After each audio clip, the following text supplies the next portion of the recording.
and you made a request, and you're my friend. So I mean, I could say, "Hey, mom, you want to talk to Flat Earth Dave?" No, that's all right. Okay. I'm good. I'm Now, good. Tell your now, mom I said hello, now, though. Dave, when she leaves in 30 minutes and I come back, it's not, Uh, that's not the same thing. I'm gonna come back, but I am all leaving. right. I am leaving. Peace. Okay. See ya. Bye. Bye, Mr. President. Thank you. Don't forget your Monday morning meetings or whatever.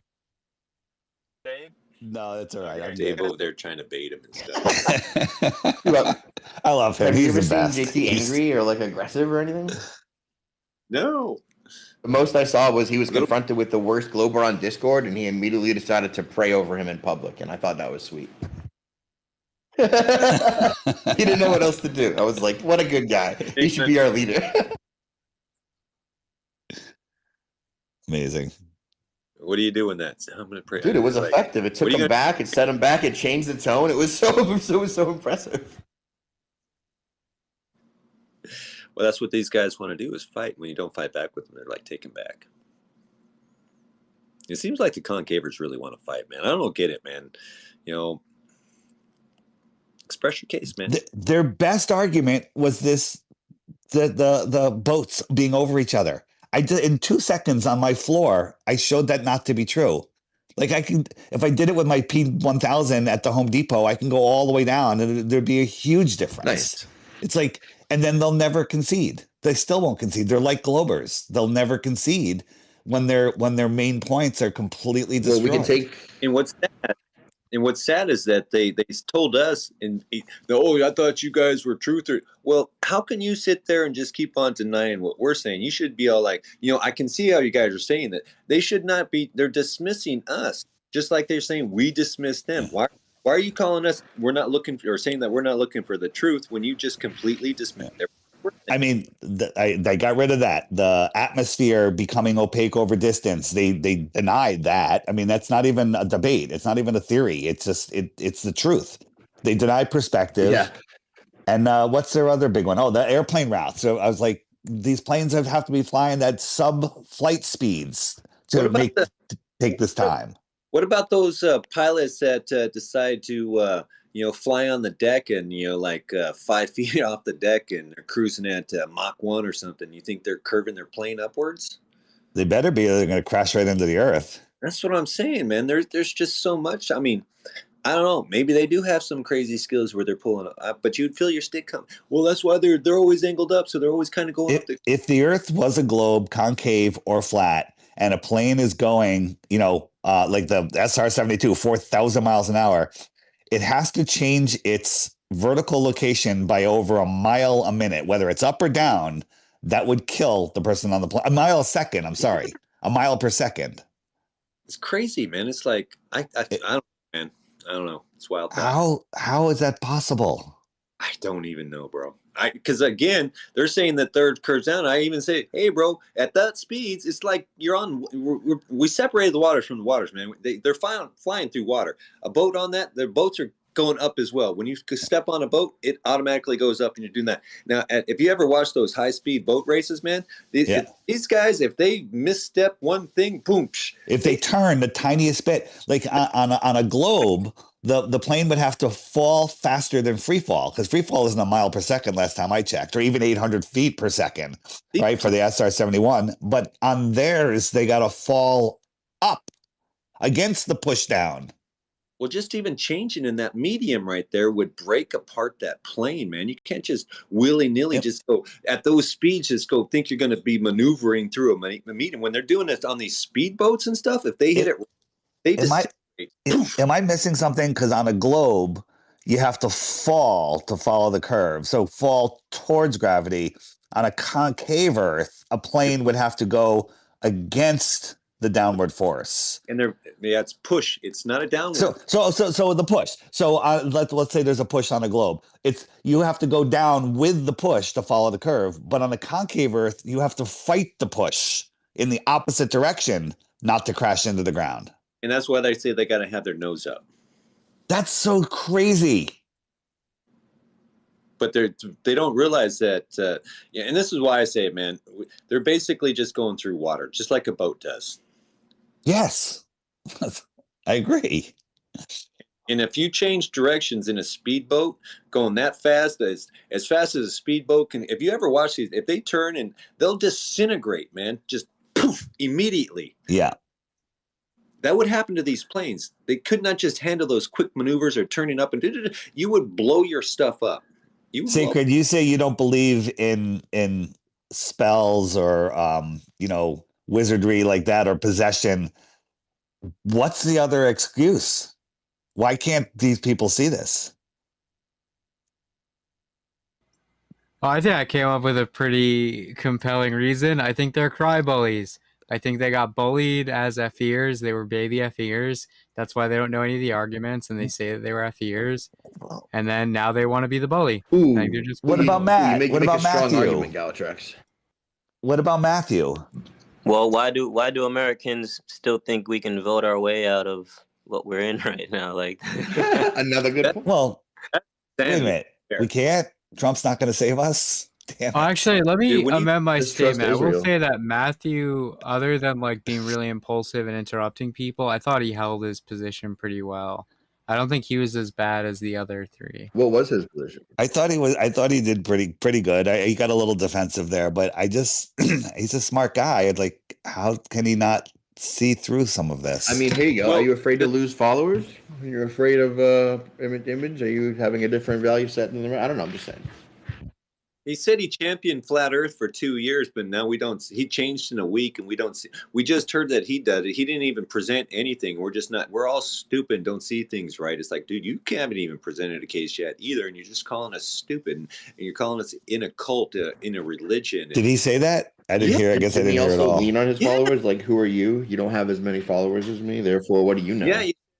that was in the I other was listening. state. I'm like, this guy sounds just like Flat Earth Matthew, and his name's Yeah. Matthew. I'm like, and so when I came on, I thought it was a different guy, and he's like, no, Dave, it's me. I'm like, what?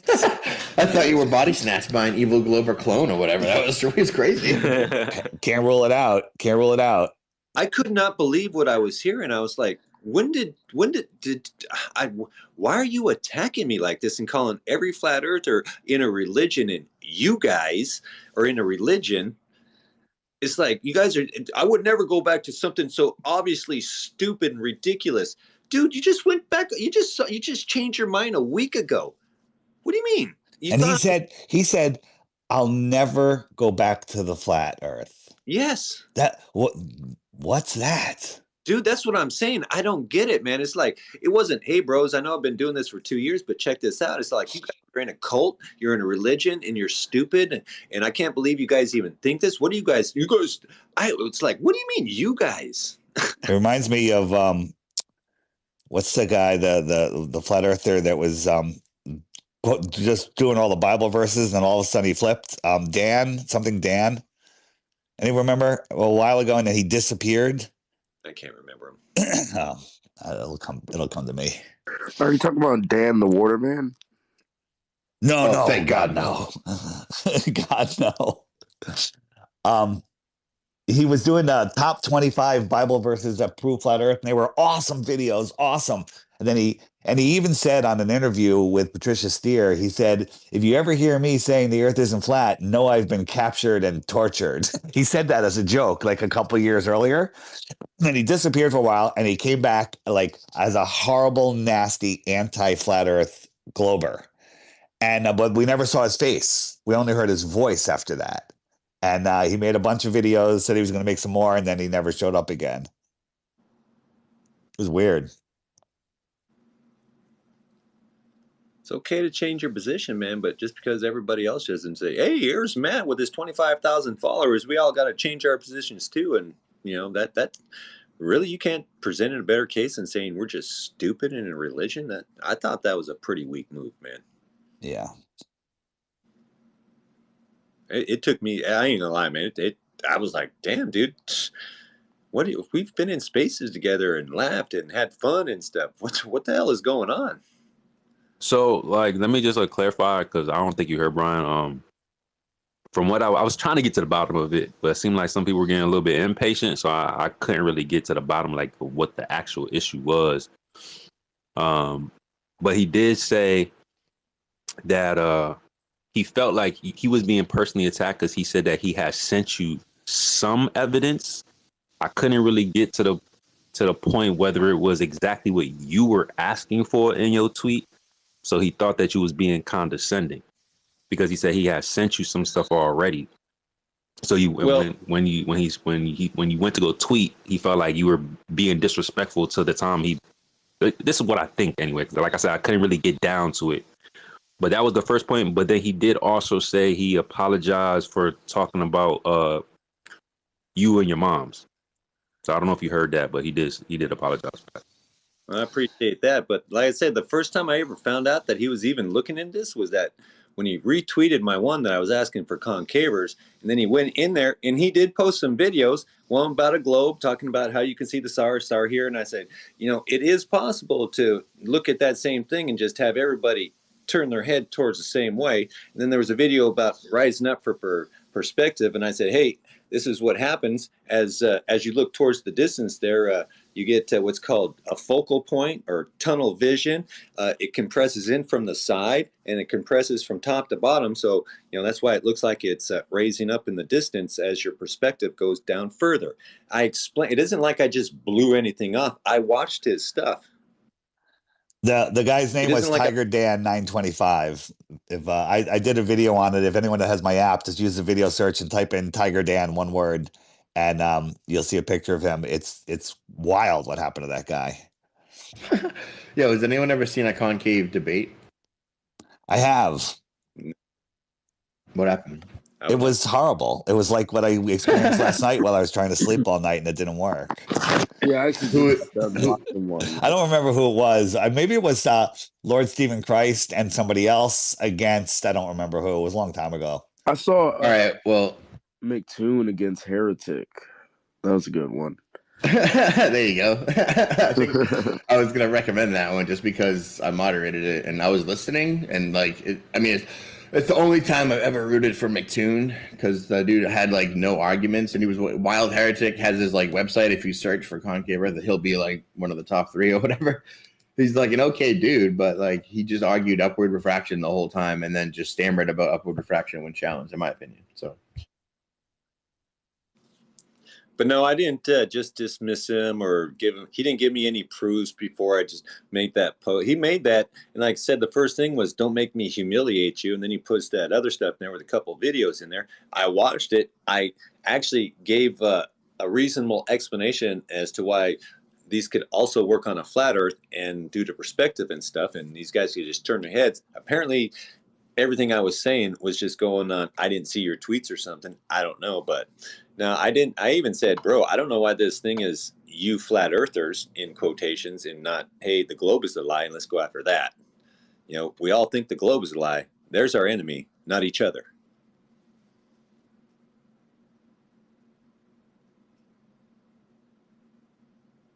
And you can go in that thread and you can read it all.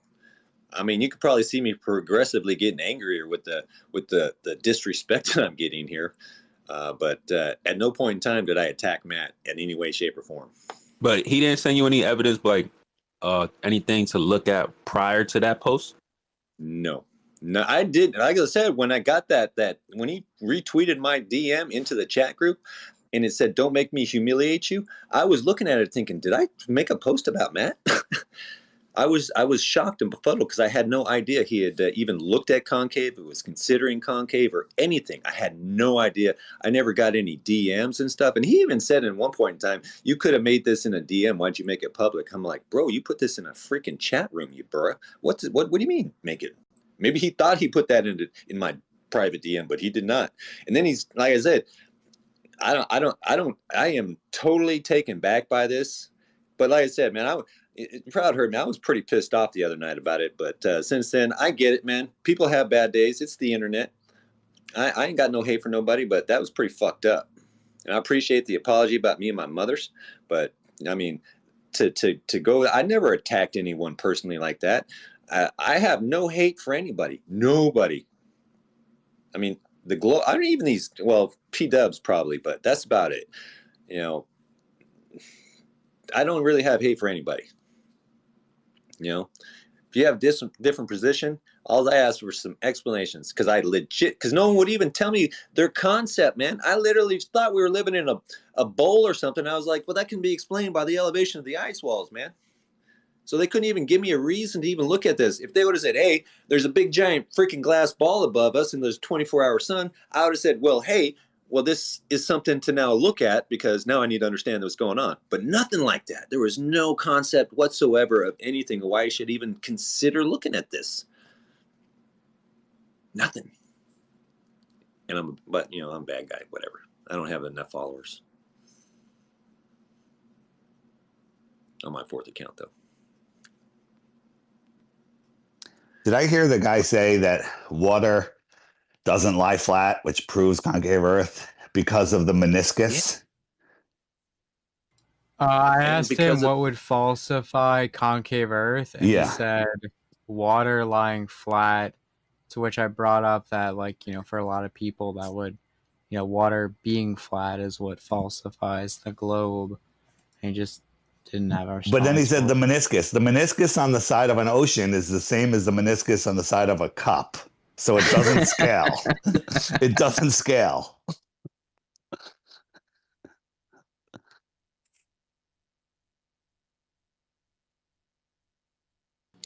Hey, can anybody explain the structure that they're talking about with that Canadian observation in the sky? I haven't watched any other content or videos, so I don't really know much about it, but it seems really interesting. So I didn't hear anything that they said. So someone explain, is it the meteor thing? I do think we should look at that Tamarack mine. Wait, that's what I wanted to bring that up. So there's two mines, and they're how far apart are they? A mile apart? No, they're not even. That's what I was contending. Like 3,500 feet. How do you measure the distance at that distance? How are they doing it? How do you measure that accurately underground? Down in a hole. How do you measure that accurately? Do you pull a string? Well, that string can vary by feet and stretch. What are they doing? Well, apparently the plumb lines are hanging plumb in both whales, but somehow, some way, they're both going away from each other at the bottom. Well, but that's if the measurement's right. Exactly. How do you measure that? That's why it's like was it you guys or somebody said that they measured buildings that were like like hundreds of miles apart or something? They can measure the tops of the buildings and the bottoms. I'm like, how do you measure that? I think you would have to get into one of the wells there or whatever and drill a hole, make sure it's level all the way to the other well. That way you can measure it there at the bottom. You can't go from one. Like you say, how are you going to measure? How are you going to measure that? I think there was a cross. I think what they're saying is there's two holes down and then a cross tunnel where you can look and see the other one, look through the tunnel. And then somehow they get a laser and they bounce it off of it. I mean, I don't even know if you can do that. It's crazy. Are they going to pull a string? The string's going to sag. You're like, what could they do? There's been a few flat earthers like Indio that said that was, and he said there was like 3 of them. He mentioned that one. There was 2 other ones that I can't remember. And then he said, these are your best proofs for it that kind of go in your direction. And then this guy tried to use it as proof. And he's like, I didn't say it was like your best. I didn't say proof concavity. I said these are your best. And they said that it's been done and it's well documented. So was the moon landing. And so was everything else well documented. And so was 9/11. And so was Sandy Hook. Well documented. And reported on by many experts. Right there, what you said right there. It's well done. Yeah, so what? Wait, you guys don't think Sandy Hook happened? Are you kidding me? Oh, it totally happened, and we're not allowed to deny you. Of course, but whatever you do, don't go to stoplookthink.com and click the Sandy Hook link. Don't do that. Okay? Don't wonder why they just tore down the school. The what again? Stoplookthink.com. And then if you scroll down, there's a whole bunch of bars. There's also a drop-down menu at the top. And one of them says Sandy Hook. Don't click that and don't watch the videos there.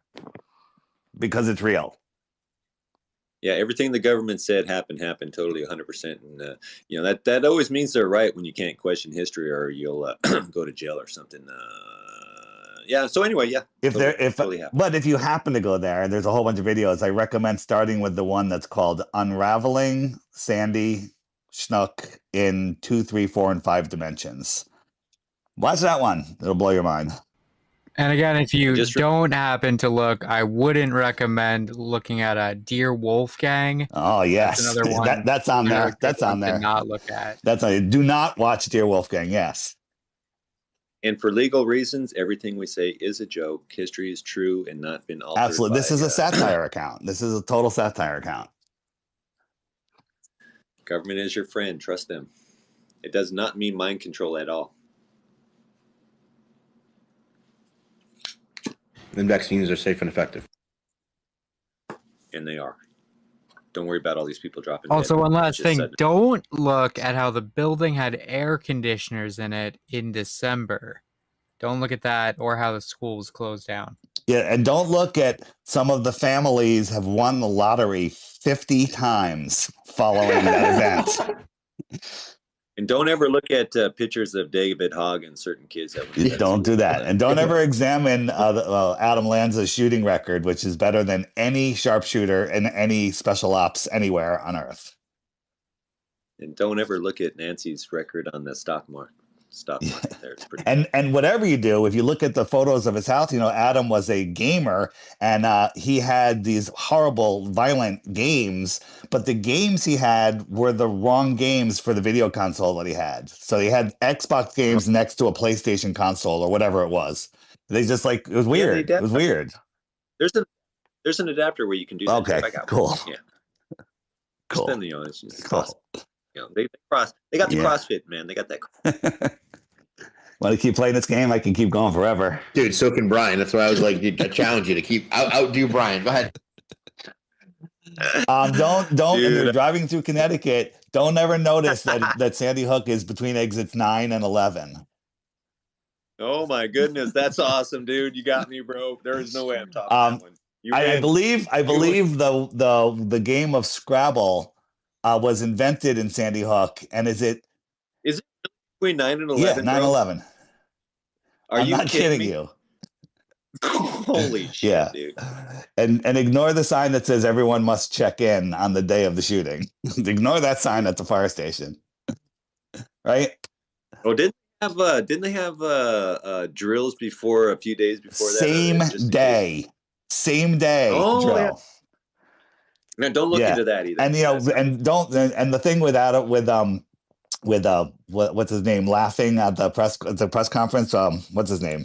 The father. That is Bobby Parker. Yeah, but don't that he was just nervous, but he was stuck at the hospital. He couldn't get out because of a lockdown, but he also was the first one to call 911 from the parking lot at the school. Ignore that because that can't be real because he was locked in the hospital according to his official story. And also, if he's working at the hospital and he finally gets there, did he go home and change? Because he was wearing sweatpants, like he was going to a drill or something. Like, I thought he was a doctor. Shouldn't he have like a sport coat on and work pants? They got lockers.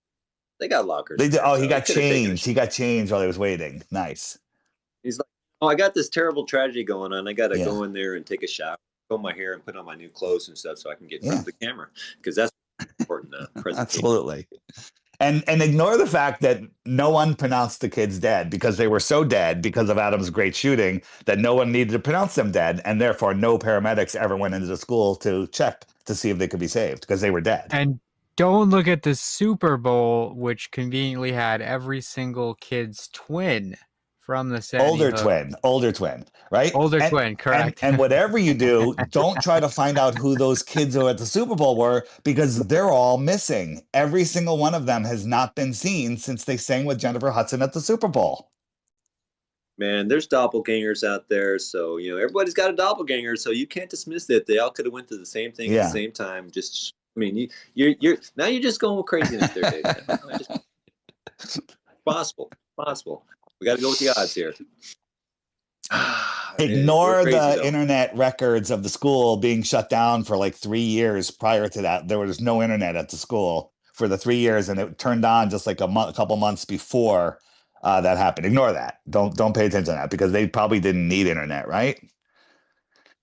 What are the kids going to do there? Did they build a new? Because they knocked They down built the that school. incredible, crazy school, like a jail. It's wild what's there. I have no idea what they're doing there. But you know how they moved all of the kids to the other school in Monroe in the town next door? So they opened up this closed school. They renovated it in like 2 days, and it needed like a year's worth of renovations. Amazing. And they moved all the kids over to that school supposedly, but the school lunches for the Sandy Hook school were all previously delivered to that other school. They were never delivered to the Sandy Hook school. So they deliver the food to the other school in the other town, and then I'm sure those people drive it over to the Sandy Hook school. You know what's crazy when you talk about the school lunches? Did you know that all the school lunches are provided or contracted out to from the DoD? Yeah, nice. And ignore the fact that Robbie Parker made his GoFundMe 3 days before the event happened. I don't know. He's very efficient, I think. Government's telling the Of truth. Of course. Safe and effective. Yeah, safe and effective. Yeah. Don't worry about the sudden adult death syndrome up on from nothing. Well, we love you, government. Please don't cancel us. No, this is all just satire. Come on, stop it. It's all real. And whatever you do at Stop Look Think, don't check out the Boston bombing page and the Caravan to Midnight presentation that me and PK in Australia did that blew everyone away, but it was pure satire. None of it's real. It's just satire. Don't check that out, whatever you do. Yeah, don't look at that guy that drove 200 miles out of his way to go to Buffalo and shoot up a mall. Don't look at that. Whatever you do, don't look at that. That just happened to invent a device that can turn your car into a water-powered vehicle. But whatever, you know. Back to Flat Earth. Wait, who won? I stopped listening. It's a tie. It's a definite tie. I don't know. I mean, that 9/11, man, that was good. That was, I don't know, man. I'm giving you that. Can someone check what Sandy and Hook add up to in Scrabble letters? I think it's 9 and 11. I think it's 9 and 11.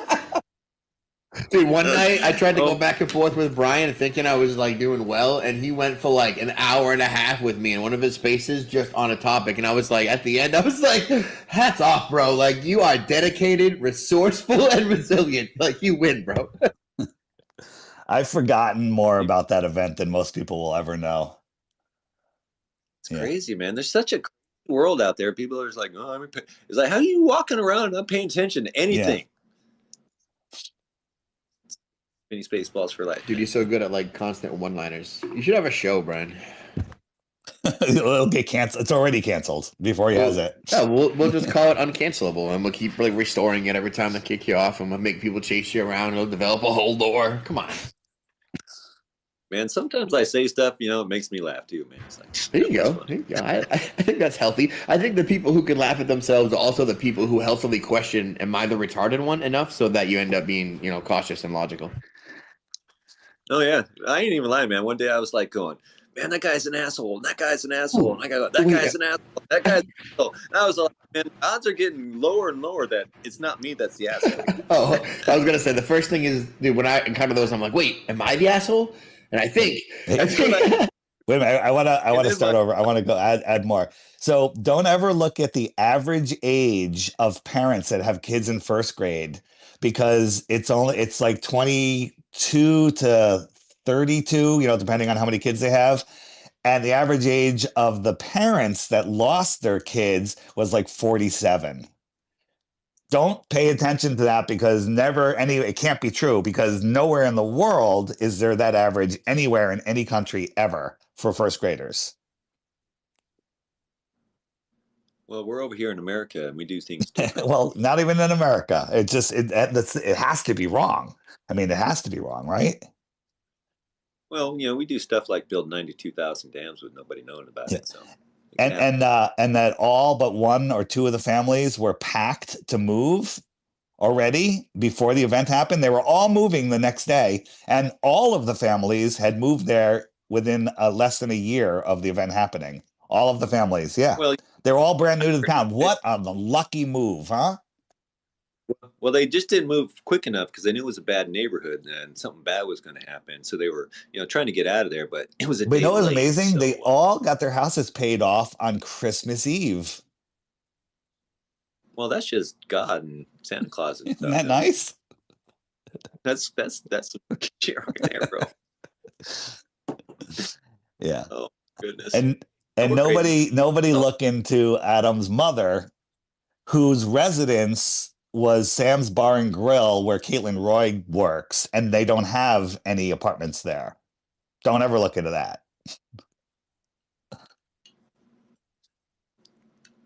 Just trust your government. Trust your people. government. That's so true. Absolutely. They're still looking for a cure for cancer. They're trying, man. Oh, they're close. I heard they're close. You should, everyone donate, please. Please donate more money. Don't forget to put the children in Haiti. You should give Hillary Clinton money so she can look harder for those kids.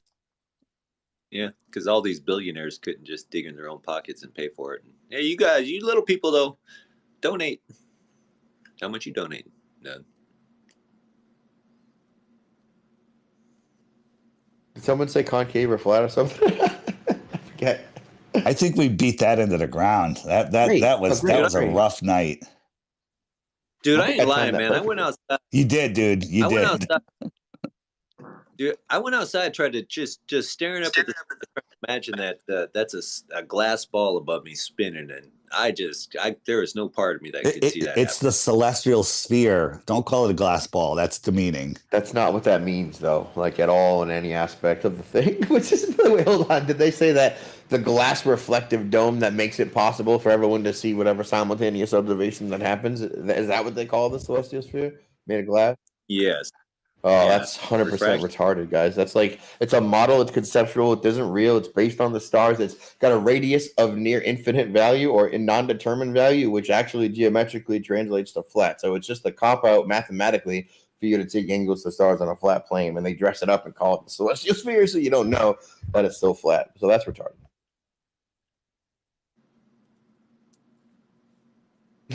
So they just taken a concept and been like, oh, look, we put it in a comic book and draw it up around with this cool inverted video with a triangle. Then, yeah, that explains everything. I mean, seriously, if the higher you go up, man, the horizon should significantly start curving in some sort of way. It just is there. I don't get it. A ball that would go down and a bowl that would go up. We're all gatekeeping shells, hiding the true Earth. Well, that's just you blue check marks. The concavers think that the blue check marks are definitely shields. So I don't have a blue check mark, so I'm definitely not a shield. You know, that's what a shill would do. He would undo his check mark just so they wouldn't know Yeah, he's a especially shill. when under public scrutiny. Yeah. Yes. Say that proves you're a shill. Are you a Freemason? You might as well just stamp the Freemason square and compass on your profile now, dude. I can't reveal my sources.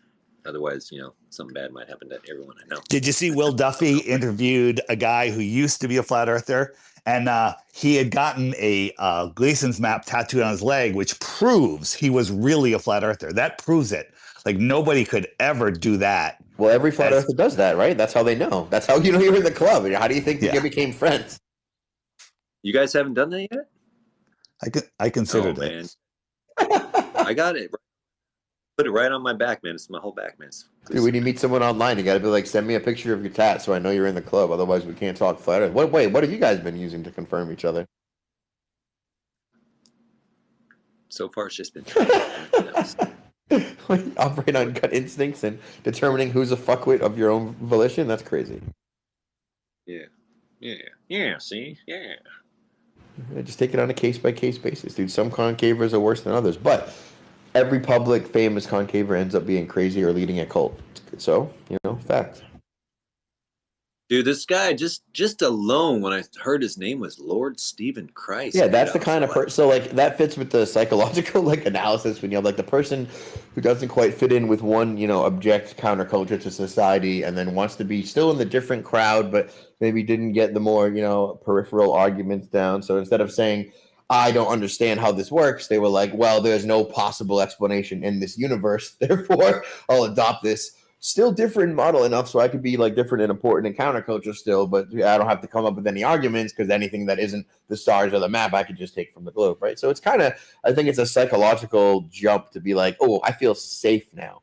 Where I felt safe before, now I feel safe here, over here in this scenario. They were talking about that one guy that unalived himself. I can't remember his name, but I went to his YouTube and looked at some of his videos that he was doing in the lake and stuff, or the ocean there with these boats and the ones in the distance and stuff. And if they believe in the 8 inches per mile square, I mean, how far away was that looking? I mean, once we get to significant distance there, 10 miles plus, man, we're looking at 66 feet of curvature. And I'm not seeing it.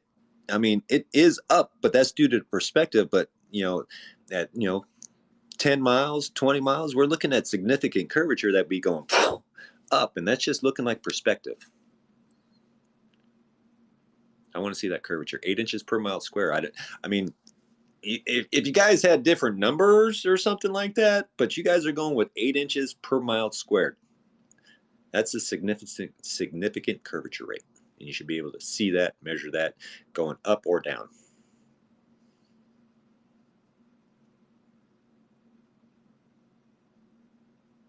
And it's 666, man. Come on.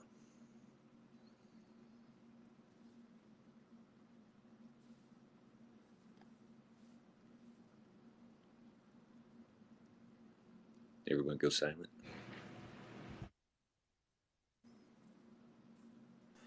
I hope so. I was trying to get a word in edgewise.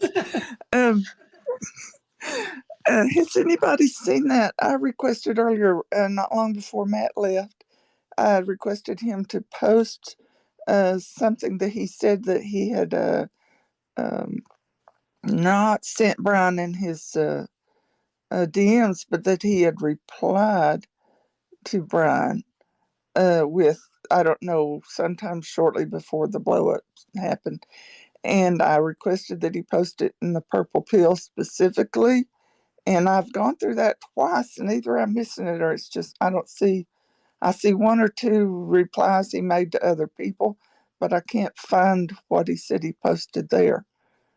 And I think I think the one. I think it was the one about the cave tamarack or whatever it was called. That did anybody see it? Or I didn't even look to see if it was in the nest. Maybe he did put it in the nest. Well, he did reply with one with like 4 videos. Like, say, the Tamarack mines. I don't know how to respond to that one there.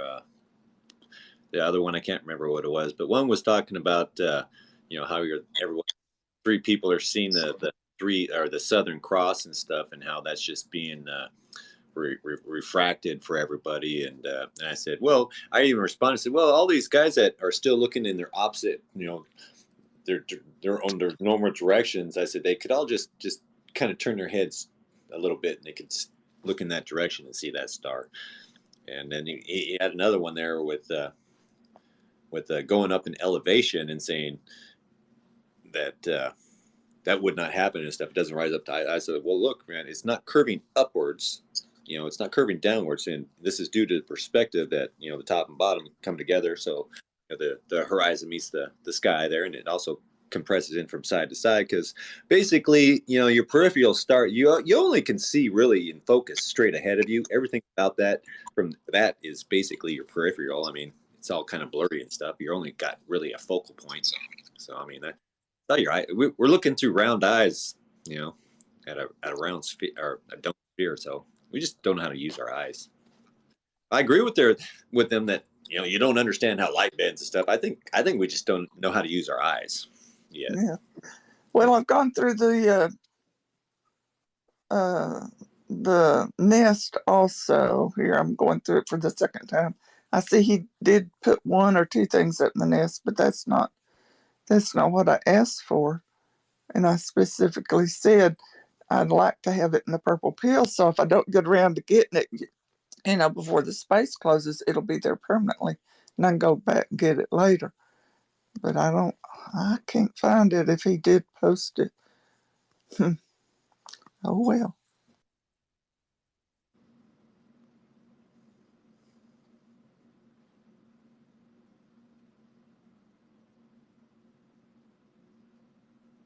Let me see if I can find it, Lynn. Proud, are you there?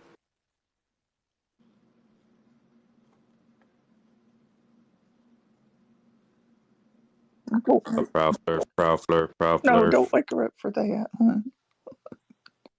I just need help like rotating some mics. Oh, okay, sorry.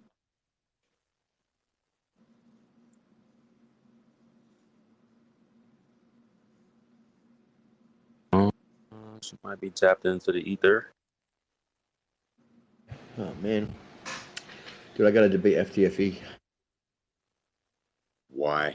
Because I put out an open challenge and I didn't specifically say I won't debate fuckwits like FTFE and McToon. So I have to honor the thing that I said and do it once and then exclude him from that. But Well, I got his best proof, and this is what you're going to have to refute.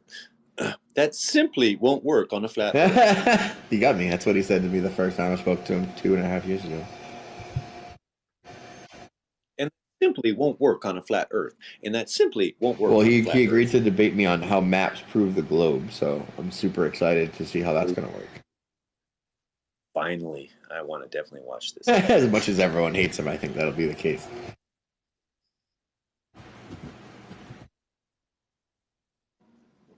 He has got down to a science. It is not my fault you don't understand things. Maybe you should go back to school and learn things. Well, I hope nobody tells him anything and he approaches it completely blind, and it'll be super fun. Well, I know I don't communicate with him. So I know that the fact that I put it out and then accepted immediately has him terrified. He's like, well, I don't know what like that same false like that confidence thing goes the other way. He was like, I don't understand. Maybe I'm missing something. It's like, nope, just confident because I have a good position. Come on in. No, he thinks he set you up for a trap. I know, but people debate Witsit with the same confidence. That's my argument for a lot of things now. When people try to like put logic and like coherent restrictions on these people as if their goals were similar to your goals, like they're not. They're not, dude. These people approach debating with Witsit and they leave feeling like that they conquered in some ridiculous way. So when they're confident about things, you got to take that with a super big grain of salt.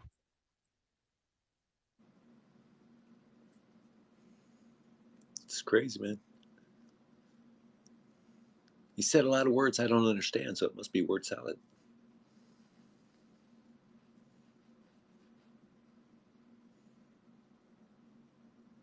I like the word salad claim. It's super funny.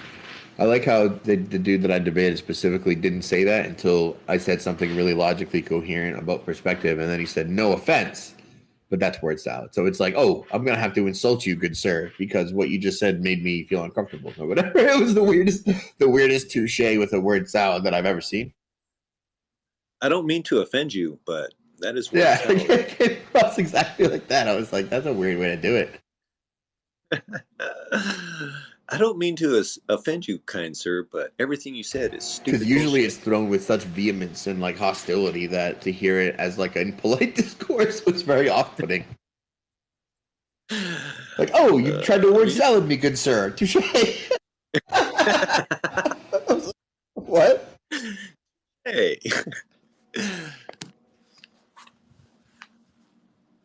Yeah. So that'll be fun, dude. I think I probably have to debate FTFE. I was just commiserating out loud because I was bummed. I just realized that I had to do that.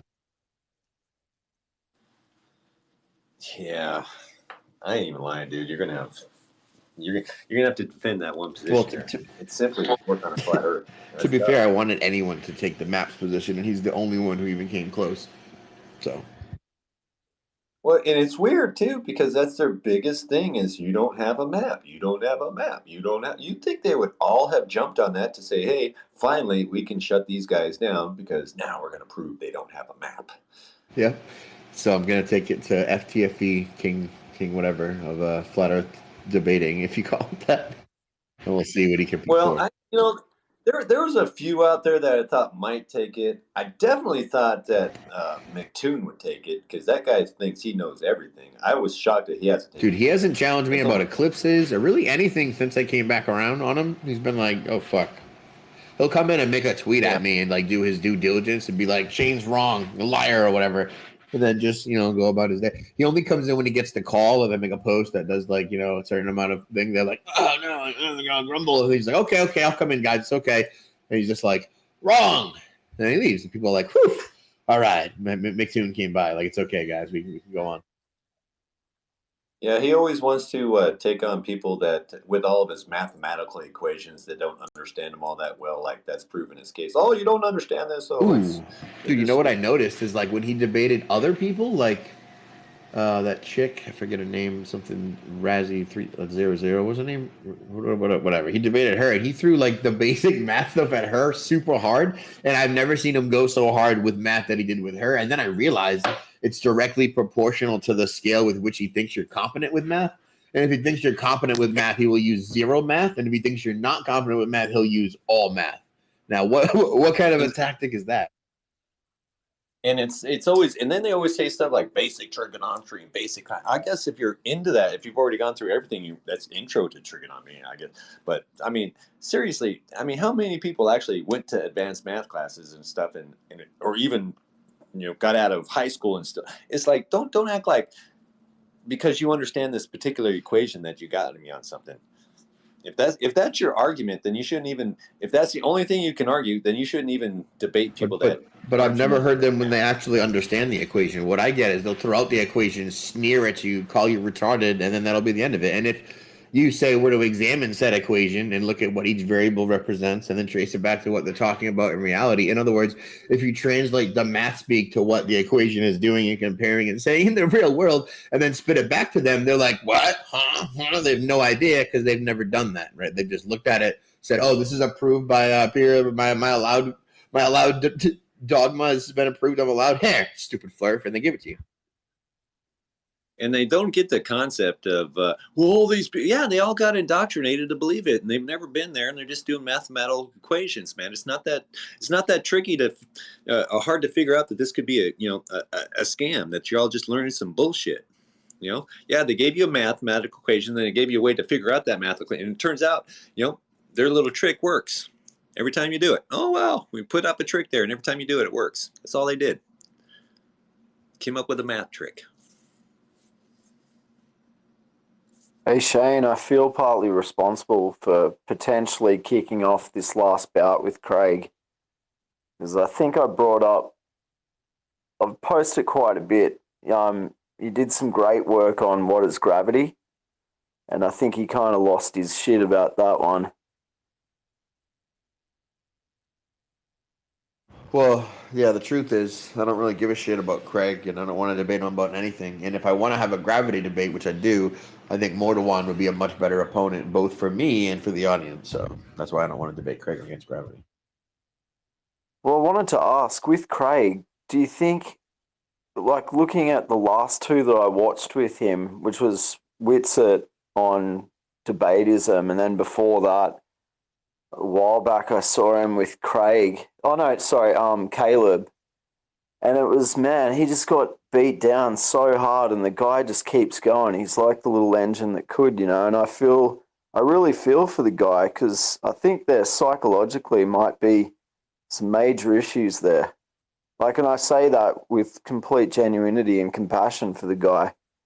But yeah, I think he really, I don't know, it's an ego problem, I'm sure, and pride, but that guy's pretty sick, man. He's pretty unwell,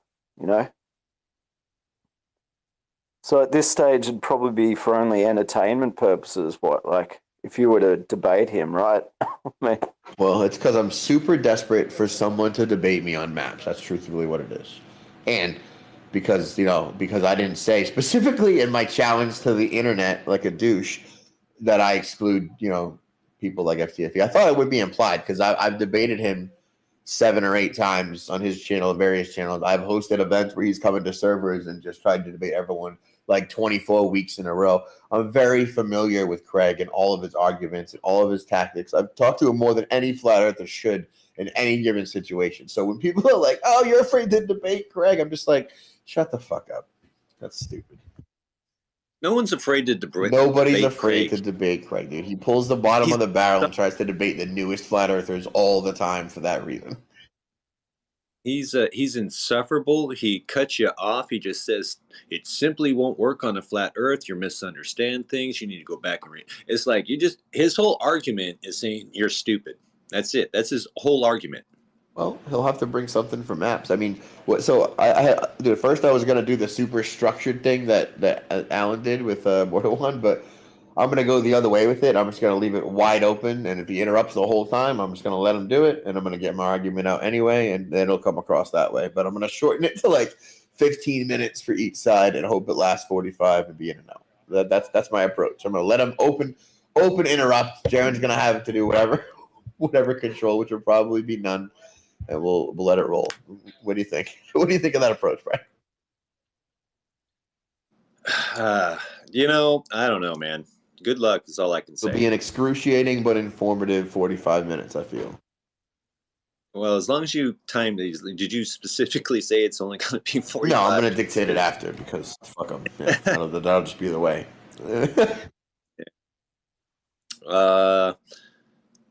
Are you doing like super chats after it, or is it just like on Discord or something? No, it'll be super chats, but I don't recommend anyone. Well, actually, no. Yeah, everyone should donate to Jaren's Ko-fi or whatever for super chats. The last couple of debates have been no super chats, or it's like 10 Winston questions that the people can't ask. So that's usually pretty good. A month ago, when Mordwan was talking to Witsit, that was really painful, man. That went on for so long, and it was just there was no intellectual honesty. And I don't know who that kid was that came on later, and he kind of did like a mind shock. He pulled the whole thing apart. Like that guy, get him back. He was great. Like that guy should be moderating or something. It'd be good to have some moderators. Yeah, he was like fairly new. I haven't heard him on the space before, and I haven't heard him since. It was like when Mordwand bet $2,000 to $20,000 or something. I'm trying to remember. I was on public transport. Throw that guy out. He sucks. Was that you, Galatrax? I heard. I didn't hear, but I'm guessing that it was you based on that simple context clue. Confirmed? Yes. No, that guy sucks. Whoever did that. Gotcha. I sense a promotion coming. Who sucks? The guy that did like an analysis of the debate. Well, not that it was a debate. I mean, yeah, well, it was, but it was like a 4-hour, 3-hour conversation that was circular. I don't know. It was wild.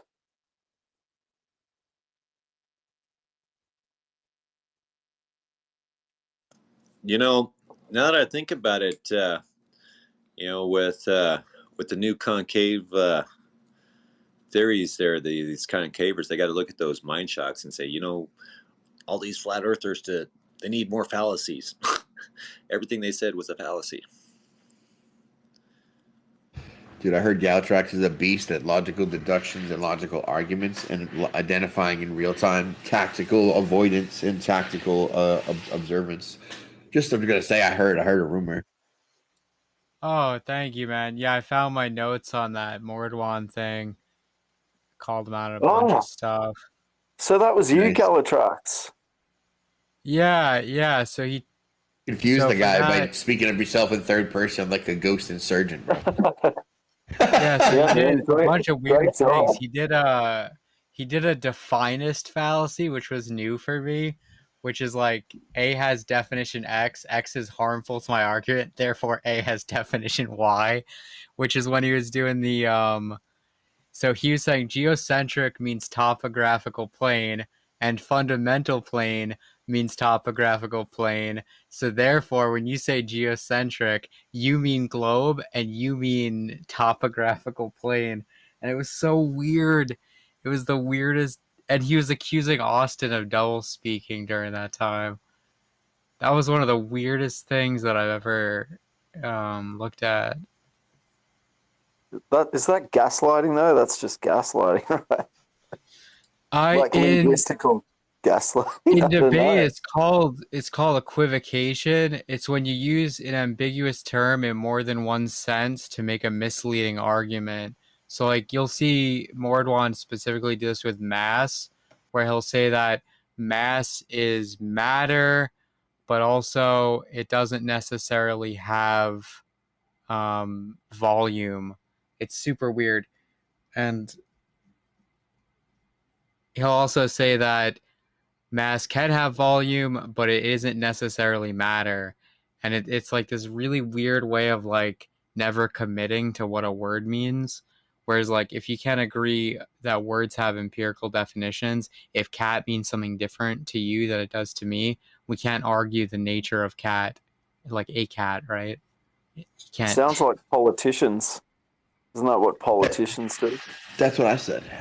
Yeah, it's I kind of feel disgusting, like trying to imagine why someone would be like this. So I tend to just do the analysis and then I shyly walk away. Dude, it's disgusting work. Someone has to do it. Much respect, because God knows I'm not doing it.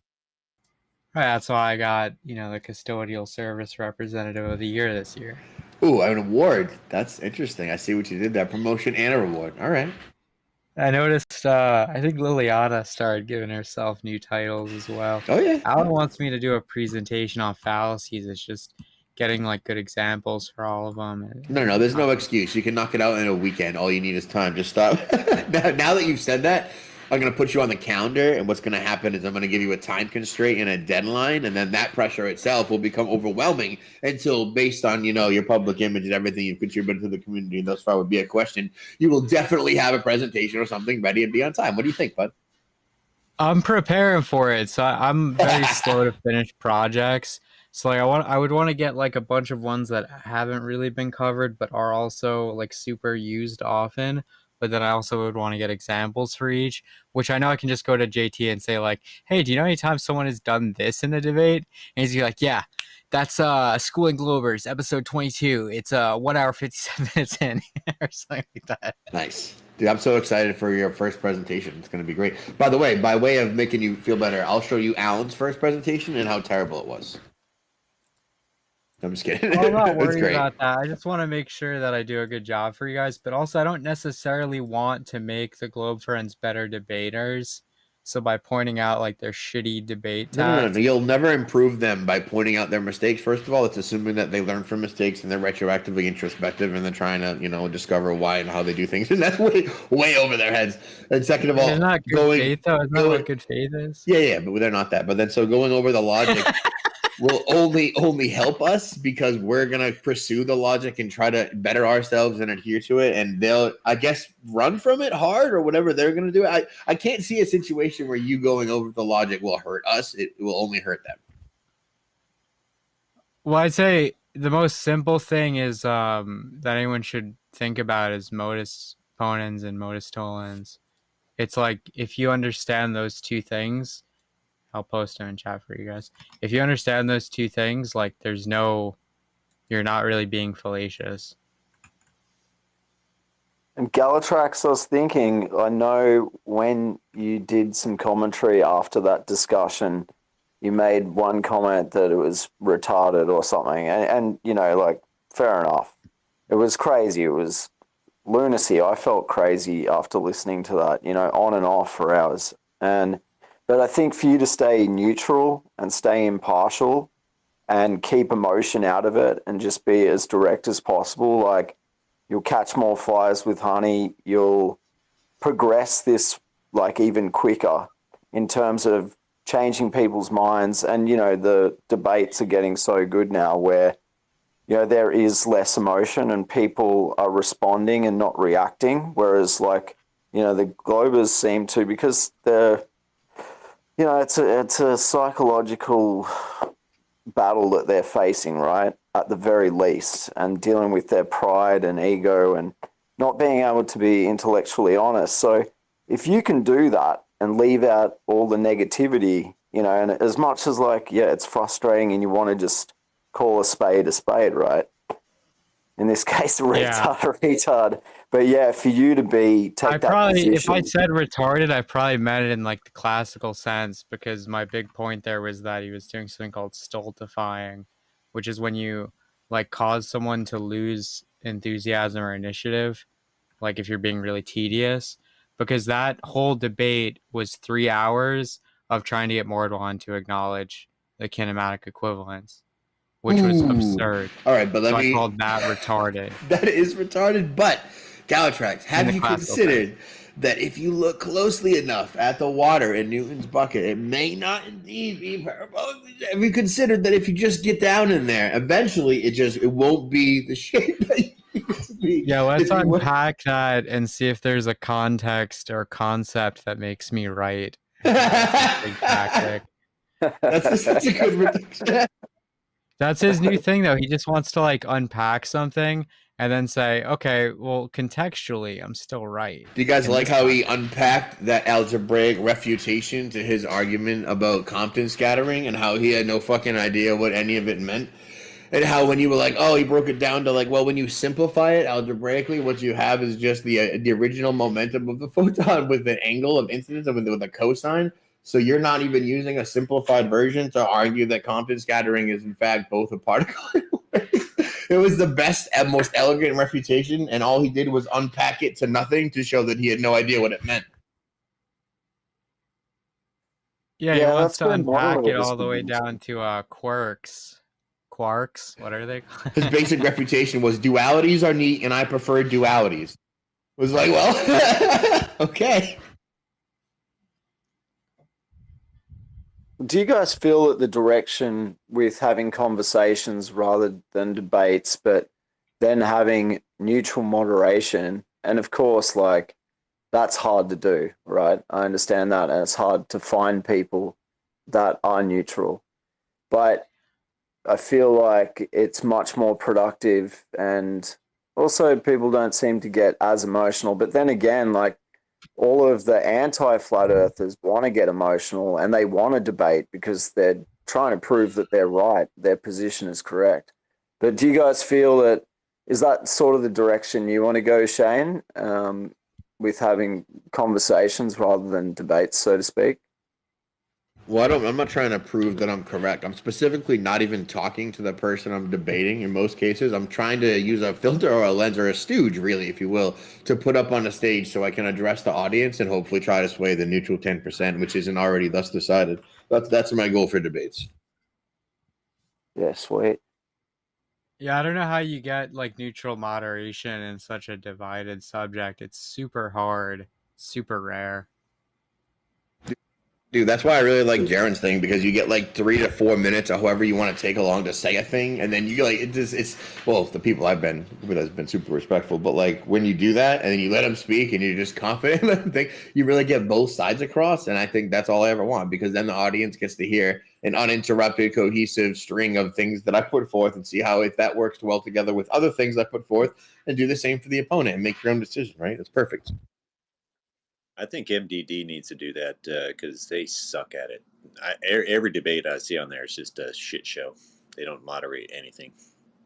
To be fair, Jaren doesn't really moderate it either. I just kind of let it be that way. Yeah, and I kind of command it. At least he does the time thing there. I mean, yeah, he could do better on the moderation as well, but MDD does nothing about it. I agree. MDD, I've seen them just get up for periods of a time, you know, like just disappear. And there's crucial moments where they were absolutely needed to sort that out, you know. That's just incompetence, basic incompetence. And disrespect. Witzik will be in the middle of something. He'll be getting cut off, and he'll be like, "Dude," and they're all Canadian or something like that, I guess. And they'll be like, "Well, he did have something to say. Let him go ahead and say it." And then it's like, bro, tell him to shut up. You moderate this thing, man. I see, Eli. What's up? Like, that's just, it is a circus. Oh, not much. How y'all doing this morning? Doing well, man. How you doing? Oh, I'm doing. Eli. I'm doing all right. Did y'all solve anything last night? Well, yeah, kind of. I think we did. I think we can officially, put concave on the back burner. Could it be that? Maybe, but I find it highly unlikely. No, not maybe. I'm sorry, not maybe. Like there's zero chance that I would ever go that way. I might go back the other way, but I would never go that way. Definitely in a spinning water rock, but there could be. I mean, they just could have the size. The way they go with the 8 inches per square mile, could it just be a bigger type of thing that we don't understand or something like that? I don't want to dismiss everything about it because ultimately we don't get a chance to explore anything. We don't know anything really. So, but I don't think it's something you need to take very seriously. There's not a single observation that could be used to support it. That's just all I'm going to say about it. Really, you can go just visual observation alone, right? So, for thousands of years, all astrological survey assumes a flat plane and that there's a dome. The celestial sphere is considered a dome up above you. Now, the Greeks and their obsession with the orb, and then a small sect of Indians, the Vedics, might have some egg theory, and good for them. But then in the 1500s, they converted the Earth to a sphere and assumed that the heavens surrounded it, right? And so that's where that changed. So these people who are now saying that y'all live inside of a ball are just hilarious. There's no observation that would support it, right? All of your celestial observations are in complete denial of something as ridiculous as that. They got a couple things, some Tamarack mines and stuff like that. A couple other ones that I can't remember off the top of my head. Yeah, I just read about the Tamarack mines, which was the first account is all lore, and the second account is put together by a guy who is historically noted as being somebody who embellished his stories and made things up, kind of like Joseph Smith. You know what I mean? Well, I think they're definitely worth exploring to see what they're talking about on that. I'm not the best at doing that kind of stuff, but we got some guys that probably are going to look into it.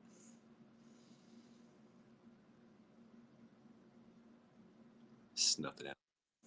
I posted when I heard you say that Indio said that Tamarack Mines was probably their best evidence and support. I just went and looked it up, and the first article I came across, a guy was taking a look at what all happened. Some of those in one, the shafts were like side by side. I think the plumb bobs were only like 8 inches apart or something like that. I think there were like 500. And another one they had them farther apart, but the guy said he used the depth of the shaft as the distance between the shafts by mistake or something.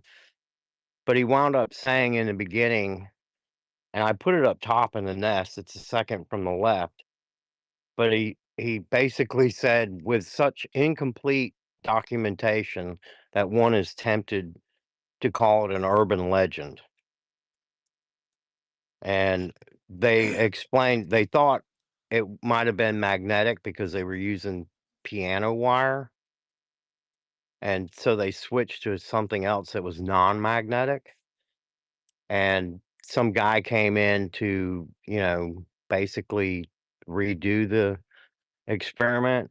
And, they're getting like 0.01 of a foot or something like that. And he was saying that it was due to air currents. And they tried blocking some of the air current and still got small measurements, and they were taking that as, oh, this is evidence now. And he was saying, but his actual work said that they couldn't block all the air, and so they still had some. And there was like, I don't know. I put the article up top. It's not a long read, but yeah, I don't know that it's, from what I read right there, it doesn't sound like anything solid. Yeah, I mean, he had Inio said he had a concave or whatever, and he looked at it and whatever, and he gave these 3 examples that supported his concavity. He didn't say it was, go out there and say this proves concave Earth. It just supported it, but it should be investigated. I think he did, though. He was throwing up some examples. I don't know if he said that one that you said, but yeah. But to say that we're just ignoring it, they never really presented any evidence other than go watch this video, and that's really not presenting evidence. It's not presenting a case. It's not even giving anyone a reason to watch the video. Are those Somehow I videos wasn't- easy to find? Dude, just because you don't understand it, dude. You just because you have to link a video that you don't understand supports your thing. Dude, I love when people say that to me because I'll link like my own video and it'll be specifically addressing the argument that they asked, and it'll be lazy of me, sure. But I'm like, oh, did you just say the thing? Okay, well, here's my answer to that thing, right? And then I'll send it back. They're like, no, you can't even articulate it. And I'm like, no, I did. I did articulate it. That's why I'm sending you the articulated version. Like, it's retarded. And I wasn't dismissing the video as being able to provide evidence or even anything that. I said you didn't give me any reason to watch the video when I asked you what's going on. And that's the problem I have with some of the concavers that I talked to earlier on that said I'm dismissing their evidence. They didn't present any to make me curious enough to go watch the video. Are their videos shadow banned?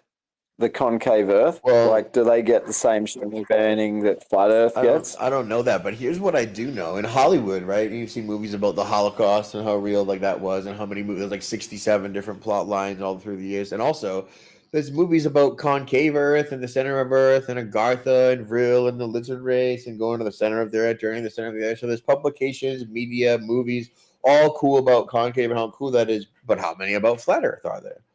And what are the signs of a psyop again? What does it have to be pushed by? I think it has to be like pushed by the government, backed up by the organizations, supported by the infrastructure. So by those definitions, you have concave Earth by the psyop and the globe being a psyop and flat Earth not being a psyop. But I'm just saying.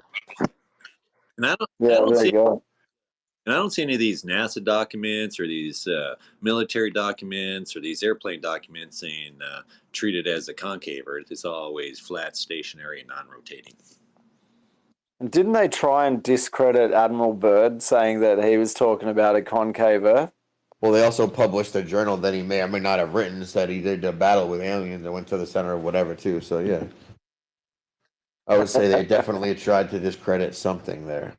He was also, what, a 33rd degree Freemason? So in the first place, to take his word is maybe not a bold move. Maybe not a strategic, logically backed decision. Thank you, sir. Is this creator John up here? Dude, I've seen his so many of your tweets ragging on people. What up, dude?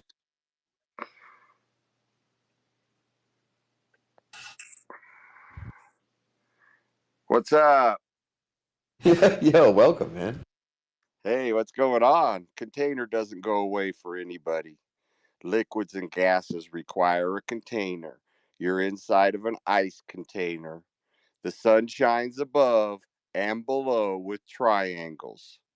Points of light in the sky ice. This is scientific facts.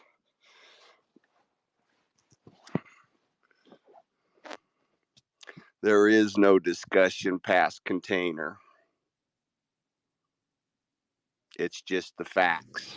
Well, have you seen these crazy videos with an upside down diamond with a glass inverse sphere that somehow corrects and magically refracts all celestial observations to the same perfect using some sort of absurd bending light? Because they're very convincing. The sun is 5 miles above the surface. It makes triangles to the surface. The top of the triangle is where the sun is. Level flight is 30,000 feet above the sun. That's the science of level flight. Level never becomes curved. The curve is supposed to start at your feet for constant curve. You can't have any level at all with constant curve. John, I just stumbled across your Twitter page and I see your pinned tweet. Sundog never gonna go away. Always gonna prove you're a murdering terrorist. Con treasonous to America. They coming for you, Monkey Jag at McTude. There you go. That's Make the about summing up. sundog get nuclear. In a nutshell, Go ahead. dude. Pull the sundog up, That's shining awesome, above man. and out in all directions, and making inverting images above. You don't get out of the container. Sundog is in the air, not a 17 million degree nuclear atomic electric sun. How are you going to make the sundog leave the air so you can have a solar system? How are you going to do it? Everybody can search the word sundog. Look at the images. All directions from the air. Don't get out of the container ever. It contains the sun about 5 miles above the surface. Melts the ice above. That's why when you get higher, it gets colder. That's why the mountains have the snow and not the ground further away from your imaginary nuclear sun. That's why when you go about 5 miles above, the sun burns an extra molecule of oxygen and you need to take oxygen with you. Nothing goes away in scientific fact. Resting water is impossible at rotation. Impossible. There is nothing else. Liquids and gases both require a container. The container will not go away, and it's called container love. And all of the container is called America under constitutional laws. And constitutional laws are wait, posted. what? What are you talking about? Oh, you didn't know? The planet salvage claim, time and space, and planet lost in time and space is fraud and has been denied. Creator owns all. This is facts. Try to make them go away. Go ahead, pull up that sundog and put it in view for everybody. It doesn't leave the air. It doesn't become a magic solar system science fiction movie from TV. Can't get a gas without a container. Go try buying some propane and bring it home in your hands. And your hands would be a container. It doesn't happen. We live inside of a container made of ice. The sun is about 5 miles above, makes triangles above and below. Clouds are 10 miles high, and it's about 5 miles high in the middle of the clouds it makes as it cooks the water, making the air we breathe. Yes, you breathe water. Plants produce the oil. This is all scientific fact. It doesn't go away for conjecture or theories. There's a big difference between scientific fact and scientific theory, hypothesis, made up fairy tale science fiction stories against scientific fact nature. Water is level. Air does not hold liquid. Therefore, it finds its level. There is no such thing as gravity. It's a science fiction.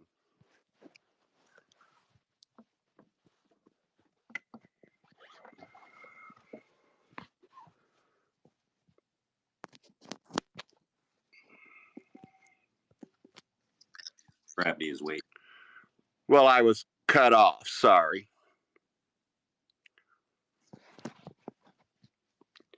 Science fiction will never become reality nature. I'm starting to think that Trump believes in science Trump fiction. is a part of a Because I was corporation watching. that's a murder terrorist germ theory corporation. USA is Oh, a look, corporation. It is not okay, America. It's United States This is all of. The satire. of is a big word for people. They don't understand the word of. America is not the United States Incorporated. United States Incorporated is British, German. NASA is German. And if you look, every president's come from the British Isle. It's a family of Created, murdering terrorists. Germ theory is for a entertainment theory. purposes only. Viruses, bacteria, and germs are a fairy tale story. You have an immunity system is a fairy tale story. You have a defensive system. That's why you have diarrhea, vomit, skin rashes, your body getting the shit out of it. And you inject a shot into your body that has particles larger than your body allowed into the bloodstream, it can no longer take them out. Now you have turbo cancer because your body's putting them into little tumor sacs. All the shit you got injected into you by a theory, just like planet theory, string theory, quantum theory. All of those theories are just science fiction. Will always be science fiction. Water will remain level. The sun will remain 5 miles above the surface, circling. The center of the circle is your north compass.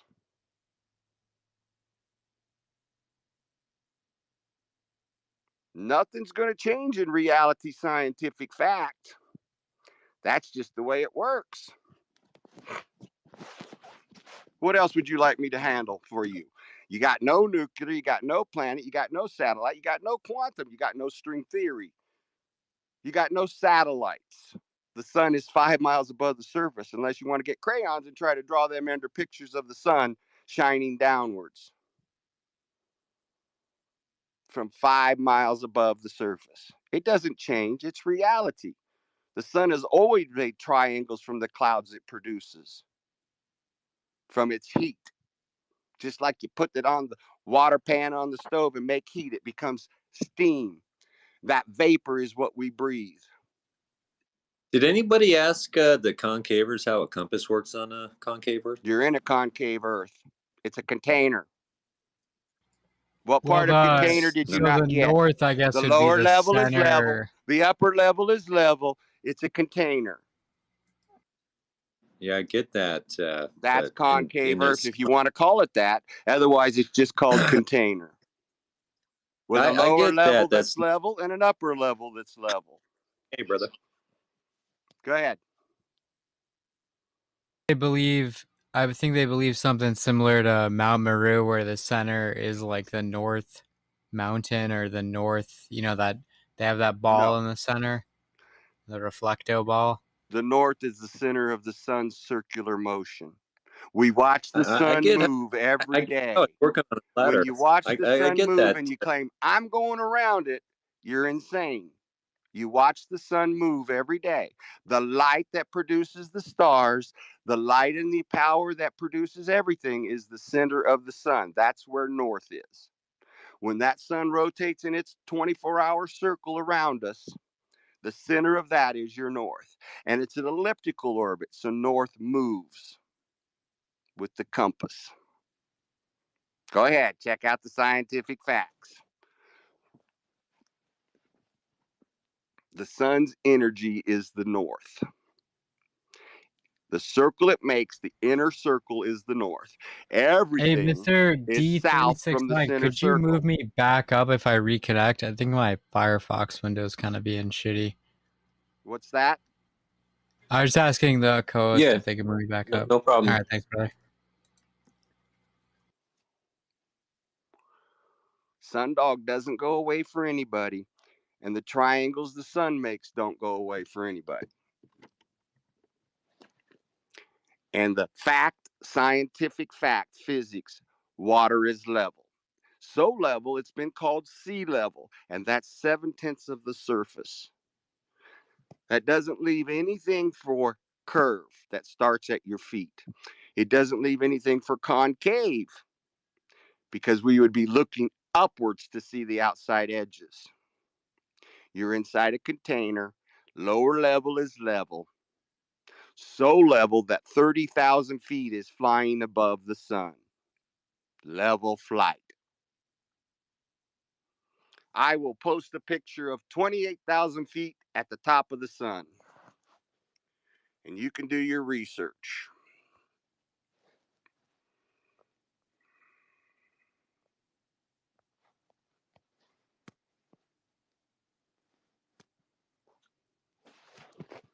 Container doesn't go away for anything.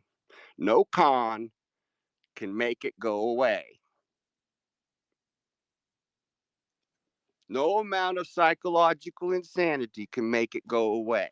Once again, Hey, Sacred, scientific I fact. can't bring Galatrax back up. Do you see him as a request? Or can you send him a mic? Bring The them on option in. is Bring them missing for on me. in, and we'll make them all understand reality nature. Hey, Creator, calm down. I'm talking to Sacred. Nah, man, I can't see no requests at all. Damn it. Galatrax, I'm trying, man. Elon's app ain't cooperating right now. Well, you can bring Elon Musk in here if you'd like. He's a con. He lies to you.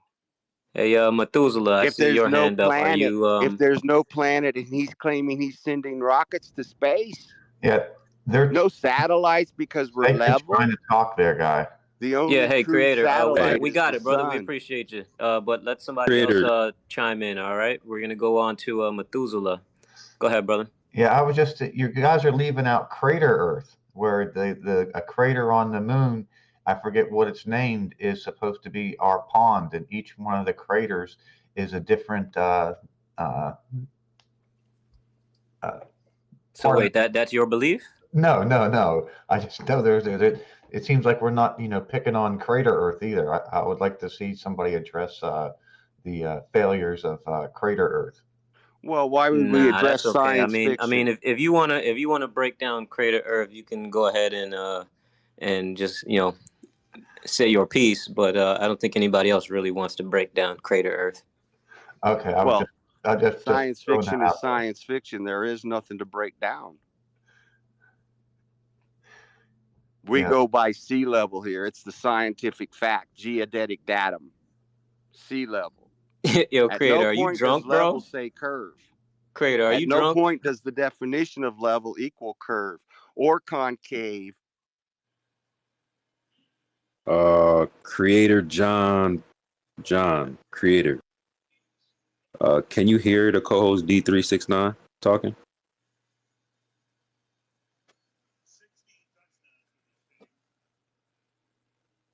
He's probably still talking to himself. Yeah. Go ahead, y'all. That's probably the truth. So what was Creator John? What's his? Is he a concave earther or flat? Yeah, we don't know. Okay. He's got all the scientific facts. That's what we know. Because these is facts, as he said. Brian may have a disagreement with him. Huh?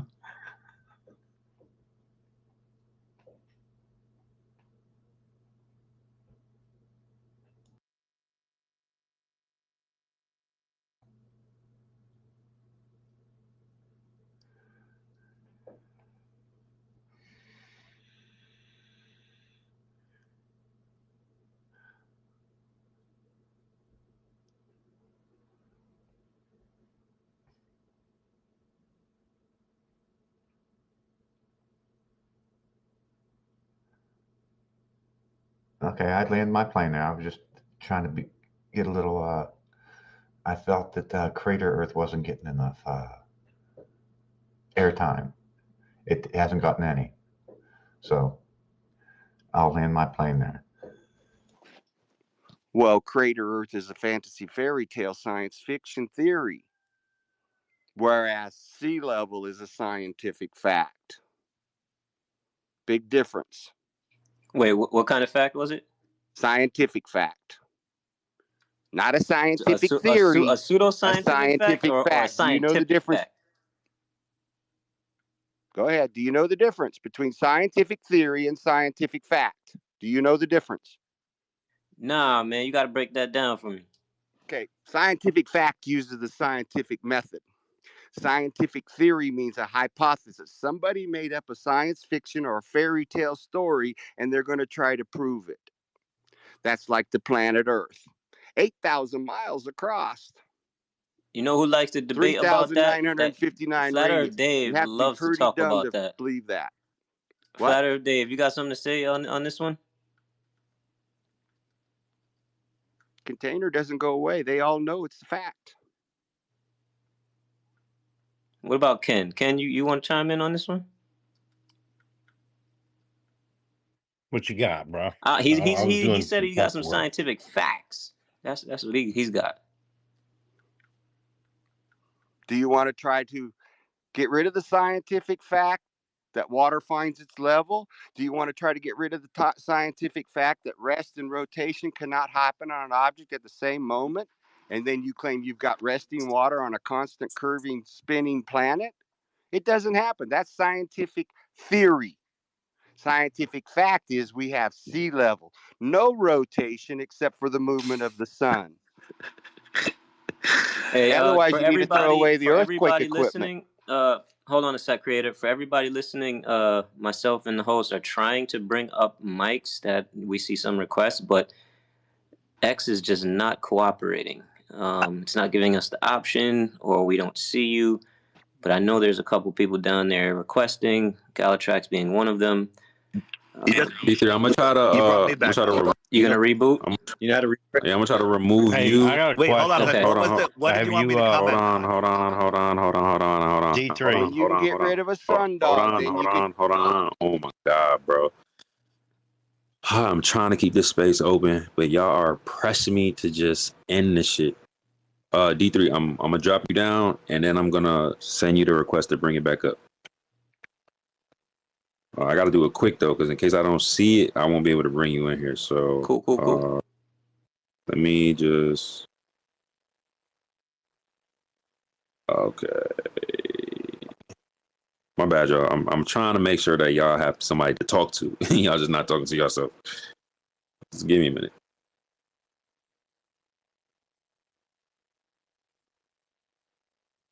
Oh God, bro. One second.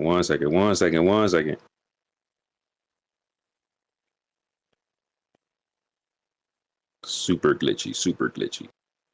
Hey, y'all, Stationary Saturdays, episode 116, Flat Earth versus Concave. I don't know. I'm taking a dub on this one. I don't think Concave scored at all, for real. D3, try to jump back up here and see if there's any requests, because I feel like I see requests, but I can't see like the actual accept. Just weird as hell. Yeah, no, that's what was happening with me too. But I can see it now, and I just approved. Who did I approve? Lucy Lockett, and Galatrax. You guys should be able to speak now. Testing, you guys hear me? Yes, sir. Sweet.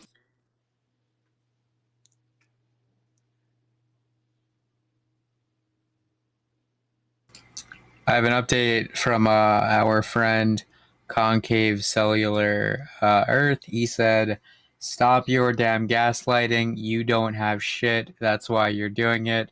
Plumb bobs diverge, bud. Flat Earth is over." All right, everyone wrap it up. They've got one experiment at 3,500 feet. Well, I think they have like 1,700 maps or something. So, bro, that's hilarious.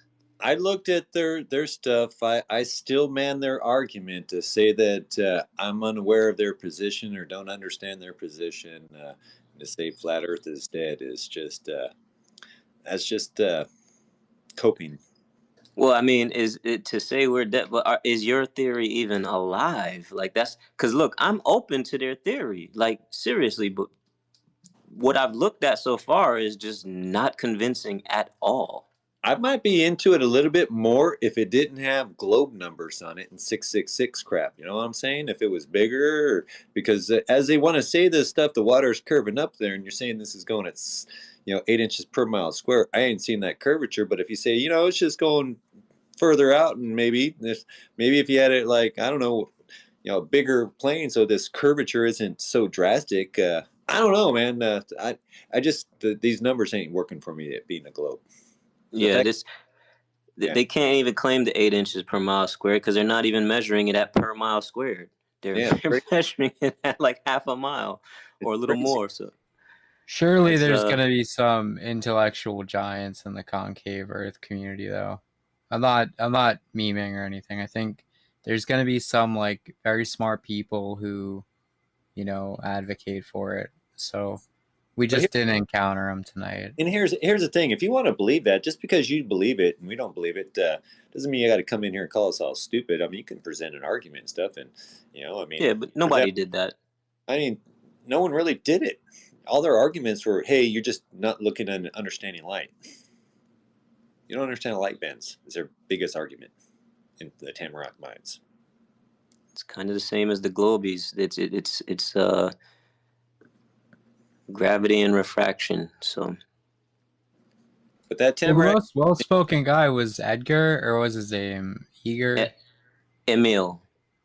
Yeah. Well, the one that we talked to last night. What was his name? Was it Emil? Ernest. Oh, Ernest. Oh, the other guy. Okay. Okay. Ernest. Yeah, brother Ernest. Yeah, I wrote down all of his claims. So if you're interested, Brian, he said that light bends upwards. That's why we can see so far. Water bends upwards. And he says that's why we can see so far is because light bends upwards. I need to know why light bends upwards. And see, this is where, that's why, because light bends upwards.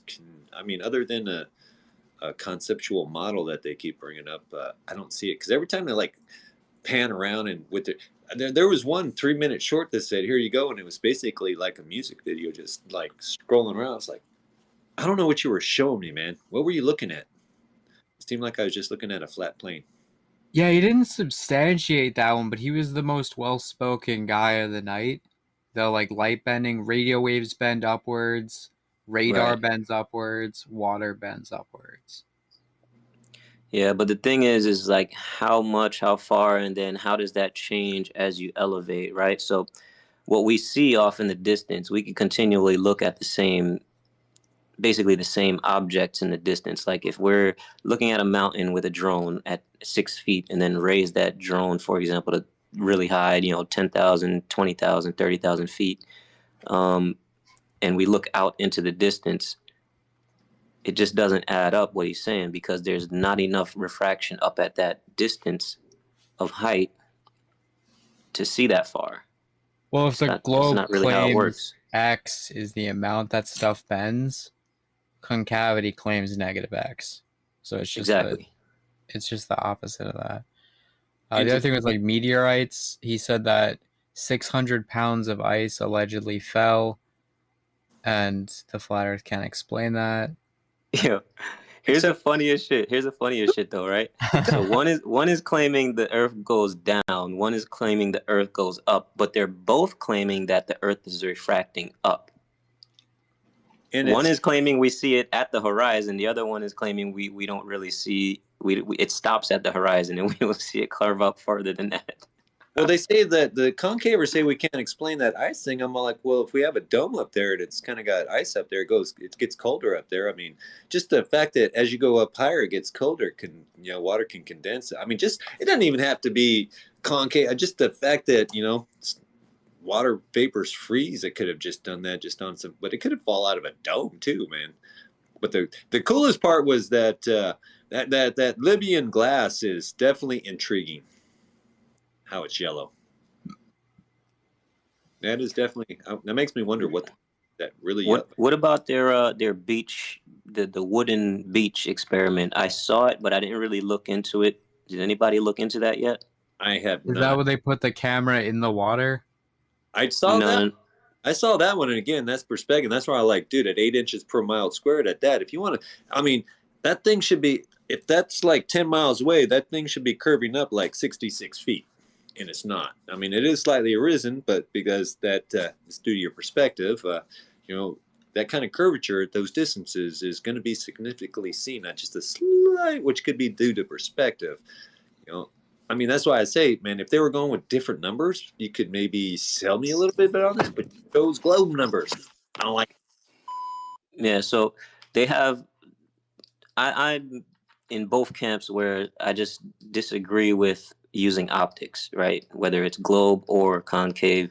So sticking to the Earth, they have two arguments. They have one experiment that it's done in different places, but it's one experiment with the mind thing, and that doesn't seem to match the prediction of curvature. They're saying it does, but it's measured at a shorter distance, so it really doesn't if they're using that. But the other one they have was a beach. It was like a wooden contraption that they put on a beach. I forgot the name of it. It goes over a certain distance. Rectilinear. Okay, that's the rectilinear experiment. Yeah, but the problem with that is even if it's precisionally done, the tiniest little fraction off on one will set off a reaction that'll make it. I don't know if they can actually build it long enough and accurate enough. Right. Okay. Yeah, but then that's the only other one. That's only been done one time, as far as I'm aware of, right? Because he was saying, why hasn't I don't even anybody think it done was this? done. Or it was done like 100 years ago or something like that. It was crazy. Why is it that all of the ball people all have proofs that are over 100 years old? Dave just got in his car. He's on car Bluetooth now. Or whatever. Can you hear me or no? Yeah, I can hear you. All right, cool. I mean, we all have proof from over 100 years ago, but does one beach experiment prove concavity? I don't see that as sufficient. Well, see, they got like what three examples that kind of go for their concavity, and I got 3 examples that go for flat Earth in the Chicago skyline, the world record photo, and the Pyrenees Mountains or Mount Canigou. I mean, so they got their 3 that are kind of questionable and kind of interpretable. I got 3 silhouettes that can only happen on a flat plane. You only have 3? Well, just I mean, those were my. They had 3. I match you with my 3. I got more, but they had 3. I got 3 that are devastating. They're all silhouettes with their light sources. Those all need to either bend or to refract up or refract down with the silhouette. And so until I see that, I mean, This is why, like I said, like a couple months ago, we really, really, really need to put refraction to bed to have any of these discussions. How can you do that though? It's got to be. I don't know. You can left-right refraction. There's no excuse why you can't see a building around a corner from another building if refraction is a real thing. Or yeah, I mean, if refraction was a thing, why is it refracting up at the exact curve of the Earth? How come it doesn't refract left or right at the exact curve? How come it never refracts down or anything like that? It's always going right where we want. Or higher than it should. Why doesn't it refract it like so? I see a building, 2,000 feet in the air. Exactly. It's always right where it should be if it were flat. And that's what I'm saying. That's called standard refraction. Standard. That's standard refraction. So I got that in a 360-degree turn. So that sunlight, where it's at right there, can refract all the areas around me 360 degrees perfectly to where I see it all flat level. That's amazing refraction right there. From one light source, getting it in one direction. Whatever. Yeah, I got a DM. Someone asked me if we asked our concave friends how someone sticks to the inside of a ball. Well, that is due to what they call gravity coming from their I don't know what is that double-sided pyramid called? Is that their name for that? Anything on that? Oh, yeah. I think they were called. I think that's the octahedron. Is that a tesseract? Octahedron. Octahedron. Not a tesseract. That's a cube, I believe. But it's It's two pyramids. Basically mirrored each other, or whatever. But octahedron, yeah. Yeah, as that that's controlling the sun and moon, and it's putting out an electromagnetic force or whatever, what they're calling gravity, and that's why there's all that coming from inside that celestial sphere with the glass dome there, or glass shell or whatever. I don't know if they call it a dome, but it is emitting out the energy that is pushing everything down. So that's why everything, even people on the top of this, inside of this concave, don't fall off. But I still don't know why these guys up here aren't feeling like they're upside down now. Are they? No one feels direction. I mean, this is literal upside down now. The water's up. I mean, it's crazy. It's crazy. I just don't get it, man. But they're gonna post their alleged claims in the purple pill for you guys. So It's specifically, this is from NASAWise.org, which is Ernest's site. Yeah, look that. Your mic is trash right now. Is What it? happened? Yeah, it's pretty bad, man. It sucks. But these guys can't say I didn't look at their model. They can't say I don't understand. I might not understand 100% of it, but I understand enough of it to be coherent in what they're talking about. So they can't say I didn't look at it. I just ain't seen it, man. Yeah, they were saying in regards to that gravity stuff, they were saying like that centerpiece is like the source energy and gravity is like a pushing pressure thing. Yeah. So it's pressing everything out towards the walls. Yeah. From that center point of whatever that octahedron thing is. Yeah. And it's weird. And I mean, I don't know if all concavers think that, but Lord Stephen Christ thinks the moon's made out of metal. And like I said, we got our dirt here, which is our crust, and under that, there's like this metal circle there, and then there's like water in between there, and then water layer, and then after that, there's like another metal layer. So we got two metal layers sandwiched, with water in between it, and we got dirt sitting on top of that. I mean, it's just some weird stuff that I don't know.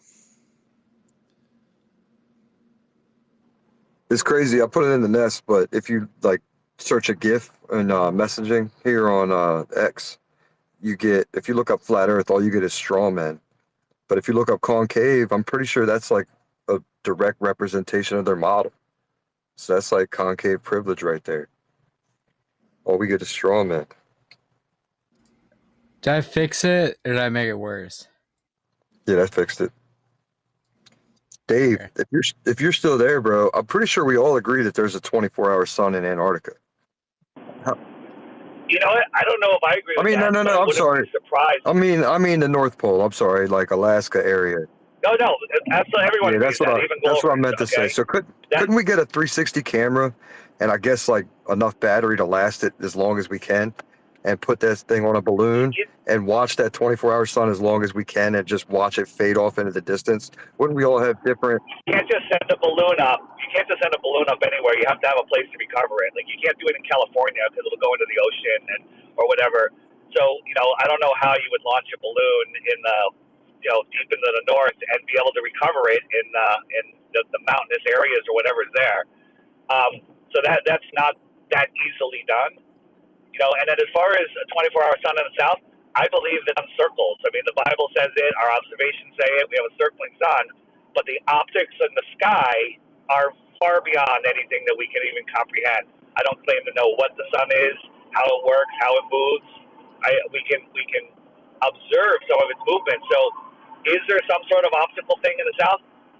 I don't think so, but I also, they wouldn't be going to all of this trouble. They wouldn't be going to all of this to bring people down there to fail, right? So there is something to see.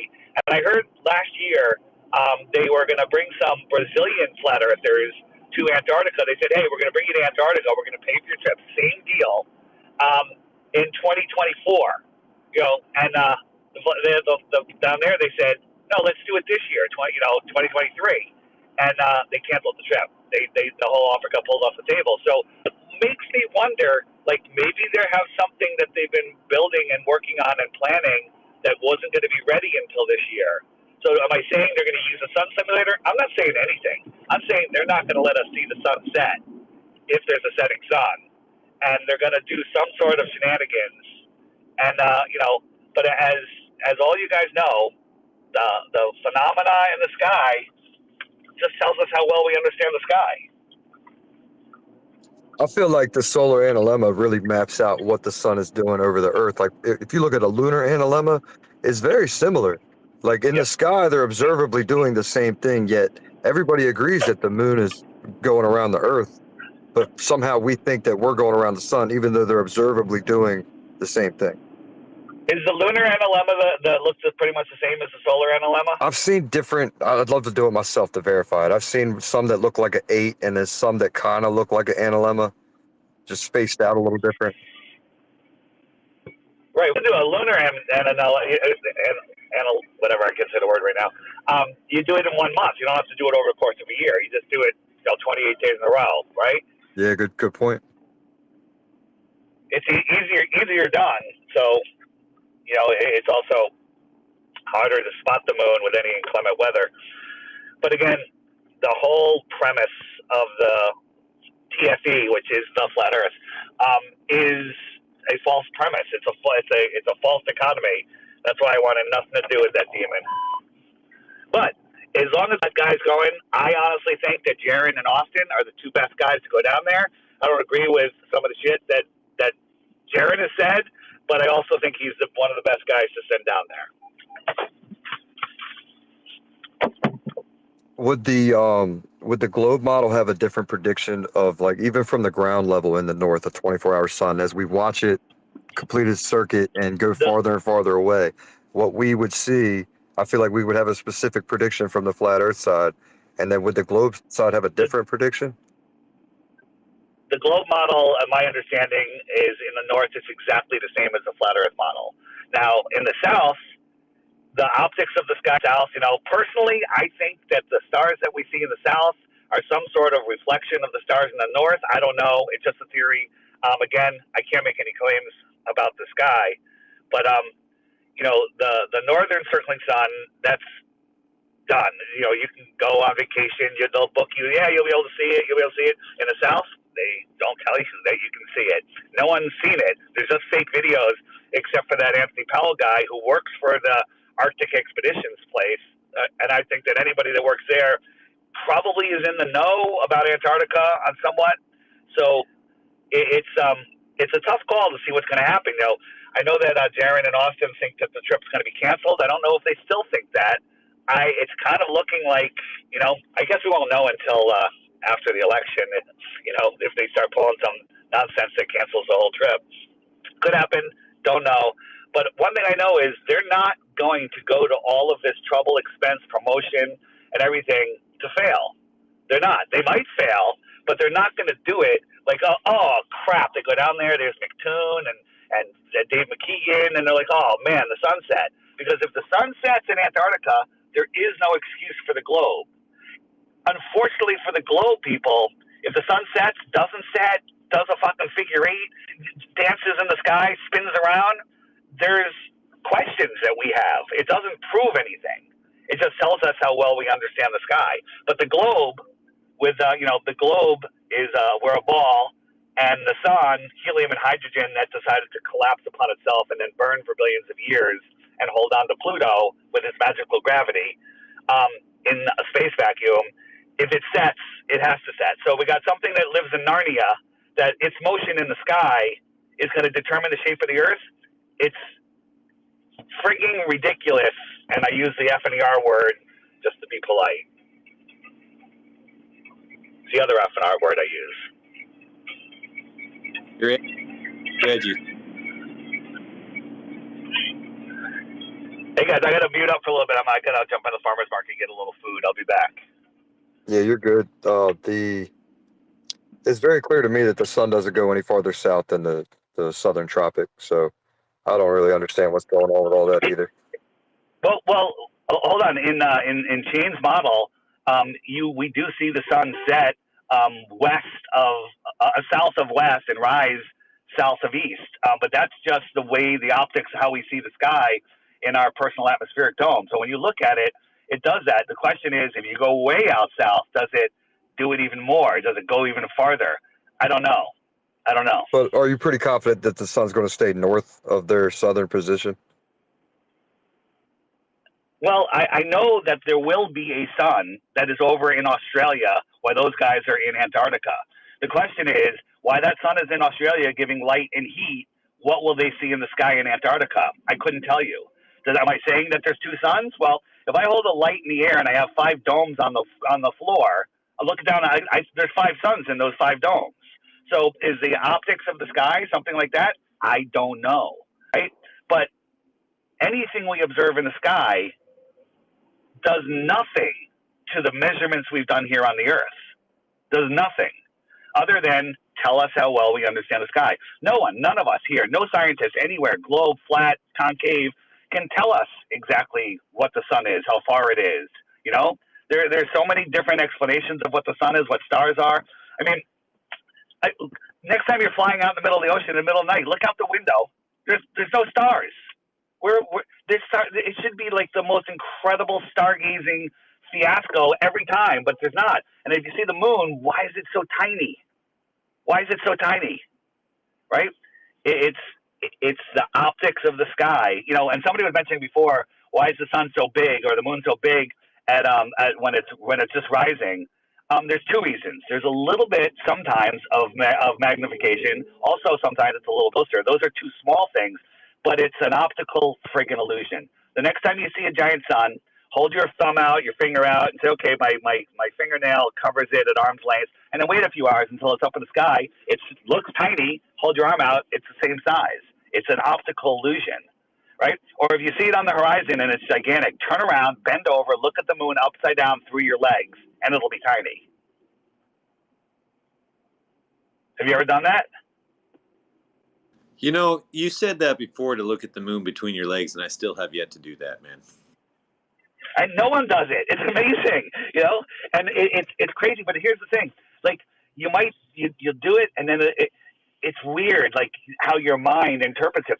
I have this space.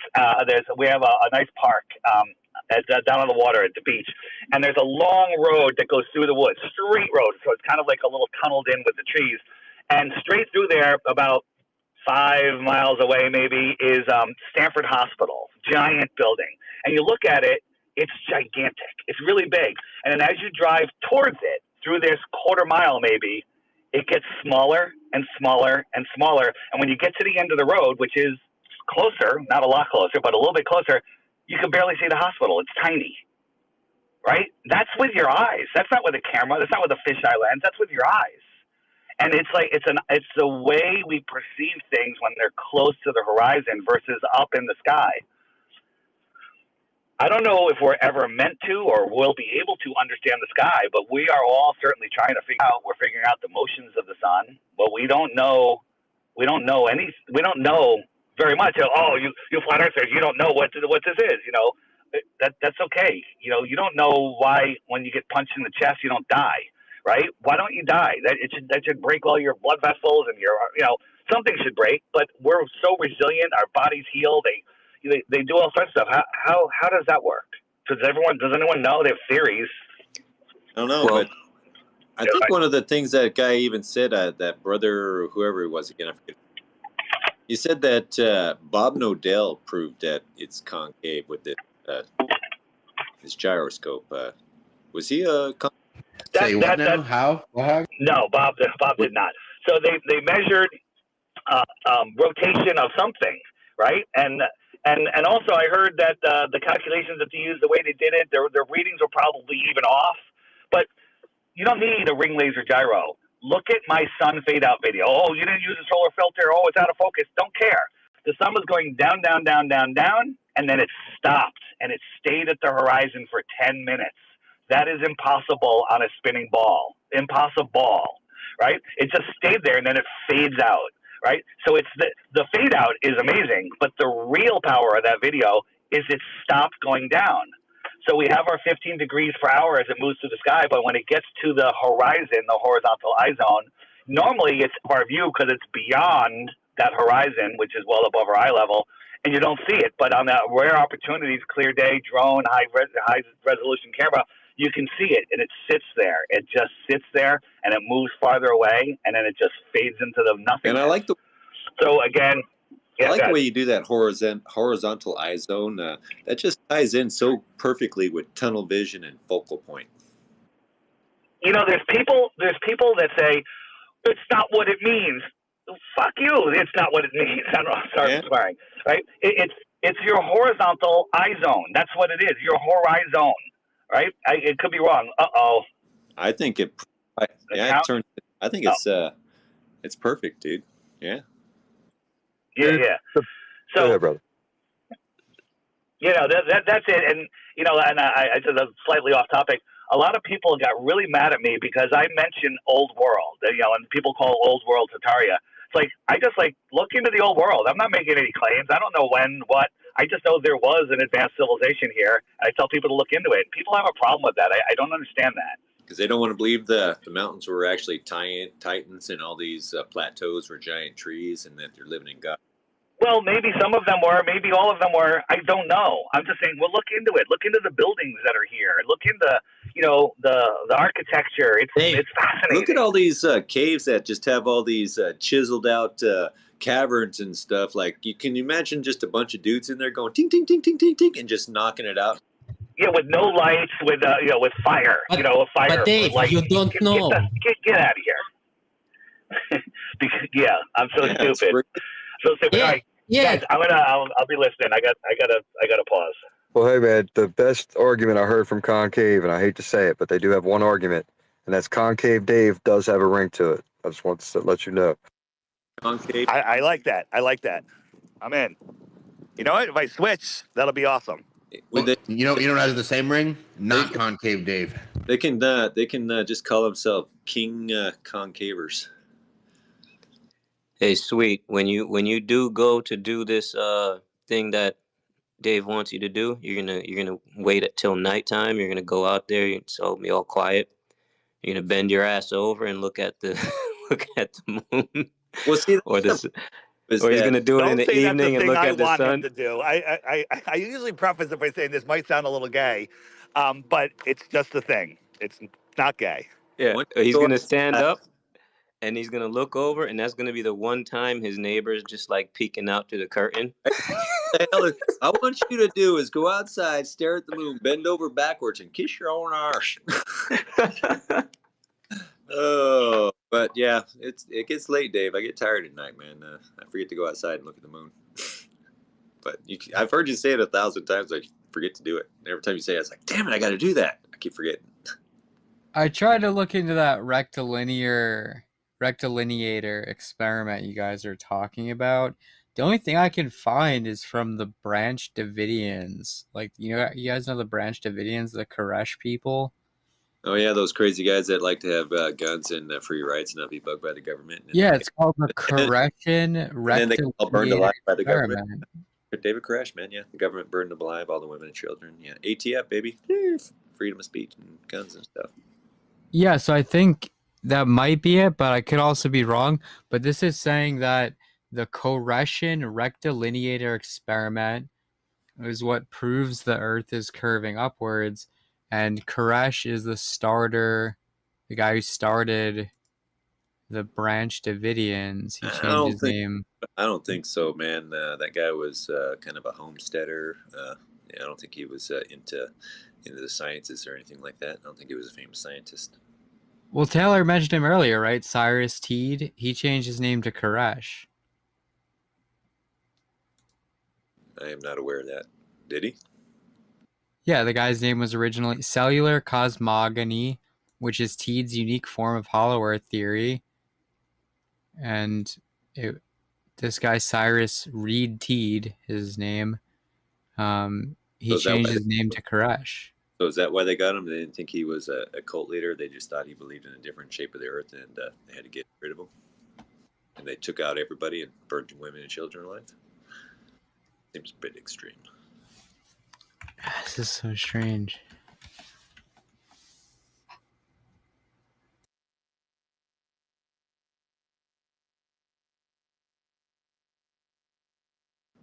Yeah, they made him seem like just some dude that was trying to make a living, start a ranch, and turned into a cult leader that liked guns or something like that. So they had to take him out.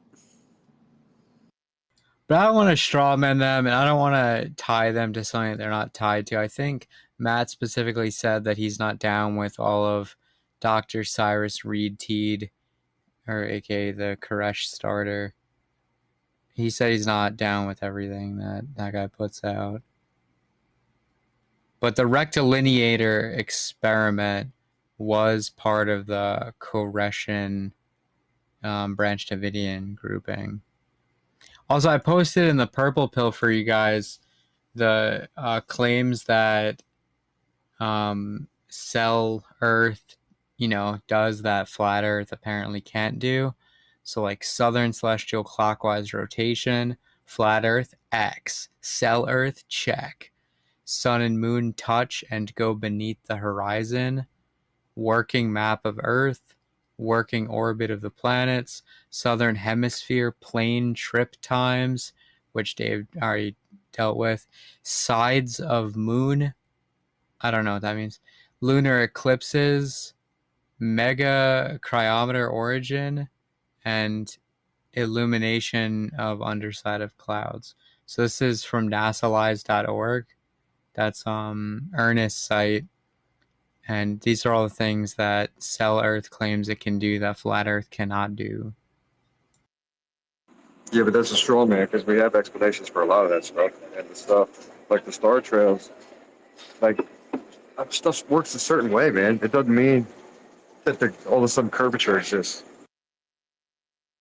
Not only does it exist, but it exists doubly in the other way, right? Because say the curvature is curving at 8 inches per mile squared, this would have to be curving at negative 8 inches per mile squared, or 8 inches in the other direction. So it's like whatever x is, whatever x curvature is claimed by globe, Cell Earth takes that and just negatives it. It inverts it. So whatever curvature you aren't seeing is actually double as much curvature, but also in the opposite direction, right? Because if it goes from 8 to negative 8, it's 16 inches of curvature that you're supposed to be seeing 8 in one direction, but actually what's going on is negative 16 the other way, which is, it's really hard to reconcile that.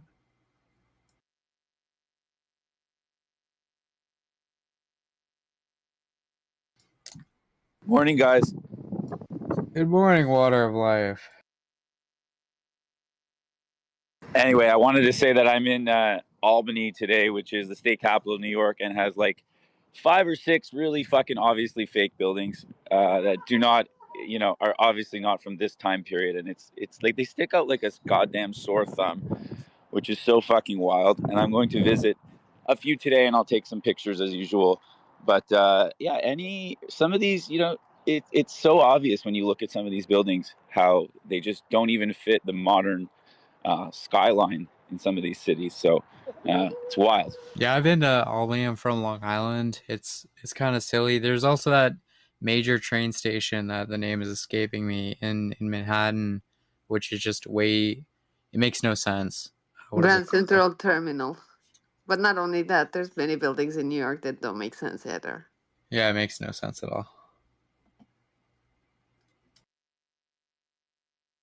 Yeah, like the state capitol building makes absolutely no sense here. So, man, now I'm wondering what these guys believe in. Do they believe in any of this whole world technology? I don't know, man. It's like I don't get it. This is so bizarre how people are just afraid of a 24-hour sun. I'm going concave. Everything. I was thinking of Penn Station as well. That one's ridiculous. Yeah, Brian, if you can debunk all those things, if you could show how all those things work on a flat Earth, then it's not exclusive evidence of cellular cosmogony, whatever that means.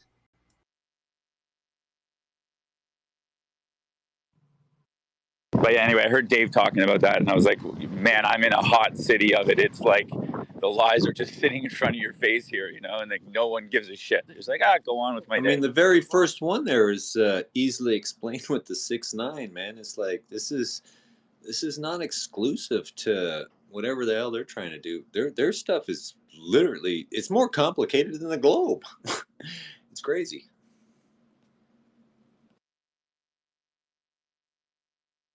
Did anyone? Yeah, I mean, I wish they brought up these points when they were here, and then they brought evidence for them, but they neither brought up these points nor evidence for them.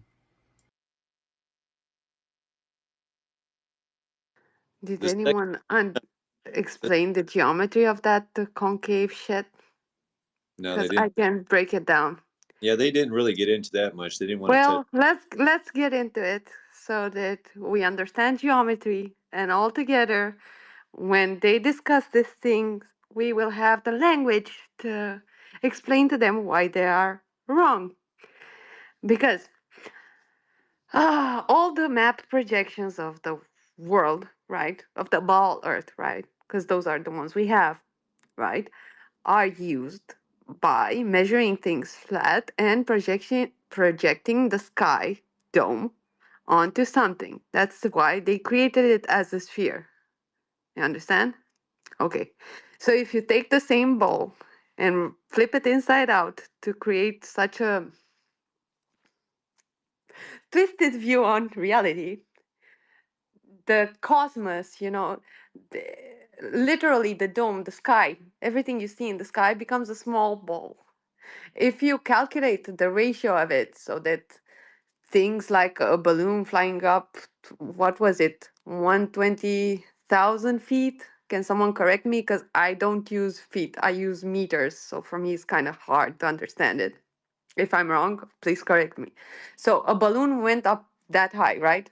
So you are supposed to be able to go from the inside of this ball at that height and not be encumbered by the small sphere.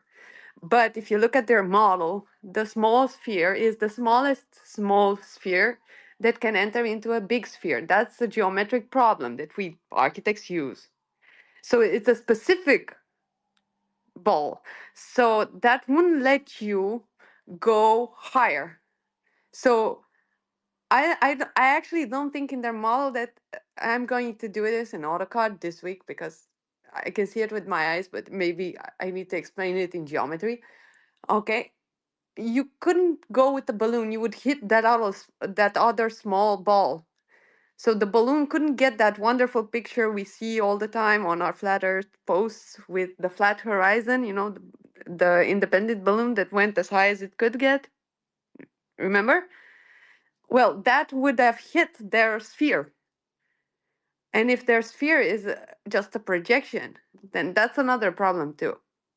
Also, everything on this world, right, is it has a topometric, right? So it has an altitude.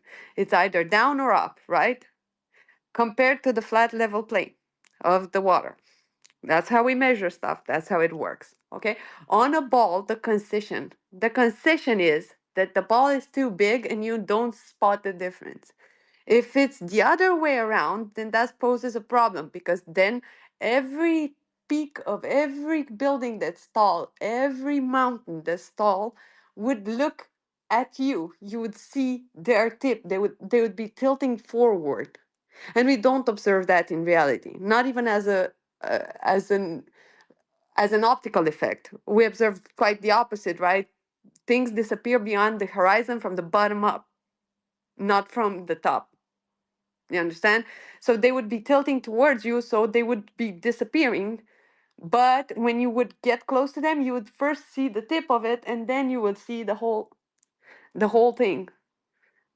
And we don't observe that. That's not observed on planet Earth, plain Earth, whatever. It can't be concave. And if you have to model it as a ball, you need to stretch out every mapped part of the world and create the slices of a ball, and then you will wrap them around. That's how we create boxes for you, or balls, or I don't know, computer casings, right? We map out something on a flat plane and then we recreated it in 3D, right? That's how we do it. Well, that's how they do it too on a ball. But if you are inside of that ball still has those dimensions. So the concave Earth is just as big as the ball Earth. You have to understand that. It can't be bigger, not 1 millimeter bigger. It has to be the same value because otherwise the slices wouldn't fit. Do you understand? And if it is such, then it's too small. It's too small to have a whole system inside of it and you to be able to fly up above it, like we've seen with planes and rockets and whatever. We know they don't go into orbit, but we know that they go high. So you would hit that sphere or you would hit another continent and that would be problems. That would create major problems, you understand? If you would get into a balloon and hit, I don't know, you would leave in Europe and you would hit South America. That would be a problem. You understand? There wouldn't be a limit. It's either you hit that little ball in the center or you hit another continent or sea or whatever. Not to mention the fact that water is level and water can't stick to anything convex or concave. So it doesn't matter if it's concave or convex. It can't. Well, if it's the same size as the globe, the center of that ball in the center would be like 4,000 miles away from, the ground, right? Yeah, And I don't that's think my anyone's point. went up 4,000 miles. Yeah, but that's my point. That's exactly my point. We go further up than that. We went. 4,000 miles? Yeah. Look I don't know look at. about that. Well, it can't be as small as the center of the globe Earth. It has to be bigger than that because you would have to be able to see the night sky for the whole skyline from every spot you're on Earth. So it's a big ball. It's the smallest big ball that can enter into a ball. It's a specific geometric problem. It's not as big as you think. It's not 4,000 miles away. That's the center of that little small ball. But it has a radius too. And its radius is not that small because you need to be in a position to observe the whole night sky from any part of the world and it to be encompassing all of your line of sight. So it's a huge ball. Well, do they claim a radius of the center Well, ball? they don't need to claim any radius because it's bullshit, but it has to be this big so you can see. Okay, well, if we're That's just gonna say it's bullshit, then we're just straw manning them, and then we're refuting an no, argument that they're not making. I'm trying to make you understand that it's a specific ball. It can't be any other ball. They can't just change the dimension because it's a fixed dimension. It's the only dimension that you could ever argue that from one place, like in your bed, right, in your room, right, you go outside and you have to see all around at night all the stars that you see. You understand? So it can't be a small ball. It's the smallest ball that can enter into a big ball. That's the geometry problem.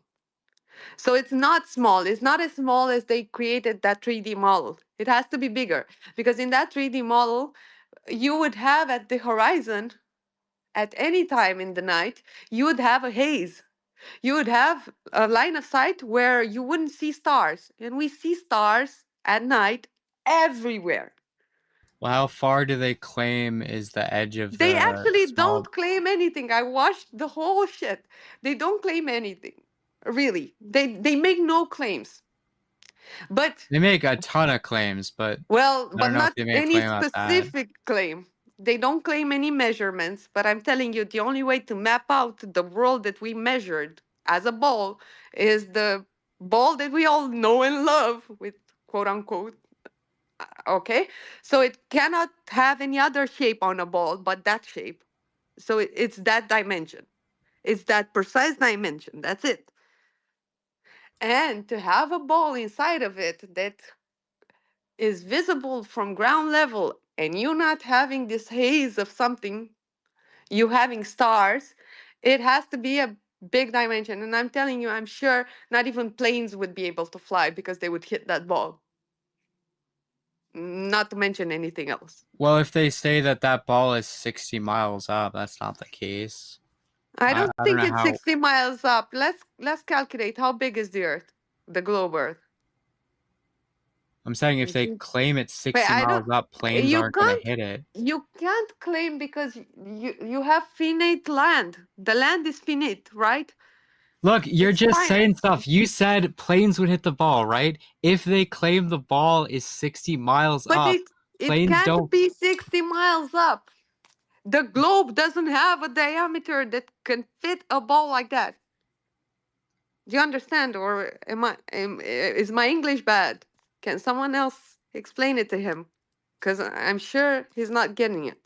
It can't be any other ball. The ball is the same size, whether if it's on whether you live on the outside of it or you live on the inside of it. Listen, The I get ball that. is I the get that same. concave Earth has the same dimensions as ball Earth. I get it. You don't need Okay, to keep so repeating that. but I'm saying there's a ball on the inside of concave Earth, right? yeah, If that ball is 60 miles up, a it's plane not is gonna not be going. 60 miles up.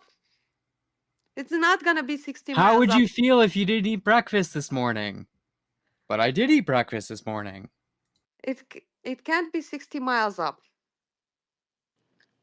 It can't be, because then you would have a haze on the horizon where you would see light or other continents. I can't even explain to you what optics that would create, because it's something that's never been witnessed in real life. I don't even know if I can make it in 3D, if the model would show you how you would see the horizon. So it has to be a specific kind of ball. It has to be the biggest ball that can fit inside of that ball. So you could see the stars at the horizon point at night. That's my point. They can't just say, oh, it's a small, tiny one. It's 5,000 miles. It's 6,000 miles. It's 4,000 miles. It has to be that sphere. They can't, on a ball, if it's a ball, everything is precise and fixed. That's the beauty of geometry. Everything is ratioed to pi. You can't mess this up. If it's a ball, it has limits, and those limits can't be changed. We on a flat earth, we can change limits, because for one, we don't know, and two, if everything moves above you and you can't measure it, then you can't know, so you say don't know. But on anything that's a ball, it's mathematically demonstrable and geometrically proven. So even their representations are misleading, because the ball that they show in that movie, that 5-hour movie, I watched it and I watched their explanation. The little ball inside, that's too small. If it were like that, you would see other continents on the horizon, or you would see a white haze on the horizon at night, and we don't observe that in real life. We observe nighttime, and we observe stars everywhere, as far as the eye can see, uh, as low as the horizon. So their 3D model is misleading from the start. The geometry, I'm sure they never even questioned the globe geometry, that it has to be the same. It can't be bigger, because they can say, oh, our globe mother is bigger. No, we measured the countries. We know the limits. We know the areas. You can only project them on a ball using the Mercator projection, and then wrap it on a ball. That's the only way you can map the continents and everything else on a ball. You need to use a projection and wrap it on a ball like a cloth. So the ball has to be the same size as it's written in the Mercator projection, right? And we all know it's 8 inches per mile square, and we all know it's 23. So hard for me to change them from meters into feet. You guys do the conversion. Okay, so it's fixed. You can't make it a bigger ball. Just like the globe Earthers, you can't make it bigger. It is what it is. It has to be this, because this is what we mapped and this is what we know. Okay, Chrissy, hold on.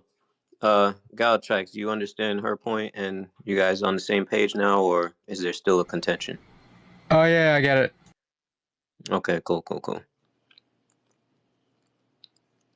Anybody with their hand up, I can't see you. Just feel free to hop right in.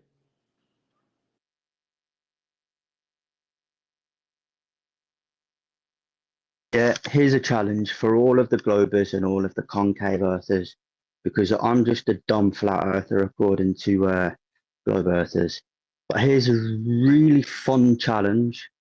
If the earth is curving, whether it is positive or negative, provide real world evidence of a non-Euclidean surface without any Euclidean geometry at all. So I'll repeat the challenge. I'll repeat it again. Yeah, the challenge. Provide real world evidence of a non-Euclidean surface without any Euclidean geometry at all. Well, that's all right. impossible. If there's any globers or concavers who want to take that challenge, great. If Dude, not, let's swoop it on over to who's that? Barber Dan, I think, and Jihadine has their hand up as well. Hop right in, guys. All right. Hello. Good morning. I'm from here from Texas. Top of the morning. Yes, yes. Okay. Well, I'm not really much of a concave Earth guy, but I mean, I do see why people might think that. I mean, just a question here. Everybody knows the elevation of Antarctica, right?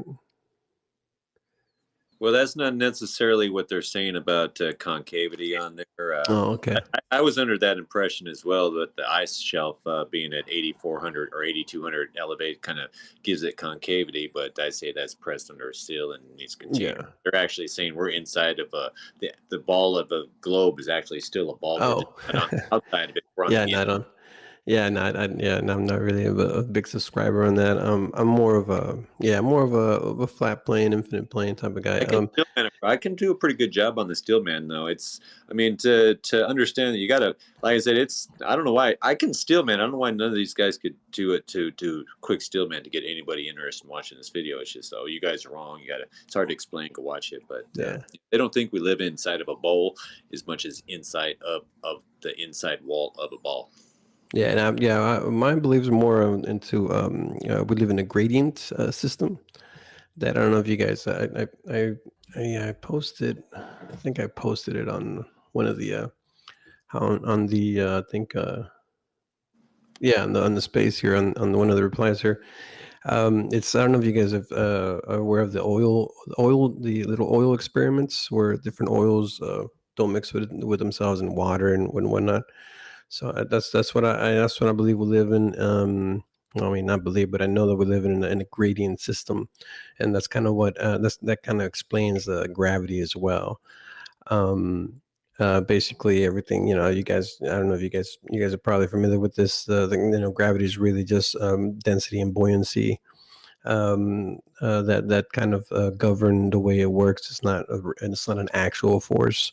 But yeah, I don't know if you guys have a chance to look at my little graphs, my little explanations of reality that I've seen.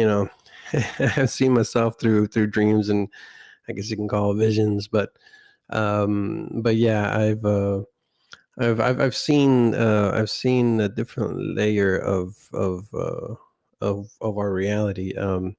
Multiple times. It's like a infinite. It's an infinite plane that stretches out, and the sky, I guess the top part of what I've seen is just white, all completely white, and it's like a sea of glass, really. And basically we're at the very, very, very, very, very bottom of this gradient system that we live in. So I just kind of wanted to put that out there, but I appreciate the chance to be able to speak on this. No problem, man. Next person with their hands up, jump right in. Anyone got their hands up, man? I don't know, man. I think the idea of a spinning ball above us is pretty freaking cool, though, man. I ain't lying. That'd be freaking pretty wild. That's where I was at with it. I was like, if that's true, it's a pretty cool concept. Once you analyze some of this stuff, it just doesn't really work out. I just could see it being more of on a flat plane in it doing that as well. Maybe the concavity is the shelf or something like that, even if it's even greater expense. But I could see that way we can still get our long distance observation. That's why I'm saying I don't know. It could be this thing up there. I mean, but we all still look up. But they're saying we're looking in.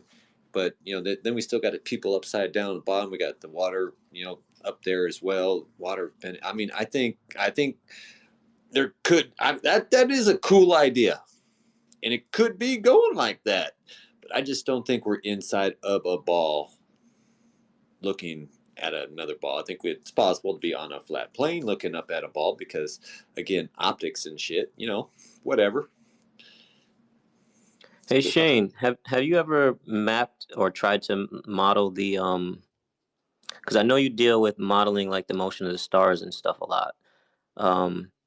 Have you ever tried to map that to the geometry and like flow of a torus to see exactly how they align? Because there's different toruses, and I feel like if we can map the stars and their paths and their orbit to, or not their orbit, their rotation, kind of to a particular type of torus, that would give us a better idea of what's going on in the center of that torus. And go ahead, Brian. Even the sphere above us wouldn't even be really circular, because even with their orbits with the sun and stuff, it's kind of like an oblongy thing and like that.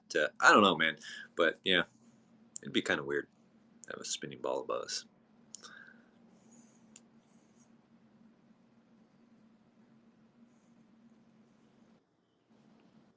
Yeah, I don't know if Shane heard me, but maybe he has. I see him as a listener. Anybody else have anything they want to chime in with? I see Shane as a speaker. He might fell asleep though. I don't know. Well, it's 7. Well, yeah, it's East. It's 8 o'clock to me. Where is it? 11 on the East Coast. Yeah, I was watching the thing that Sacred posted about the TikTok from Joe Dubs, where it shows the black galaxy ball in the center. It's trippy.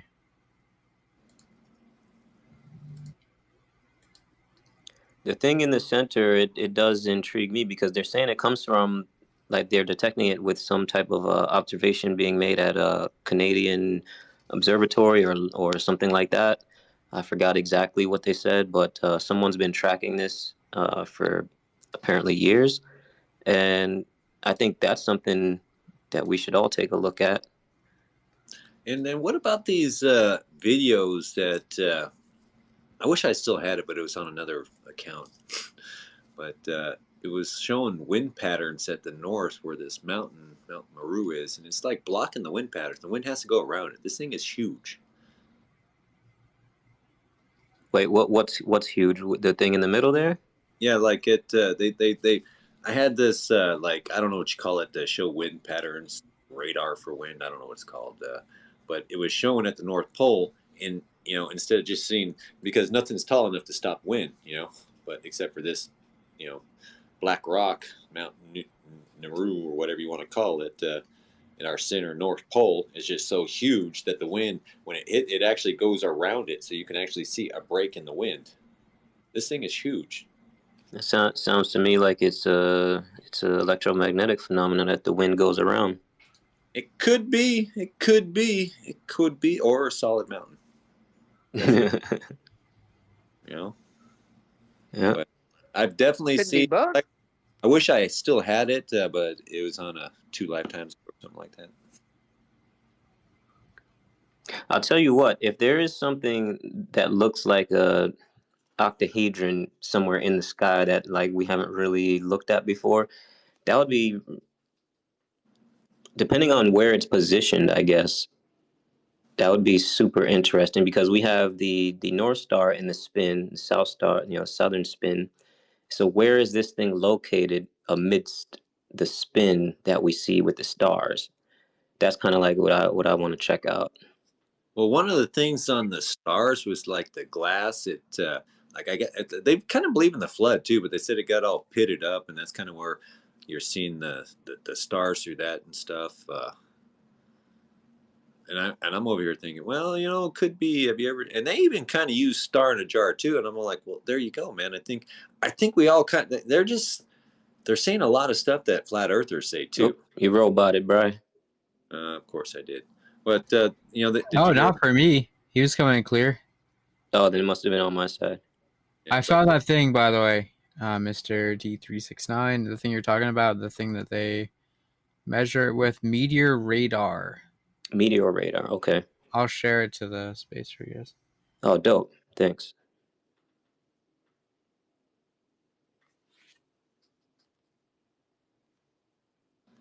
Yeah, my biggest issue is just that they're using globe numbers, man. That just doesn't seem right. They have to use those numbers, because if they don't use those numbers, they can't map the physical plane that we measured. It's impossible. It has to be the same ball. Well, I realize that now. It's just that I didn't realize they were just reverse globies. I thought they were more flat earthers. I just thought it was a bigger concave kind of bowl or something like that. I think they're just lost, Brian. I just think they're lost. and they want to not be the butt of all jokes since we are. But then again, no, I know plenty of architects who know the Earth is flat, and plenty of professors that do too. I know none that believes it's an upside down ball. Well, the thing is that this final, quote unquote, observation experiment is scaring the hell out of them with this 24-hour sun, and they don't. I don't know, man. Why? It hasn't happened yet. And I'm telling you, it's never going to happen because if you look at every expedition in Antarctica, at night, they say it's so cold and they lock you in your accommodations over there. You're not allowed to go outside because they're going to tell you you're going to die. So no one's going to observe it with their own eyes. No one. Never. So this thing in the sky in this picture, I see that they've got it located in the center of a sphere. Where is that sphere coming from? Anybody know what they're talking about with this sphere? Are they just willy-nilly throwing that sphere on there and saying, "Aha, this exists within this sphere"? Because otherwise, where's that sphere? Well, if you do it correctly and you do it as a geometry problem, it's the sphere that allows the point of vision to have everything in line of sight on ground level. So it's supposed to be huge. It has to be huge so you would observe it at the horizon. It actually poses a lot more problems than regular ball Earth because you can sort of like claim reflection and refraction against a convex a concave a convex ball than it is to do it for a concave ball. You can't claim the same things. So they really have no other alternative. It has to be huge. It can't be as small as they say. And they matched three ideas. They used that octahedron as a representation of an isometric axonometry. But I'm betting you I don't know, everything I got in my bank account, which is not that much, but it's everything I got, that they don't understand isometric geometry, because if they did, they would build this ball in isometric geometry, and they would see that they need a huge ball in the middle of it. And you wouldn't get to see anything. You wouldn't even get to fly in it. You would hit it. Well, I mean, I guess depending on if it was like something physical that you would run into or not, it could be just what we see in the sky. I understand what you're saying, and that makes total sense.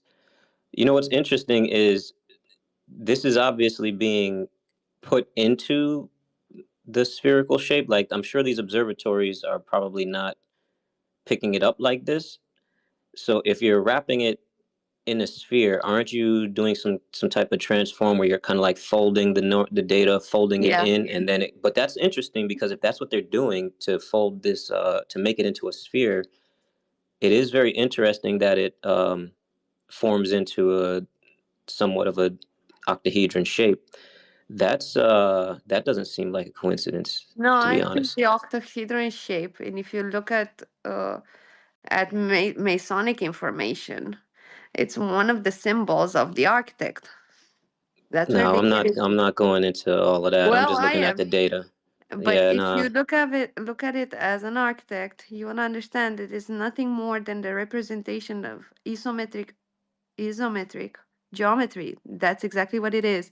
It's the center point of an OXOY axis. That's exactly how we represent and map 3D space. Yeah, that's not. I 2D understand that. What projections. I'm saying is, why would that be? Why would that coincidentally form based on the data that they're picking up? So if they've got raw data that doesn't form this shape, and then they form it so it does form this shape, right? So they're picking up this data by looking at the sky, taking readings.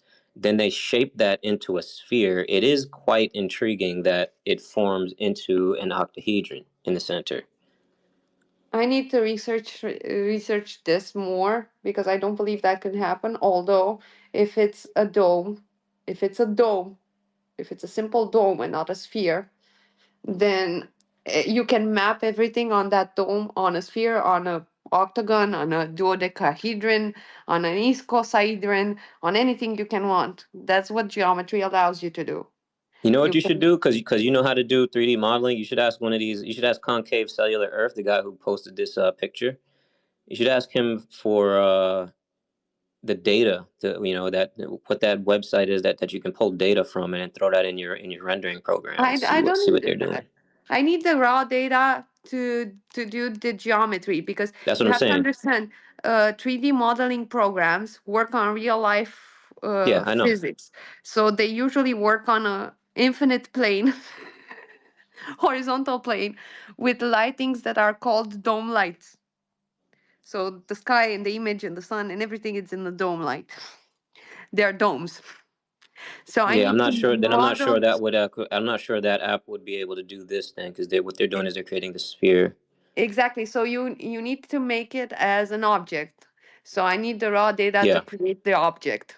So I Right. can't That's what I'm use saying. Maybe this guy can point you to the place where you can get it.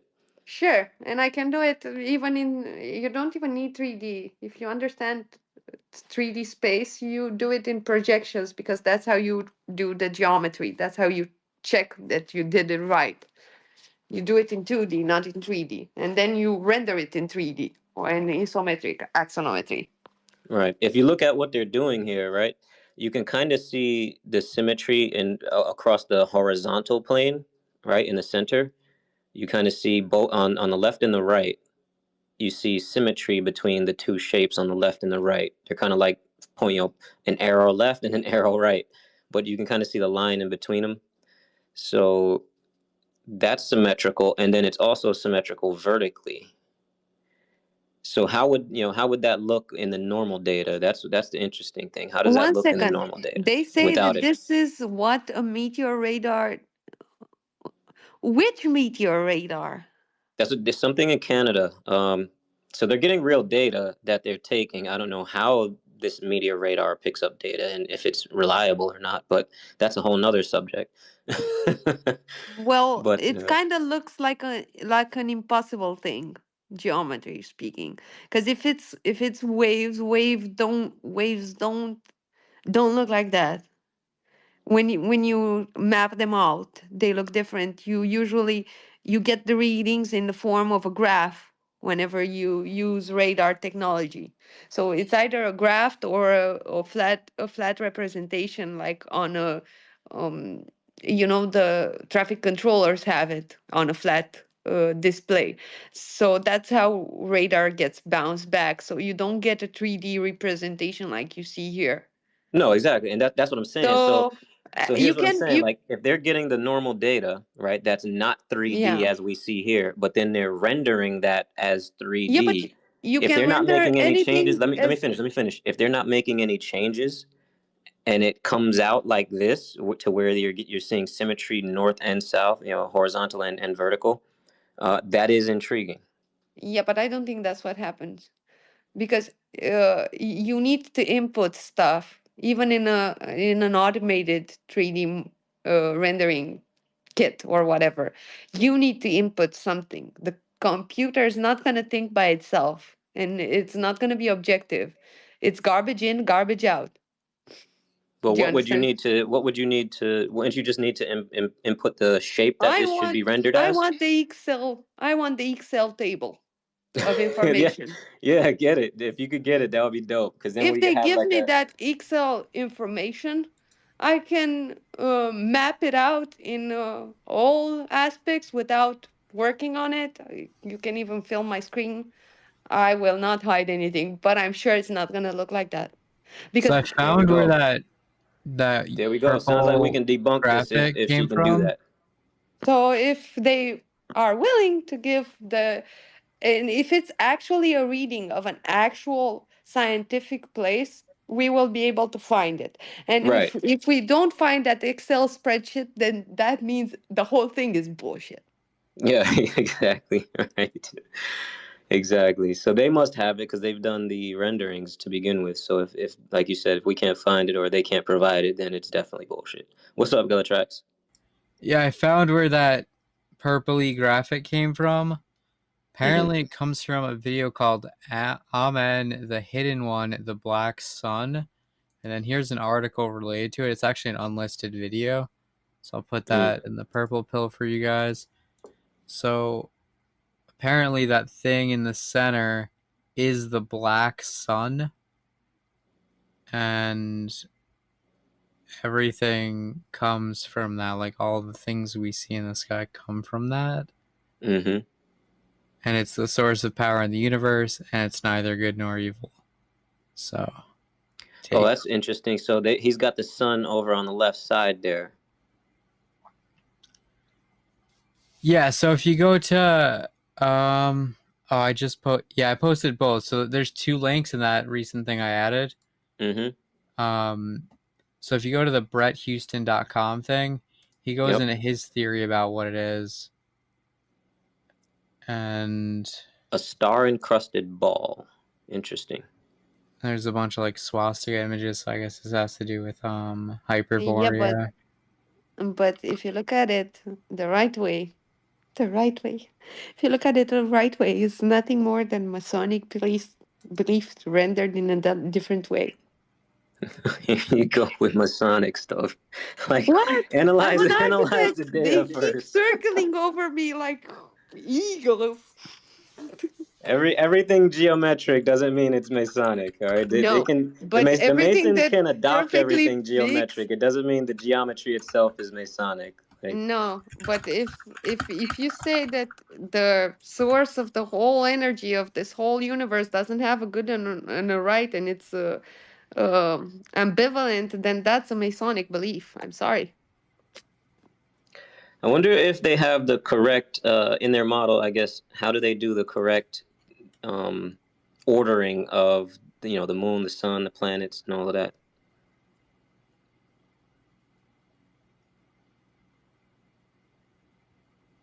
I don't know. Right? I'm reading this thing about what this guy says the sun dog is. He's saying this is the black invisible sun, the hidden one. That thing you see in the center. And they found it using meteor something data. Meteoritics and planetary science. But didn't we repeat this experiment on a dome glass bowl with like a flashlight? Because I did it myself too after I saw it online. So we can replicate the dogs, the whatever you call it that in English. We call it sun. We call it the sun star. That's what we call it in my language. So we can replicate it on a flat plane using a simple bowl. So not really exclusive.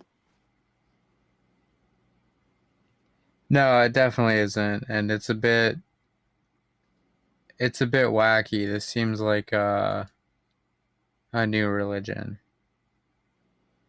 Well, it's a different shape of a ball. It's the same.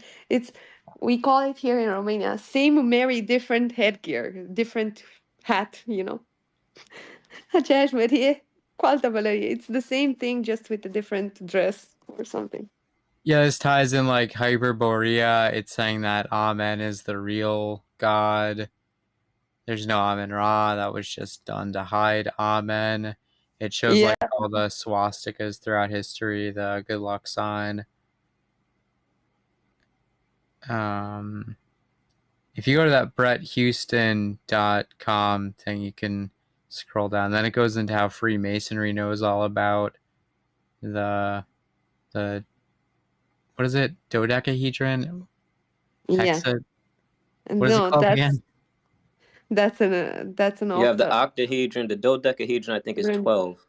Yeah, the dodecahedron is 12. And icosahedron is the perfect shape because it's all triangles. And also there's the primordial triangle, which is the perfect pyramid. It's we call it here, it has a name. I don't know in English, but I'll try to find it. It's called a isosceles pyramid, and it's perfect triangles with perfect triangles. Like that's the perfect shape in masonry and in architecture and in anything really, because it's the perfect shape, the perfect triangle. But I'm telling you this, Masons know it's flat. I agree that it's flat. You're like arguing against someone who isn't here. I agree. Right? That it's flat. This is saying that, you know, the 6-pointed star, so that's supposed to represent the octahedron when it combines. And it's saying that The octahedron or the dodecahedron? the octahedron, here, I'll show you. One sec.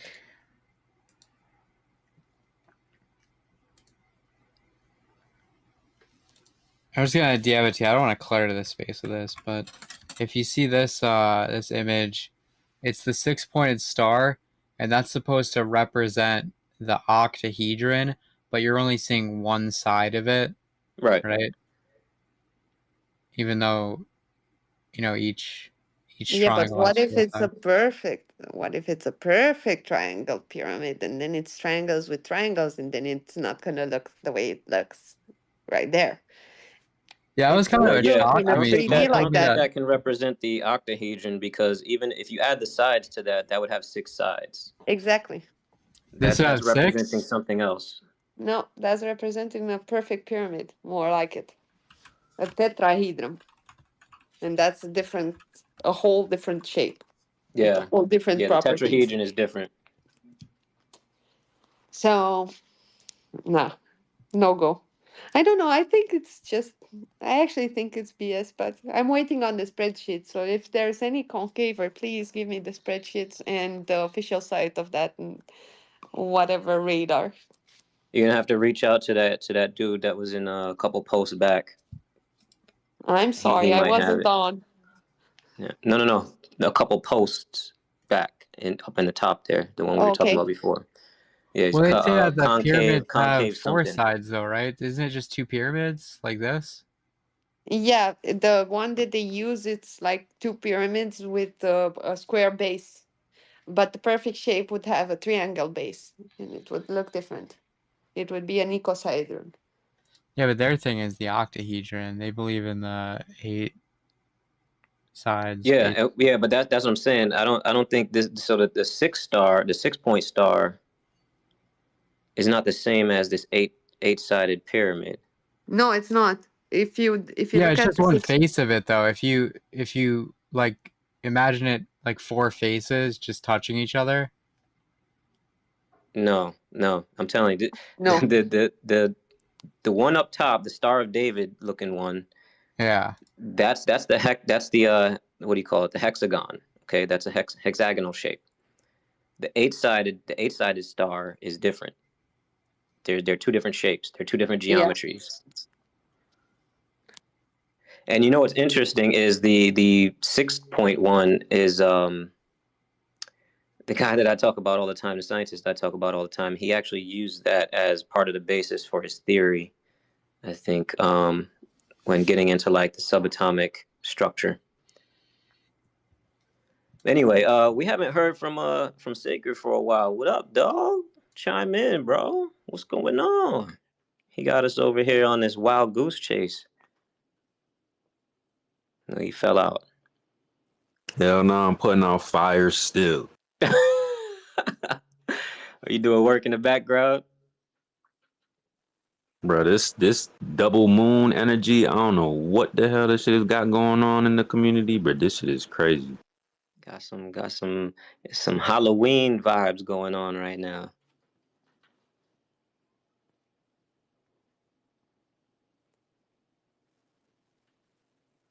I don't know what happened to Proud.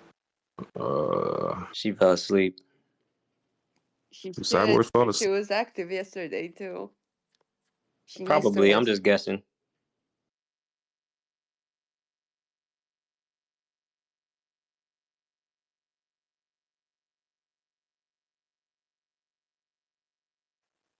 Y'all, are we concave earthers or what? What's going on? Definitely not. I was open to it, but they ain't convinced me yet. I ain't gonna lie. Ain't nothing adding up, bro. It depends. Do you want It's to more worship impossible. Amen, the real God, inside the black hole sun in the center of everything?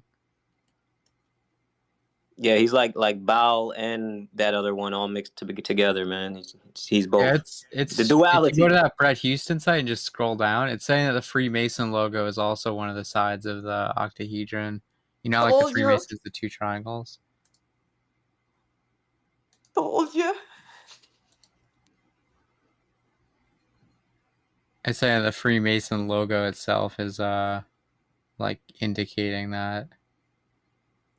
Yo, geometry is Yeah, crazy. so Already. I was someone had sent me like a playlist or like a video or something like that. And then the guy was like explaining that actually it wasn't, no, I'm lying. Someone had sent me a link. And I went to another link and another link trying to do some information on that imagery that y'all was talking about, that octahedron. And then they were talking about the concave earth. And they were saying how it's like occult symbolism. But they were like saying occult doesn't necessarily mean evil. It just means hidden. And the devil isn't necessarily bad. And there's not necessarily a good God. They were like, when you go eat a chicken, you're hungry, but the chicken might think that you're evil. I'm just like, well, but what are you trying to, like, what's happening in this article? Like, what are you trying to do to me right now? Like, what am I looking at? What am I reading? Yeah, it's just saying that Satanic shit. Lucifer is Venus and Satan is Saturn and Ra, Jesus, Yahusha, and the sun is the sun. And then Amen, Yahweh, or Yahuwah, is the black invisible sun, the hidden one, the occult one. So it's... Yeah, that's kind of actually exactly what they were saying. That's Shit what I like that. posted in the space, that Brett Houston article. And that's also, that guy that posted that little purpley image that he sent you to say, how do you explain this octahedron that can be seen with meteor radar? That actually comes from this site, this Brett Houston site. Oh, maybe that's what I was reading. I don't know. I gotta go back and look. It's the most But yeah, it was recent something thing like in the that. space. It's a little bit weird. And then there's an unlisted YouTube video there too.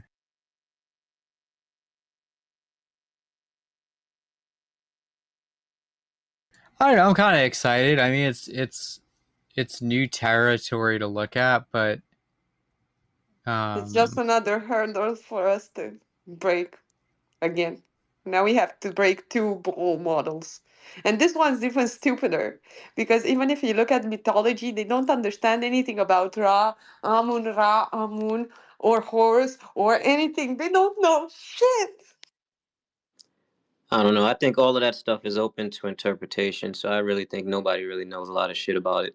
They can say they do, but unless Sure, you're but dating back to there are traditions, pictograms. There are pictograms and there are traditions in Egypt, and we kind of know a lot about mythology, even Greek mythology, and they're pretty specific in their belief systems. So you can't just interchange characters and make one character into another thing. If you want to be specific, then research it and come back. But what they claim is not okay. It's not even near anything that can be okay. right? Yeah, there's a lot of nonsense going on when it comes to people trying to explain occultism and stuff like that. It's not unless you're I initiated researched into it. those things, you're probably way off. Well, I was, because I was a lost sheep, and I researched it a lot. And I I'm don't mean pretty you. I sure. mean people in general. Well, people like knowing stuff, but they don't like researching stuff. So if someone gives them an information on a symbol or whatever, they're just gonna take it. But in my symbolism dictionary, I find for every symbol 7 or 8 explanations, and in some cases it's as far as 20. Very similar or very distinct. And there's also the occult side. And I've never dabbled in Satanism, so I don't know all of those. I just can hint at some of them.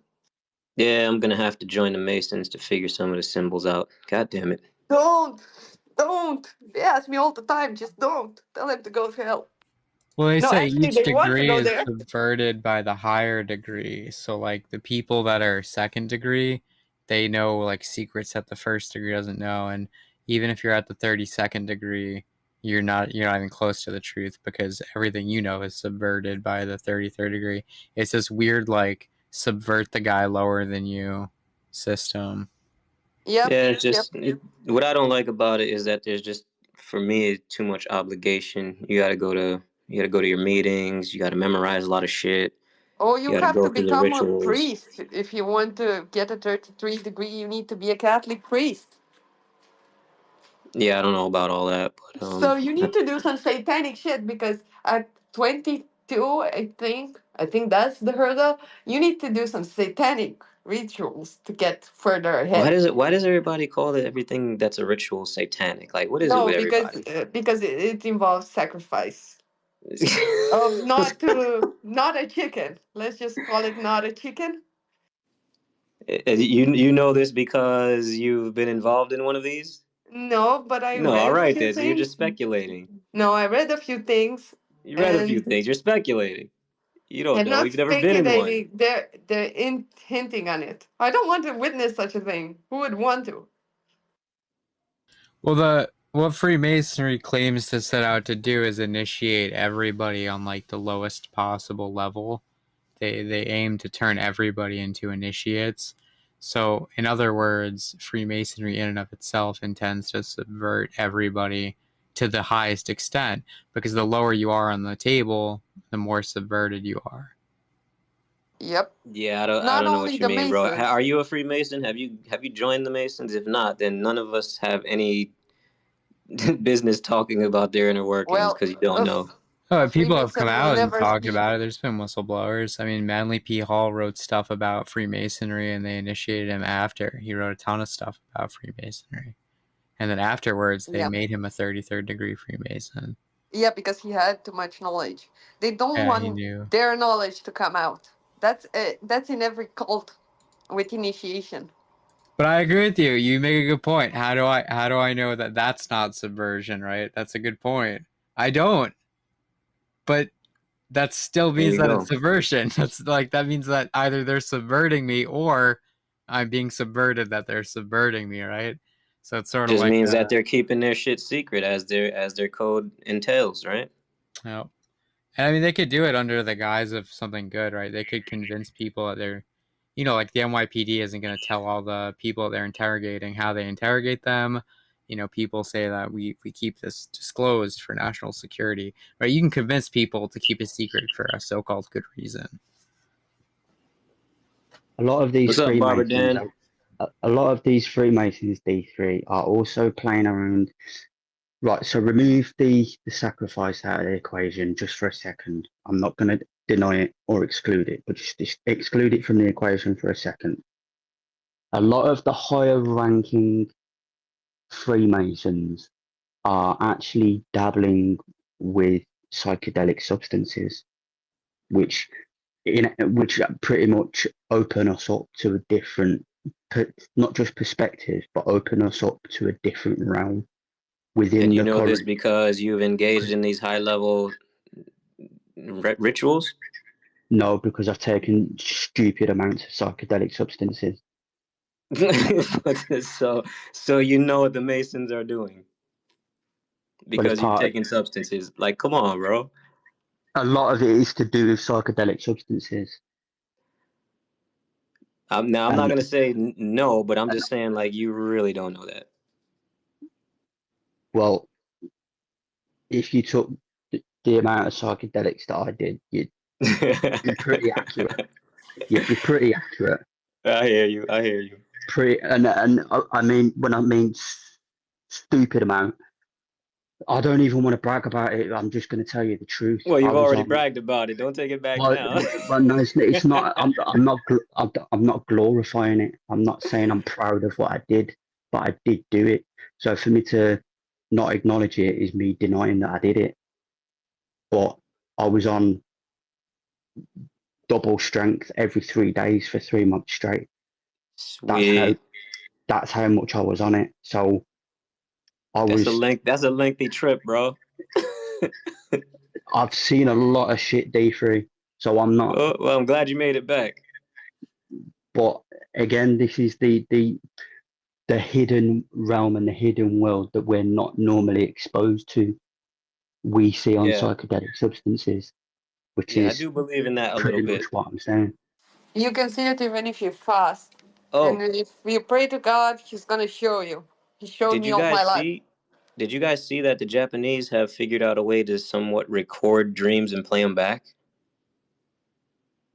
Yep, I saw the news. Yeah. That's. I hope that comes out. I hope that becomes like a home device. Like wear this on your head when you sleep, and then play your dreams back in the morning. That'll be so fucking dope. That'll open up like whole schools of thought where we could like analyze dreams and then reinterpret shit and see if there's like an ongoing pattern between everyone on Earth. Like when it comes to dreams, like who's dreaming of this on this day and this year and all of that shit, and like analyze patterns, and AI could help us out with that. That shit would be dope. They detect it in Or the you REM could sleep realm. remember them. I couldn't hear either one of you. I said, or you could remember them. Remember Yeah, your yeah, dreams. you can remember your own, but without without everybody remembering them. Like if you had a home device, you could actually capture them and then have AI worldwide analyze them to do pattern recognition, right? Which is something we can't do if we just remember them.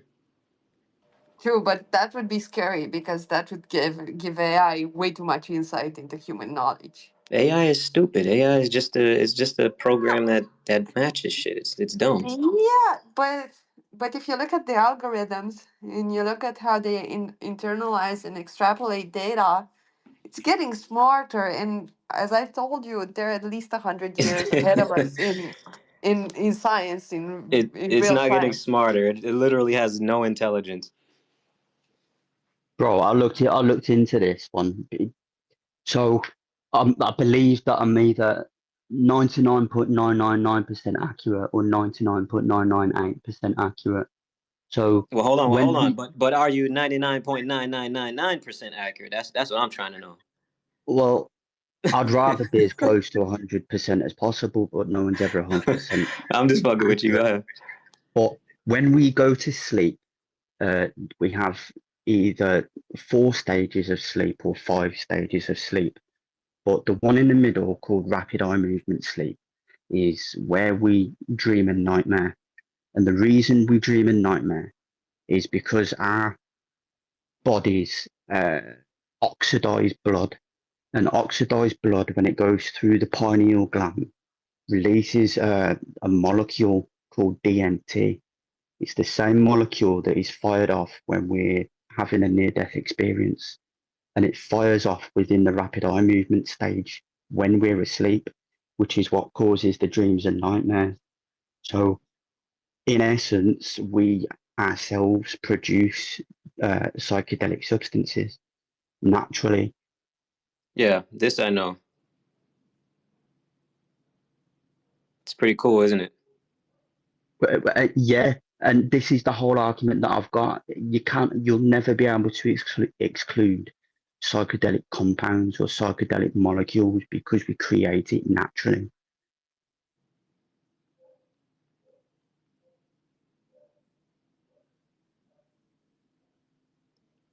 I see my buddy Keon jumped up in here. We were going at it the other day about some texts. I hope you brought those receipts, Keon. Anyways, what's up? Welcome to the space. Yeah. What's up, D3? And Nada, chilling. everyone else, Sacred, I don't know if you're listening. Ken, Sick Chrissy, Babadan, and everyone listening. No, I don't have those receipts. Big Keon, what up, Keon? Yo, Agwan. Yeah, I don't have those receipts, bro. I told you. I told you I don't have them. But Hey, listen, I told you how to find them, bro. You just don't want to go find them. because it's not my claim, bro. It's not my claim. You claimed it. You got to produce that. But anyway, so have you been paying attention to the concave thing? Are you a concaver? I don't think so because I haven't actually understood the whole concept of concave Earth. Like I understand hollow Earth, but I haven't understood concave Earth yet, like completely. So essentially, they have a octahedron type structure in the center, and then a sphere that wraps around that, the celestial sphere with all the stars. And that center is what like creates the energy for the sun and things like that. And then on the outside of the celestial sphere, you have the boundary of the sphere, and we are stuck to the inside of the boundary. Right? So on a globe, we're on the outside of the boundary. On their model, we're on the inside of the boundary of the sphere. So we're inner sphere Earth, essentially. What are your thoughts? all right, so like, are you saying like at the at the center of this sphere? What is at the center of the sphere?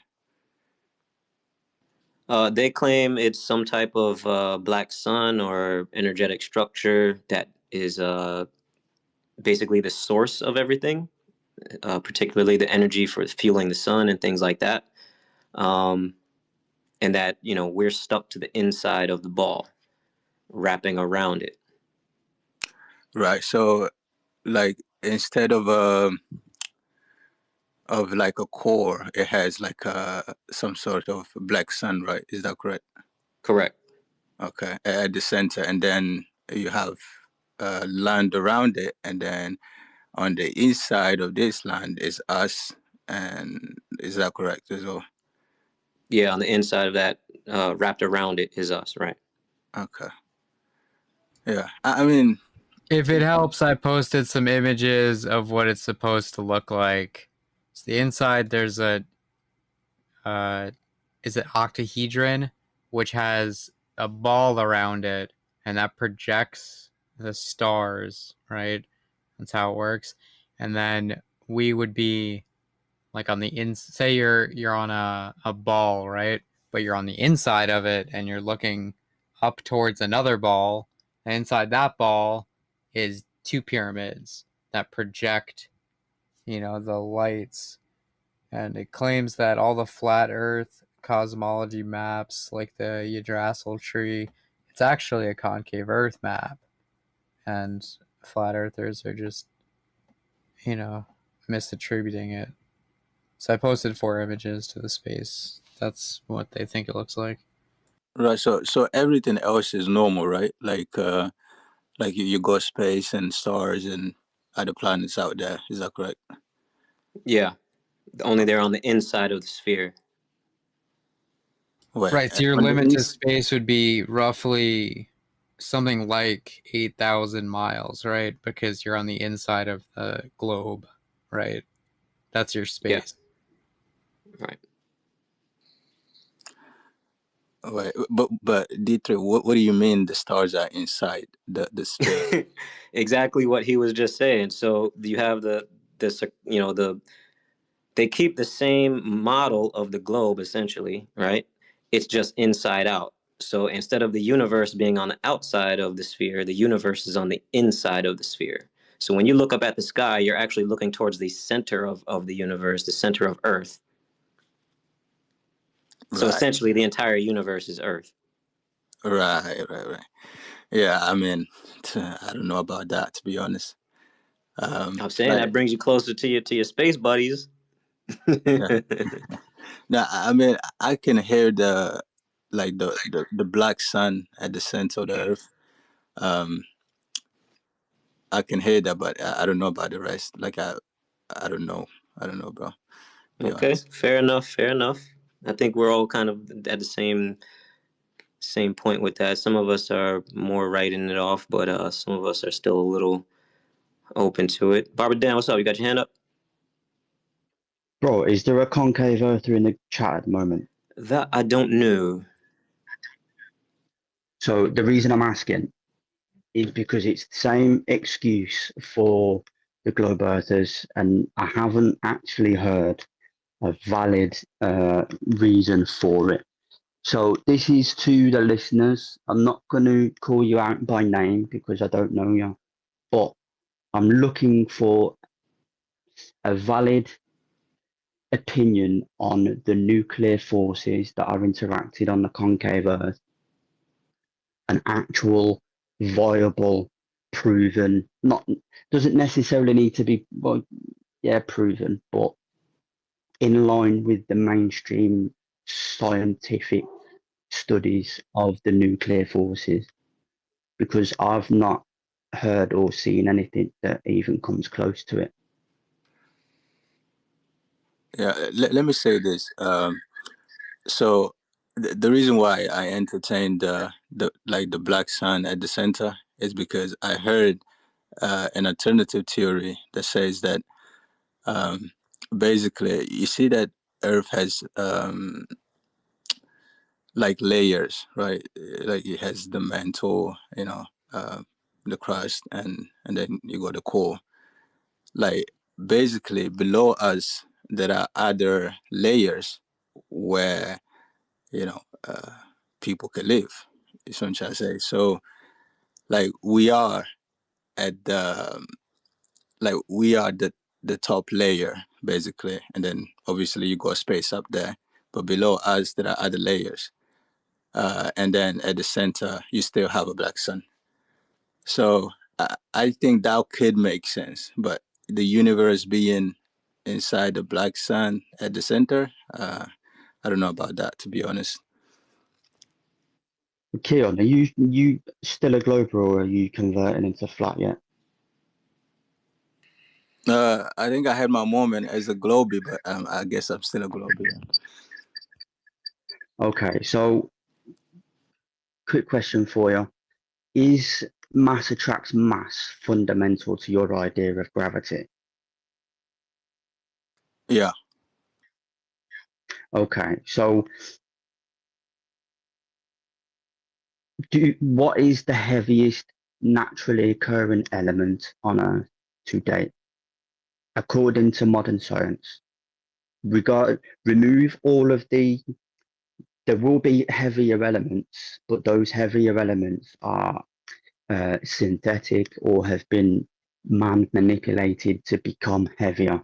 I'm talking about naturally occurring element. What is the heaviest naturally occurring element on Earth? Hey, Barbara Dan, why don't you just tell them? Uranium. So with uranium being the heaviest naturally occurring element and being radioactive, the fundamental source of the black sun, the black bodies, would have to be a radioactive core.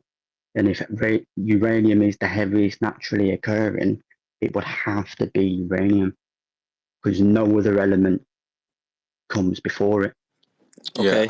Mimi is like hands downing and thumb downing what you're talking about. So Mimi, you want to chime in here? You got some point of contention with what was just said? Yes, and thank you for letting me speak in this space. Hello to everyone. What I up? What love up? how gentlemen are speaking. See how nice. Where you been at, Mimi? Where you been at? Around. Hey, Green. I just want to say hello to you. Thank you for letting me speak in your space. And hey, D, and everybody else. I just want to stay on topic here because I love when the men get together. Here's my question for the men. What is the difference between atomic and nuclear? So don't worry. That's literally a You want to different answer, topic. Barbara? Go ahead, Barbara. The same thing. I'm sorry? It's the same thing. Okay, that's what you think. See, here's the problem. If you check out, Do atomic particles. well, I'm not being rude. Hold on, Mimi. I'm gonna go ahead and answer my own question. You've just thrown something at me. You've just thrown something at me. You've just thrown something at me. Let me ask you a question. Do atomic particles come from radioactive decay? Here's Yes the or thing, no? Barbara.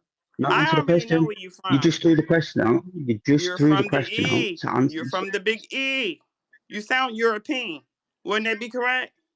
English. Okay. English. Fee, fi, fo, fum. I smell the blood of an English one. Okay, here, check this out. Here's what I wanted to say. The difference between nuclear and atomic, nuclear is man-made, wouldn't you say? That is men that come together and No, no, nuclear isn't hold on. Let man-made. me do this. Hold on. Here's the thing. It's the atomic. Nuclear is just like certain continents or countries that have a nuclear. Like they can like get us sick. They can put stuff in the air. That is man-made. Now atomic Bro, is are only you two joking at less. the moment? But Are you Atomic being is literally serious? falling. anatomy. Atomic is anatomy. So I guess I don't know. All Atomic. right. So I Wait, think so he doesn't really have an Atomic answer for is that. only men. Only men can give that to their son. Only Okay, men can hold hand on, it Mimi. off to their Hold on, king. Mimi. A king can only hand it off to their son. That's Hold on, atomic. Mimi. Hold on. where's Hold the that point? thought. Like, what are you trying? Keon. You were talking with Barbara Dan before, right? So we got Mimi's input. It didn't really dispel what Barbara Dan was talking about. So let's move back to your Okay, conversation. atomic anatomy. Hold on, Mimi. We Okay. got what you wanted to say. We're not talking about anatomy. We're not talking about Okay, Barbara anatomy. Dan, All right. focus on Keon. Autonomy. Okay.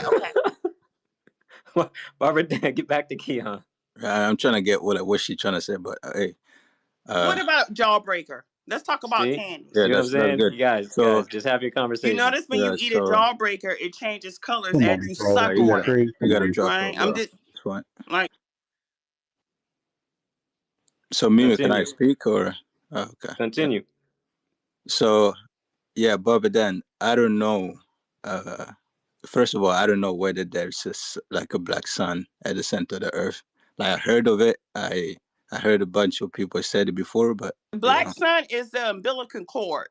If your Hey, mom, do if you not come out interrupt. the womb Mimi, and do your not umbilical interrupt. cord is not cut, it's Mimi, do not interrupt, or you will lose your mic. She's been taking more acid than I have. But hey, like the only thing I can say, like I don't have like clear evidence for that, right? But let's say there is a black sun at the center of the earth. I don't know what it would be made of, but I know that like some of the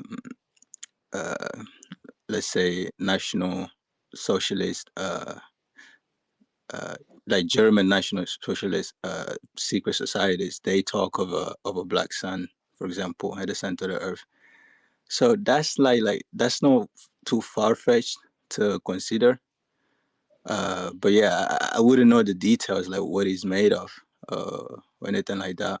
But if we hypothesize that let's say there are other civilizations living below us, right? Like in some sort of environment just like ours, and they have to have some sort of um, like energy source, so that would be the black sun.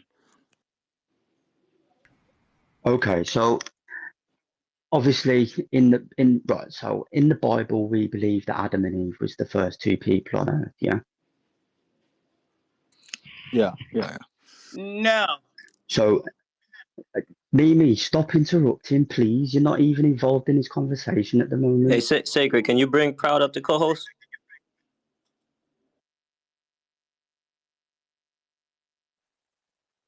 Oh, Proud's back. Yeah, I got you.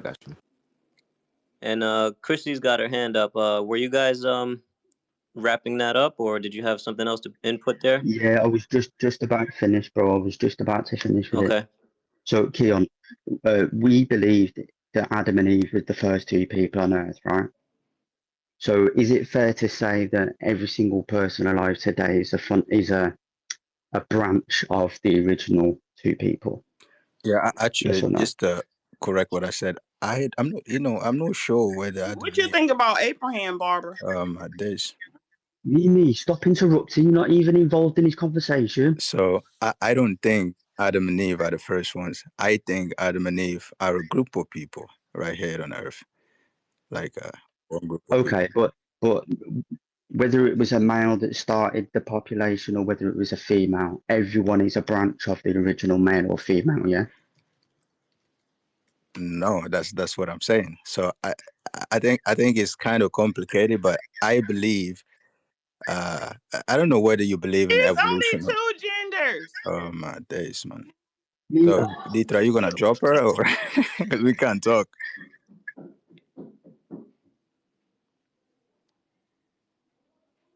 Continue, boys.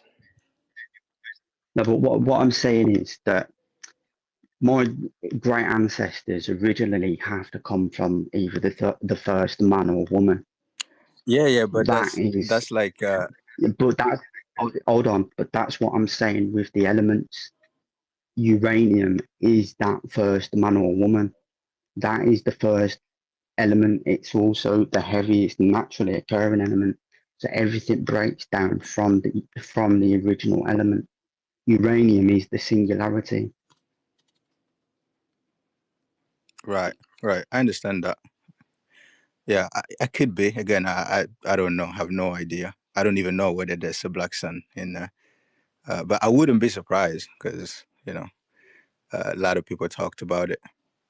But the reason why I said that I'm not sure whether Adam and Eve are the first people is because of evolution. I don't know what you think about evolution, but I think it's totally different from what they told us. So I don't believe in this. No, I agree with that one. Okay, let's let Chrissy chime in. She's had her hand up. Yeah, I was gonna address the black sun thing. The symbol appeared firstly in the Pelagian archives, right? On the tablets of Tartaria, there is the symbol of the black sun. But if you research what they believed in one single god, and his representation was a wheel, and he was represented on Earth by fire. And his placement was at the North Pole. So I don't think there's such a thing as a black sun. I think it's the explanation, the scientific explanation that probably they had that we don't for the toroid that we observed. That's it.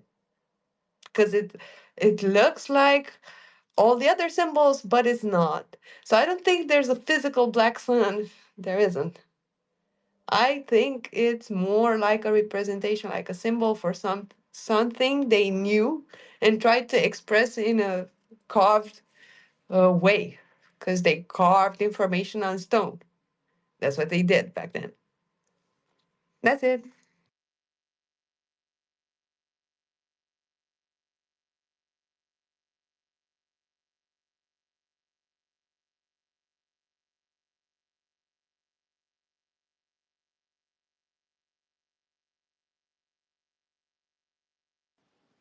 Yeah, I don't know if you guys ever heard of like real society or Thule society from German National Socialist Yep. regime. Yeah. So yeah, that's literally that's what they believe. They believe that this power, this real like the black sun at the center of the earth is made of this energy, and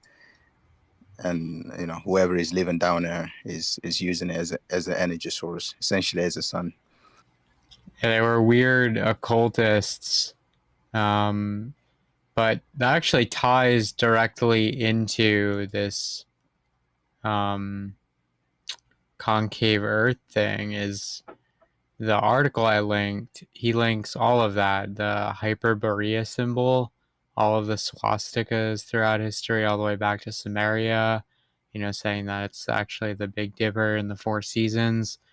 And the black sun is in the center, yeah, where the North Pole would be. So all of that's related to that, the concave Earth model seems to be. I mean, I don't think that all concave Earthers subscribe to this. I'm just saying that this version of it, the one that the guy linked to Sacred, I reverse image searched that, and it led me to this guy's YouTube video, which led me to his website, and that image is from his YouTube video, which is called Amen, the Hidden One, the Black Sun. And then his website has, again, I linked that, bretthouston.com creations. There's a lot of stuff in there about that. How it shows the Hyperborea thing, which is that sun symbol you guys have probably seen with all the tendrils, and then all the swastikas throughout history. And it's just saying that like Lucifer and Satan are different people, and that Yahweh and Jesus are different people. Yahweh would be the black sun, and Jesus would be the yellow sun. Again, according to what this guy says, I'm not making any claims about this. It's very strange to me. I don't really understand it yet.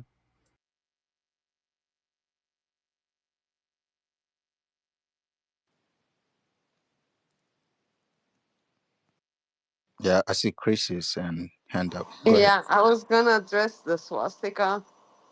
We all know what the swastika is.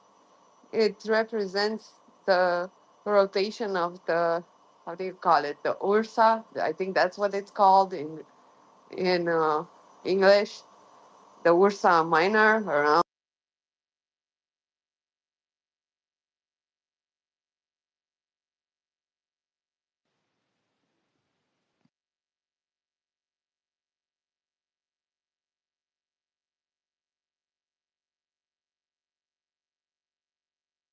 Is Emila, did she get caught in the ether?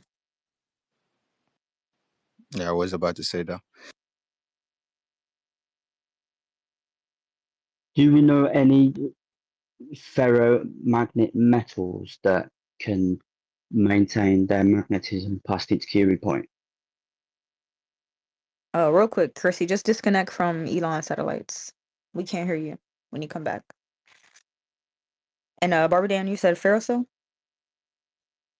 Ferromagnet. What you're asking wouldn't be found in a ferrocell?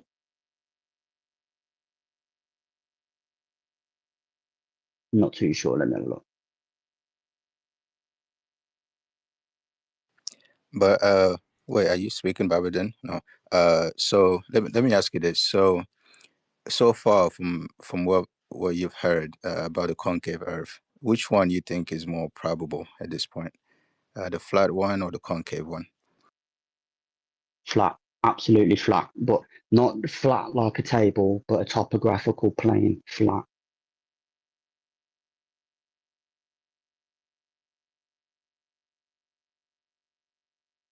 So, and this is the argument that I've got with the globe earthers and the concave earthers, that I was called stupid for even asking, that the globe earthers especially use Euclidean geometry to prove the shape of a non-Euclidean surface. It never works. You cannot use something that is the reverse of something to prove the reverse of something. So Euclidean geometry is the geometry of a flat surface, but a non-Euclidean surface is spherical geometry. It's the shape of a ball. You cannot use a flat geometry to prove the shape of the surface of a ball.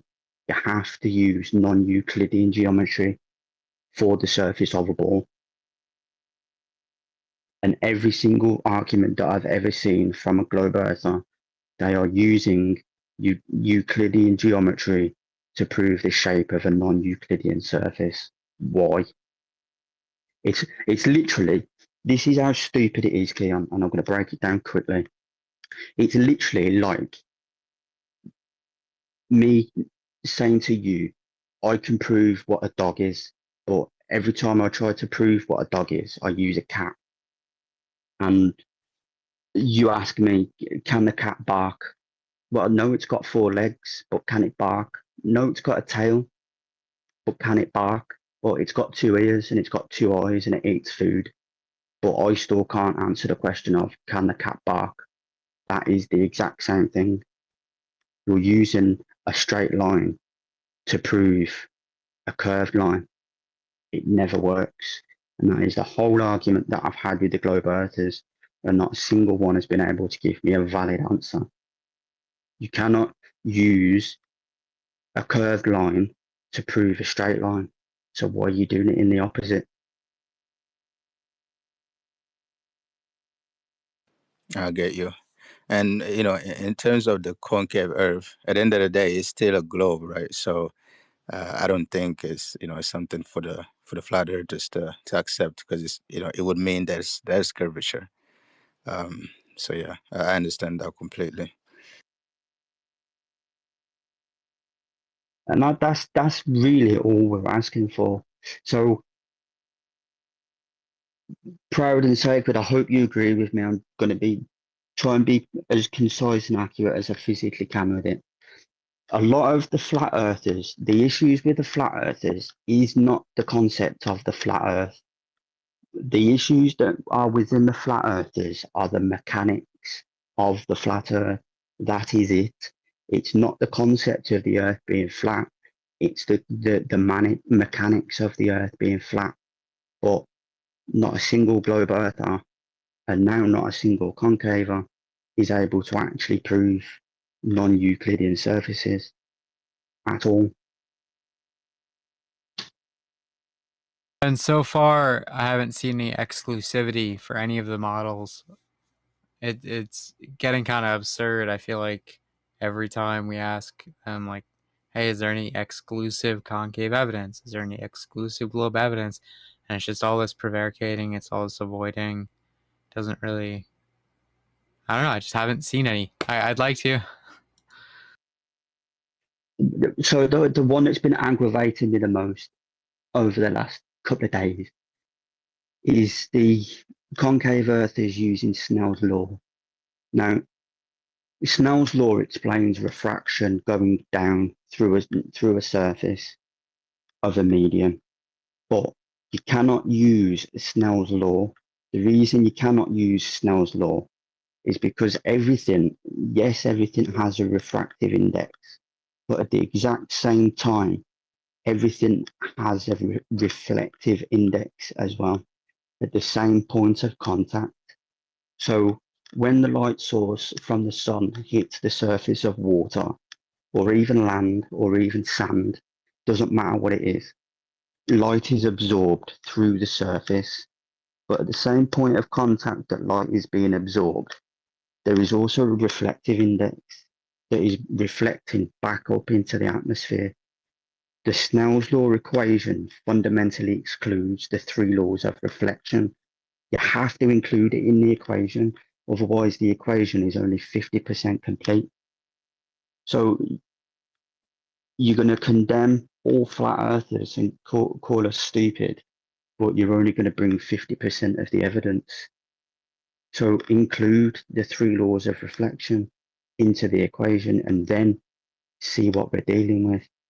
But excluding it and we add it, it doesn't fare well for the concave, because we actually acknowledge that surfaces have a reflection and have a reflective index, just like water. If the light source and the air quality is clear enough, the light source will turn the surface of a water into a big, massive mirror, and mirrors reflect light. So you have to include the three laws of reflection into the equation.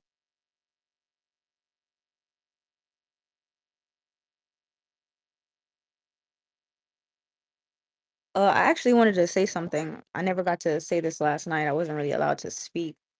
When Matt was up here, and it's frustrating because Matt has said a whole bunch at one point in time, and nobody actually dissected this part of his contention with flat Earth, that there are things that flat Earth can't explain, the anxiety of not understanding certain things, not being able to explain certain things just of lack of knowledge of how the composition is or how it works, kind of turns him off from the flat Earth position. And it's kind of frustrating because somebody that spent X amount of years arguing flat Earth in general to globe earthers, he should understand that the problem we have with globe Earth is that their entire model that they're basing this like reality on is built upon presuppositions and things that the globe Earth did not know in order to believe.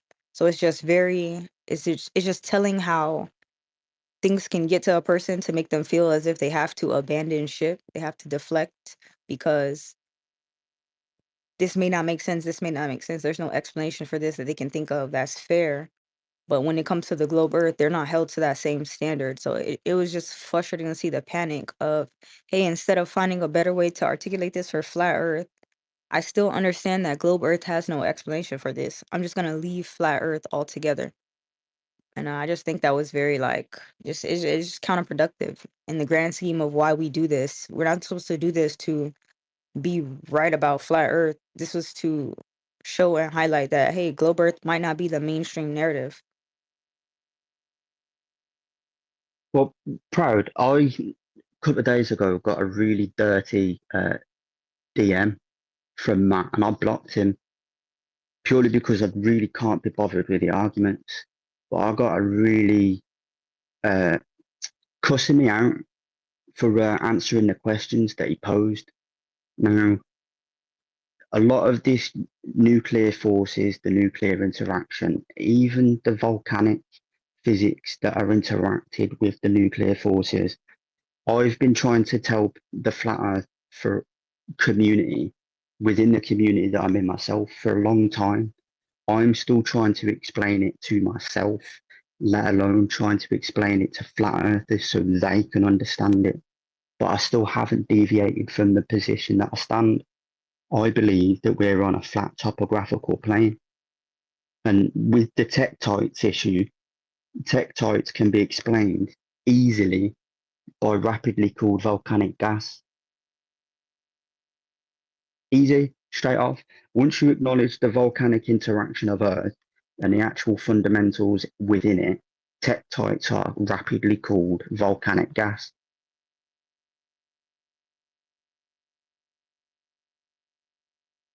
I think a lot of people fall under the assumption that just because there are multiple components of a globe Earth and multiple parts that make up a globe Earth heliocentric model, flat Earth, concave Earth, donut, pear-shaped Earth has to have an equal amount of explanations for the phenomena we see on a quote-unquote globe Earth. And it just doesn't really align. Like it's not really the truth. Like the globe Earth can have 150,000 things on it, but don't necessarily need to be required for you to depict another ideology. And I think that's what we fall No, into when we have globers who are, well, explain this. Hey, explain how this works on a flat Earth. If it works like this on a globe, explain how this works on a flat Earth. If you could do this on a globe, it's like our point is not to replace your understanding or your model with ours. Like we're just showing you a viable option. Yeah, my and do you know what the fun? Hold on, Keon.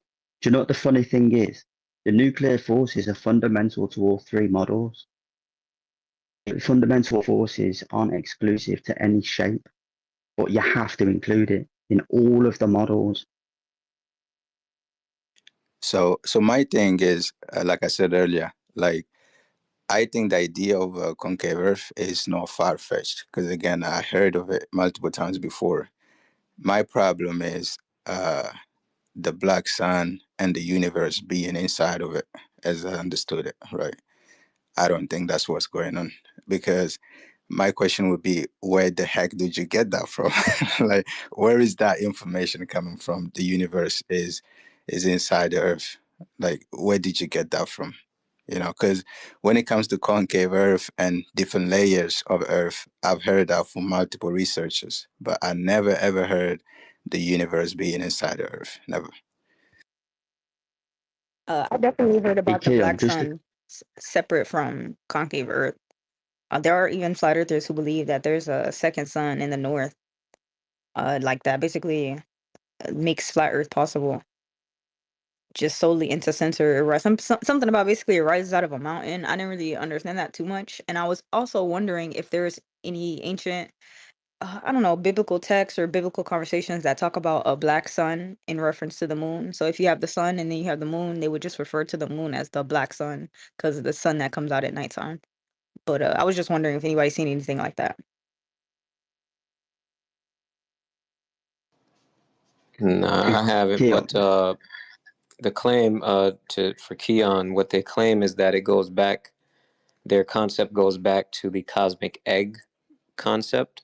So if you've done the research that you said you've done, like reading ancient texts and stuff, you've probably heard of the cosmic egg.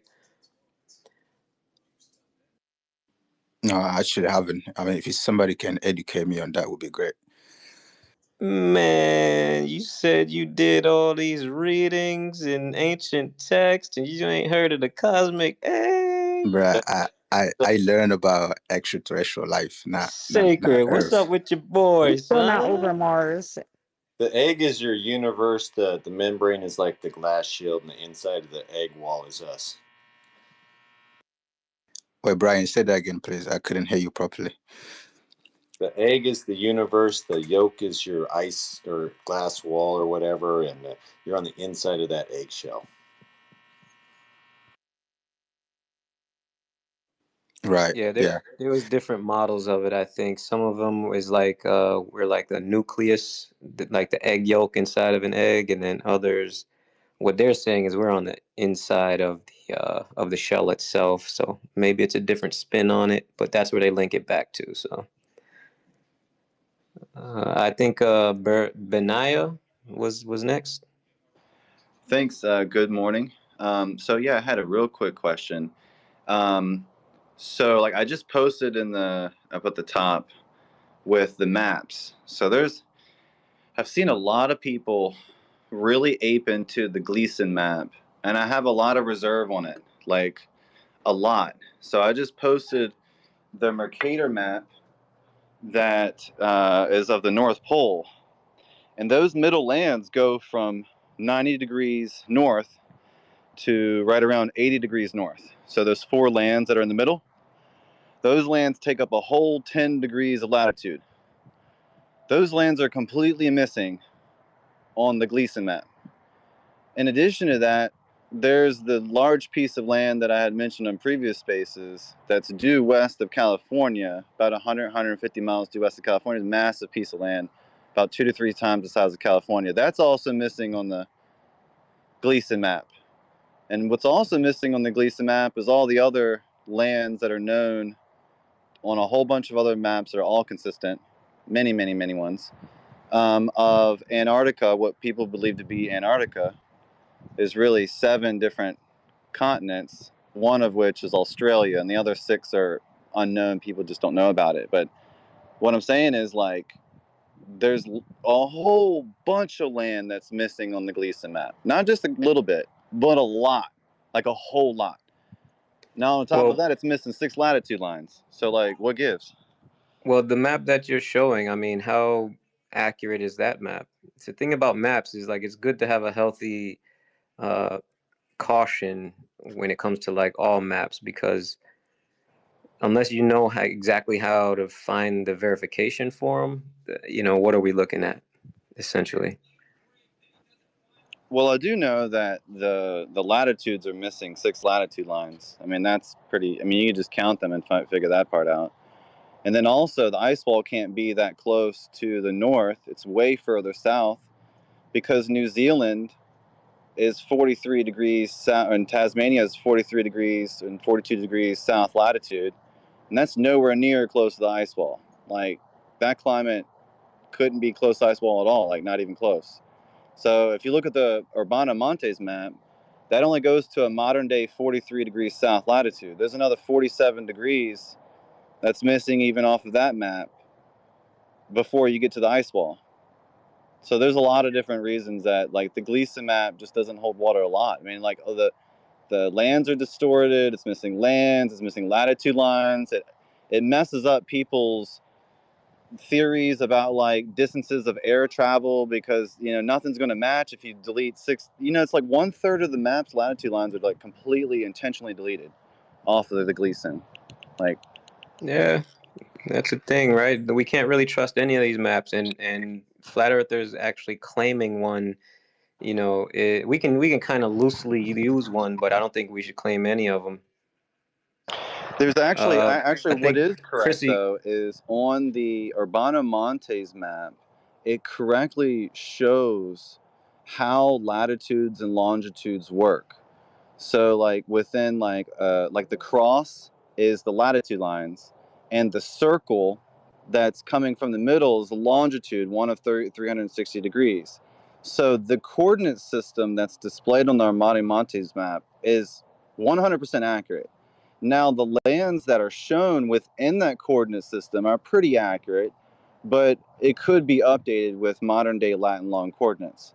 So there's these spreadsheets out there that have all the Latin long coordinates out there of every major city and you can like just plug them directly into the coordinate system and have like the most updated, most accurate map that's ever existed.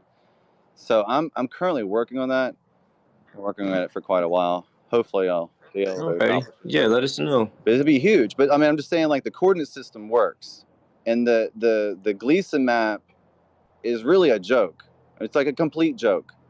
So like if anyone's really into maps, like the Bonamonte map is way more accurate than the Gleason. Not to say that none of them are perfect, but if you're looking for like the best one to explain what flat Earth reality looks like, certainly not the Gleason. Alrighty. Christy, go ahead. I was going to chime in on the um, both topics.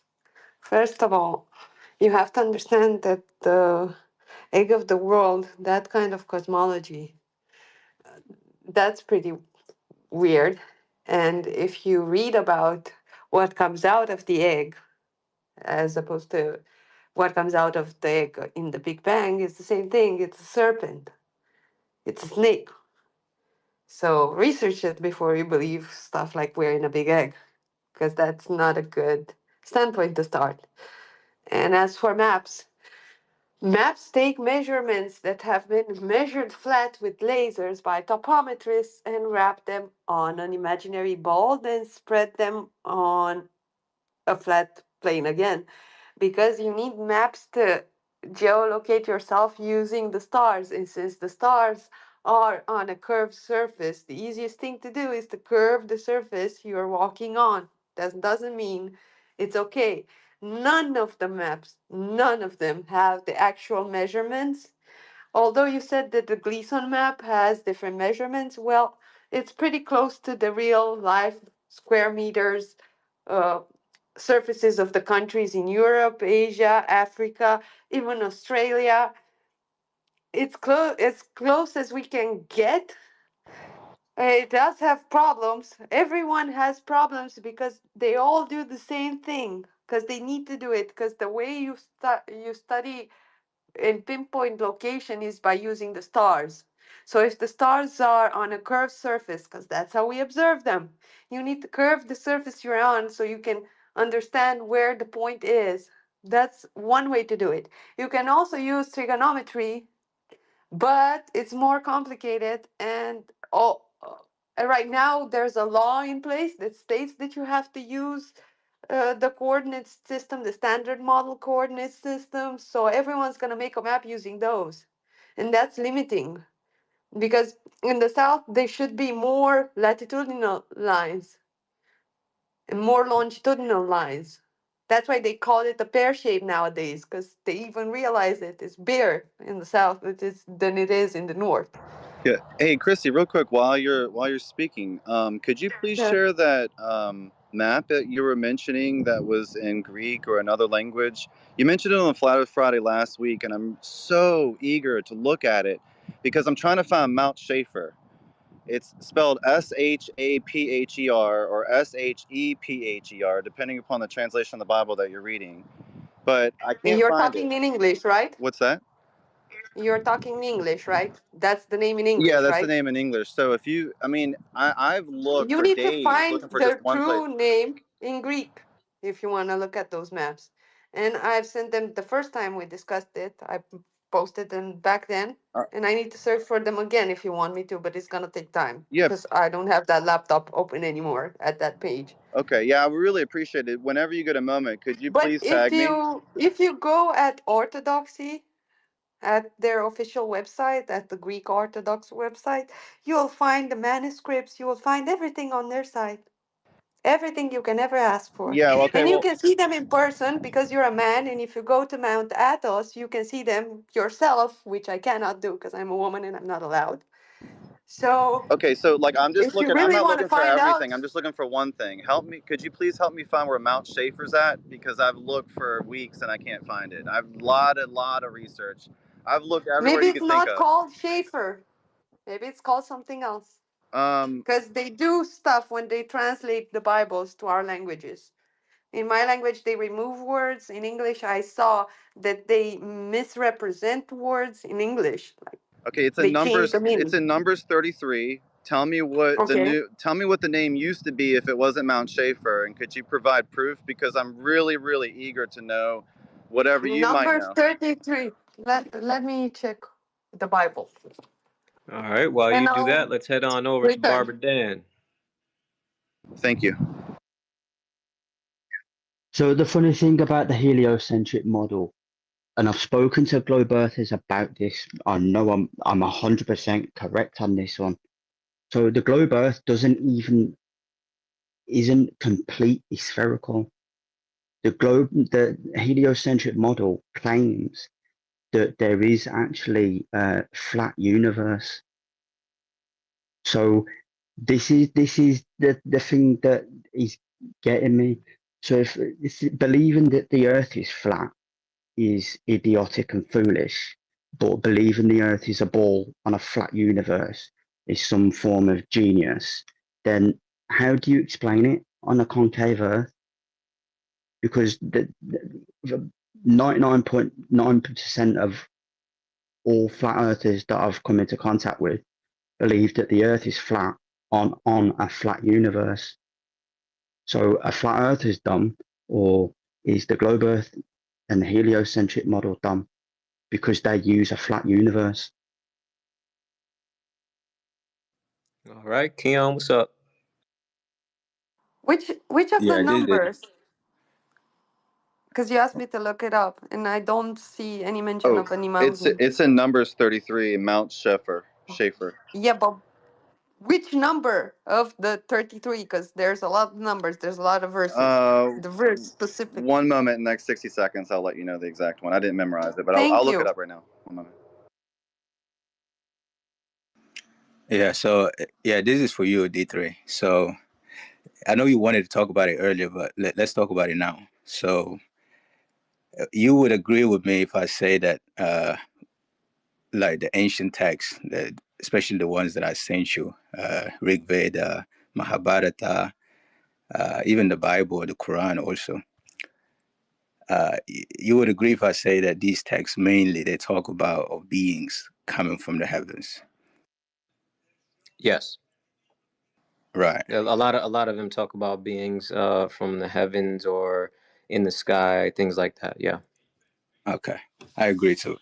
So another thing is, uh, some of them actually, like I said, they mention where exactly in the heavens, right?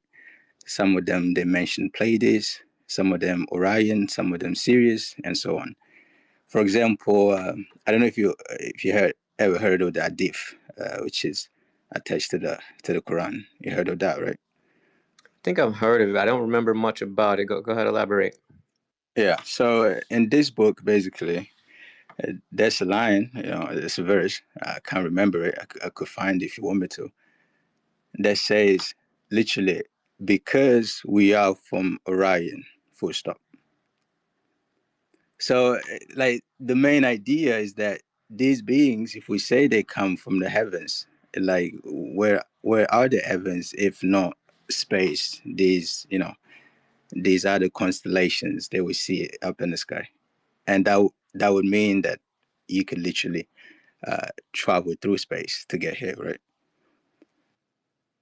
Well, what it means is that they're talking about people in the sky. It just that's it. Now, the one that you just referenced, that would be cool if you could post that up top so everybody can see it. Where they say we're from Orion. Like if that's exactly what they said, that would be cool to look at. Because I don't doubt that there may be a few places where things like that are said, but you got to stand by them and you got to put them out there if you're going to claim that, right? And that's all I was alluding to the other day. Hey, real quick, Chrissy, it's Numbers 33:23, and I just tagged you. Thanks. Nice. Flow of So, information. Look at that. Look at that. so essentially, you're saying that you agree that these texts talk about heavens and other constellations, but you necessarily don't believe these involve space, right? Correct. Like I understand that you can interpret the heavens as beyond the Earth's atmosphere, but I don't see the necessity for doing so. You know what I mean? So just because we point at a place in the sky and we say like I'm from up there, that doesn't mean they're talking about so far away.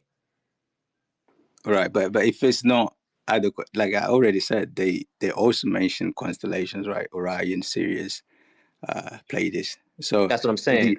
that's outside of the atmosphere, right? It depends how they're saying that. Is it a It depends on exactly what they're saying. So, like I said, if they say like I'm from Orion, like I'm from the constellation Orion, if that's what they say, then sure. But if they say I'm from this direction where Orion is in the sky, then that does not mean the same thing. And you can interpret that as they're in the sky in that area, or they're from that constellation. So you can have two different interpretations, or maybe more than that. So it can go different ways based on interpretation, and nobody really knows, right? But like I said, if you have the direct quote where it says like I'm from this constellation, Orion, great, add that to the space, bro, because everybody would probably like to check that out. I know I would. Okay, so D3, the question, hold on, Keon, the D3, the question that I would ask then is that a physical aspect or is it a metaphysical aspect? Yeah, we don't really know, right? Yeah. Yeah, no, I exactly. mean it wouldn't make sense as a question because if these things are physical, it has to be physical, right? Yeah, but we don't know they're physical, and we don't know what No, they're talking about either. well, I mean we know the Anunnaki were physical, don't we? Yeah, but we don't know what they're talking about as far as outside the Earth being physical in the same sense that we know of physical things here on the planet, right? So down here, we have an idea of what things are and the physicality of things, but out there, all we have is what we get reported by, observatories and space agencies who have many presumptions and perhaps not the most accurate ways of actually understanding these things, right? Such as redshift, blue shift being possibly, and maybe some would say probably way off and wrong, but that's what they go for. That's what they go by, right? So what those things are, we don't know. We have some idea, Okay, but we don't know. I'm still trying to figure out this. I'm still trying to figure out how the hell do we see anything, bro? Like I can't wrap my head around how we're seeing anything out there, because if the eye needs a certain amount of light and that certain amount of light is not reaching us, how are we seeing what was supposed to be not reaching us? I haven't found anybody who knows more about this to kind of like chime in and help me understand it. So if anybody listening knows the eye really well, you're an optometrist or something, just casually passing by or whatever, help me out. Yeah, I mean, essentially we see things because the light reaches us, right? So No, but listen to what I'm saying. I'll show you why that's wrong, right?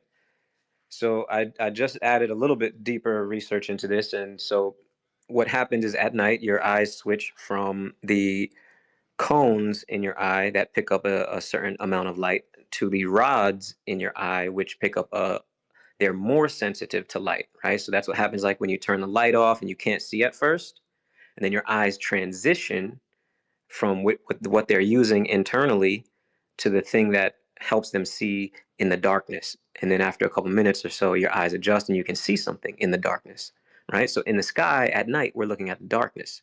So our eyes are using that mechanism, which is the rods.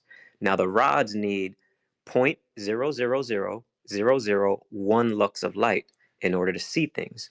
Now, only the brightest of the bright stars would be able to be seen with the naked eye according to that and the inverse square law of light, because they claim they're so far away. So if you use the inverse square law of light and you're talking about things that are light years away, we can't see those, bro. Absolutely no way. Even it doesn't matter how bright they are. At that distance, the inverse square law rules that completely out. And if you look at the the apparent magnitude is what it's called of the lux of light that reaches us, our eyes shouldn't be able to pick the vast majority of stars up. So what are we looking at, and how are we actually seeing it? I don't know. D3, I have to get my eyes checked again to get contacts. When I go to my optometrist, I'll let you talk to them. Yeah, that would be That's the guy fire. who told me that my eyeball has more curvature because I have astigmatism. And when he said curvature, it like triggered me because I'm like, Glover, curvature. Like, what? They find out you a Glover on the low, you ain't even know. Well, so D3, let me ask you this. So essentially, you're saying we're not physically seeing Orion, Sirius, and these other constellations. Is that what you're saying? Well, what I'm saying is we do see them, but the math and the distance shouldn't allow for that based on the heliocentric model of them being light years away. And then You even dig? in the reverse of that, in my understanding, there are stars in the solar system that are supposedly brighter than our sun. Maybe not Yeah. ours, but like, so the fact that we don't see those and they're brighter, or that we do see those and they have a further distance of lux, or the inverse square law is like a longer distance for them. It just adds to the confusion of their model. Yeah. As a matter of fact, even in the flat model, right? Because we're talking about things that are far away. Even in the flat model, we don't know how far those things are, right? So, but we do know we can measure the apparent magnitude, right? So even in the flat model, what we're seeing, the apparent magnitudes are not bright enough for our eyes to actually be seeing them. So how are we seeing them? That tells me either there's something else, there's some other mechanism going on that we don't understand, or something else is off. Like maybe distance or something like that. But even then, like the apparent magnitudes are measured. So I definitely look into it, bro. Because if you could find something out that I haven't seen, bro, I would love to talk about it. So you're saying that it's either they're not seeing them at all, or they're seeing them but they're closer. Well, even if they are closer, it doesn't even matter. Like I know a lot of people say that, but here's the thing, right? They measure the light coming from stars. So no matter at what distance they are, whether they're farther and light years away, or whether they're really close and just outside our atmosphere, it doesn't matter. They're giving off a specific lux of light. And what they're giving off, the apparent magnitude that we see down here with the naked eye, it shouldn't be possible for us to see it based on the inverse square law. So either the inverse square law is wrong, and there's some other mechanism happening that we don't understand, either between us and space, or how our eyes work. Something somewhere is weird, and I don't know that much enough about eyes that I can put it all together. So if somebody else knows, that would be really cool.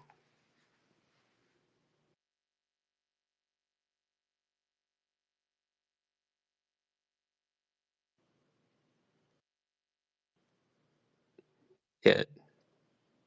Is anybody talking? No. Oh, okay. I thought I glitched out for a minute. But yeah, yo, Keon, I don't think we can trust our eyes for too much, man. That's why I say stick with the earth. What the heck is going on right here on the floor? Have we measured curve, or have we not measured curve? That's what I say. It doesn't matter if it's the globe or the concave. Are we measuring that or not? That's all I want to know. We are not. Precisely. I haven't seen it yet. So let me ask you this. So how do you interpret when the Dogon say these beings are from Sirius? Well, if the Dogons say that they are from Sirius, it depends, again, how they're putting that. Are they saying they're from the stars, or are they saying they're from the heavens in that direction? I mean, they could have seen them come down on their ship from that direction and be like, oh, shit. Well, where'd they come, when they talk about it, they tell the story, they say they came from right up there. You know what I'm saying?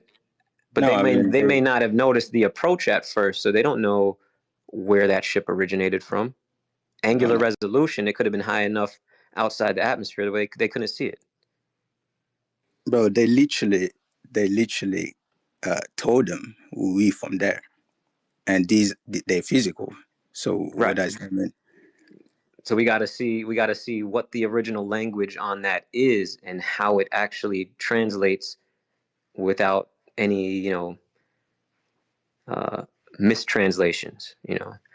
Are they saying they are directly from the stars or the star system, or are they saying they're just from that general direction in the heavens? Right? That's the difference. If they're just saying they're from the heavens in that direction, then we have no idea, if they're saying they're from Orion or not. No, they're saying they're from the star system All right, itself. so put it up in the top, bro. Throw it up there so we can all see it.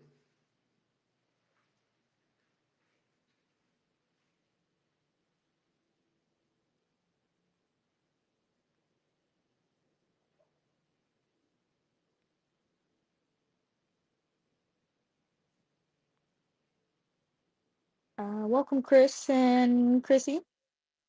Yeah, I think Chris had her hand up first. Okay, Chris first.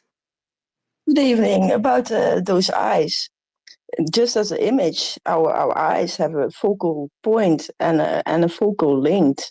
And when you zoom in with your eyes, that focal length that changes in your eyes, and that's why we only see for a limited view, because our eyes have a maximum focal length point and focal length. And beyond that point, every image just gets out of view. It's simple as that. It's a triangle in your eye, and it's a triangle out of your eye to the point you're looking at. And the horizon is basically the focal point, the point of which beyond everything gets distorted and bent. That's just the way our eyes work. It's because our eyes are curved. So the light doesn't go into the pupil. It floats over the whole eye into the pupil and into the back of your eye. And it bounces back. It's a reflection also. It's like a mirror, basically, in the inside. Right, yeah. But what I'm saying is it needs a particular amount of light to be even able to see things in the distance. But yeah, I agree with you on everything you said, though. But that's why I always say those stars, that light doesn't come from outside. It can only come from the inside, because when they come from outside, they are too distant away, too far away to even reach our eyes. So that's impossible. Yeah, so you're agreeing with what I'm saying. Yeah, that's what I'm starting to see too. So I'm trying to find it. If you ever heard of a mechanism that allows us to see that far, let me know. Go ahead, Chrissy.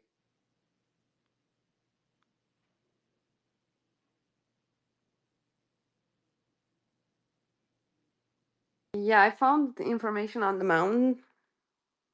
If he's still here, he doesn't look at it.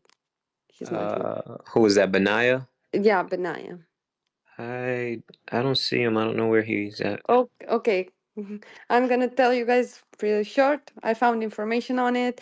It's mentioned in Hittite history, Dacian history, Pelagian history, also Persian history. They all place it in the next to the Sinai Mountain, like upwards. If you look at the closer to Turkey than to Mount Sinai, they know exactly what it is. It's still called Mount Schafer today. It's called Shafer. It's always been Shafer. Even in my language, it's called Shafer, and it's still there. And I found a few maps. There's maps.org and maps.eu that have historical maps, and you find it there. It's there. All right, so Benaya, if you were listening, that's for you.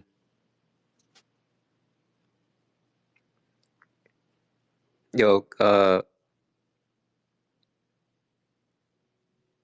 Keon, did you ever, you said you never came across the egg theory, right? No, never heard of it. But I understand now, though. I understand the concept. Okay. Okay. Cool. Yo, Keon, if the Earth is concave, where your aliens come from?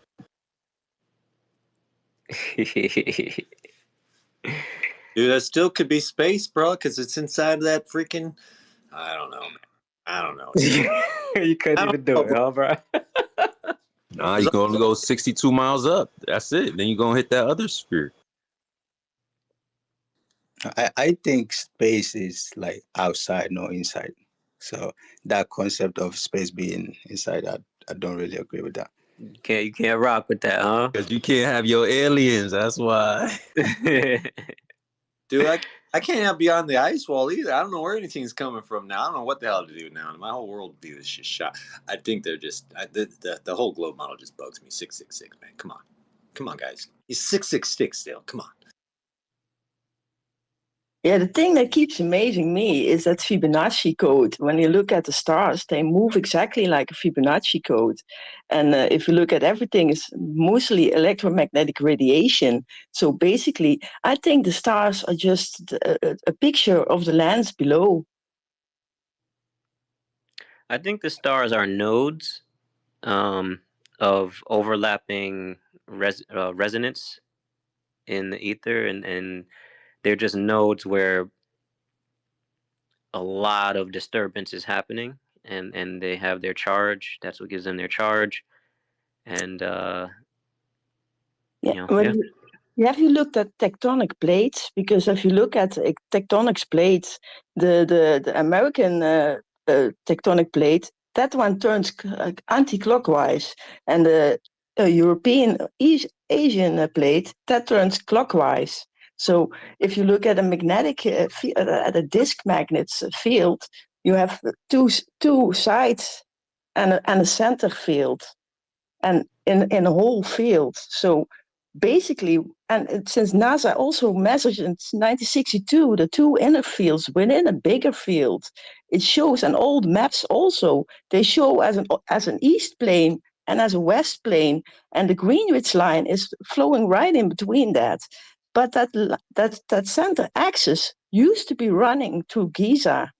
And in the past, there have been resets before, and I find it too much coincidence that it's exactly 30-degree difference in change with the Greenwich line now, and the Giza line used to flow to Polaris. that's interesting. You should throw something up in the nest so we could take a look, especially about the tectonic plates and how they rotate this way and that way. Yeah, well, my PC is one big mess, but I'll try to find it again. Yep. Shane, where you at, man? Come on.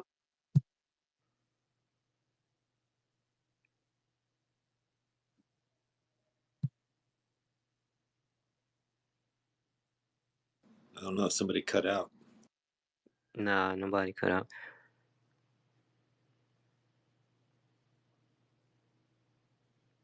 Brian, what's your best proof of flatness? Best proof of flatness. Well, we got this. I got this lake out here that's frozen, where this guy, drilled down and put these lasers down and on cones on this lake at 3 miles apart, three different lights, and comes back and looks at them. They're all kind of at the same level there. You can see them all at the same level. We got Mount Canada. So you're going with a frozen lake? We can. Well, that's not my. That's some of it. Yeah, that's some of it. Lakes they tend to lie flat. Even when they're frozen, they tend to actually get flat. So I believe everybody's confident that frozen lakes are flat. So just going off of everybody conceding that a lake frozen is flat, I think that's a good test. Copy. CLW, what up?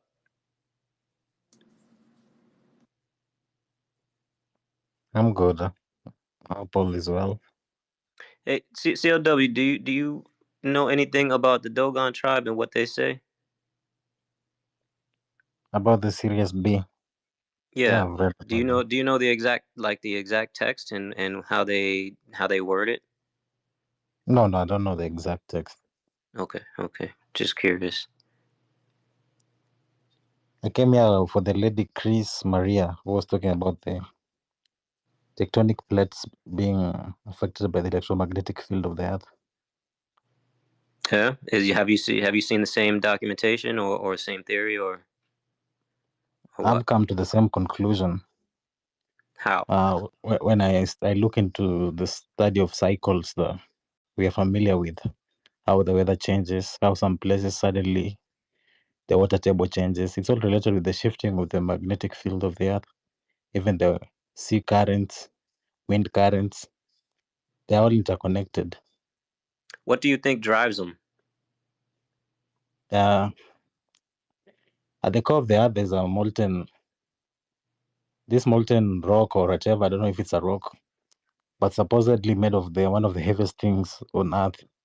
It's constantly spinning, which is causing the induction of the electromagnetic field because electricity is everywhere. The spinning of this magma is what creates the electromagnetic field of the Earth. And So wait, the field has been increasing. The spin has been increasing. Yeah. Okay. So are you a glober or a flat earther? No, I'm a flat earther. What do you mean? So that's interesting. So under the flat Earth, you feel like there's a spinning magma. How does that I have how to does that say work? some. Is it like spherical or is it like a layer that's somehow spinning all together as a whole layer?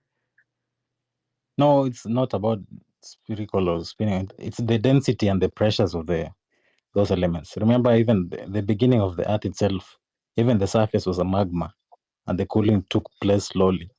Yeah. Well, that's why I also said that Dan has a point, because if you look at life, everything decays and everything goes back to the basic atoms and breaks apart, and the cycle starts over. Nothing really gets lost in our world. It's a transition of elements, basically gathered by charge, nothing more. Yeah. I can And agree. these are the myths we get in religion about floods and wars and these things that people talk about, changes of ages and eons. Is the shift of the electromagnetic field, or the calendars where they talk about what do they call it? Recession of the equinox. All these things, they're all related with the electromagnetic field. And our electromagnetic field is also related with if I may use their terms, but I don't know how to relate with these terms. Let's say what we may call our galaxy or something of the sort, because our physics is centered from the galaxy. The physics all over this galaxy is the same. But when you move to another galaxy, it doesn't follow the same thing. So Earth's field, electromagnetic field, is nested in this galactic field itself. Yeah, and if you look when you drop a rock into water, just a little amount of energy, and see how much ripples that it gets off, and in all directions. And basically, that's with all is that so, because everything that sets in motion, vibration that hits other matter, and it's a collision basically from all magnetic fields, and that's what creation basically is. Go ahead, Barbara Dan.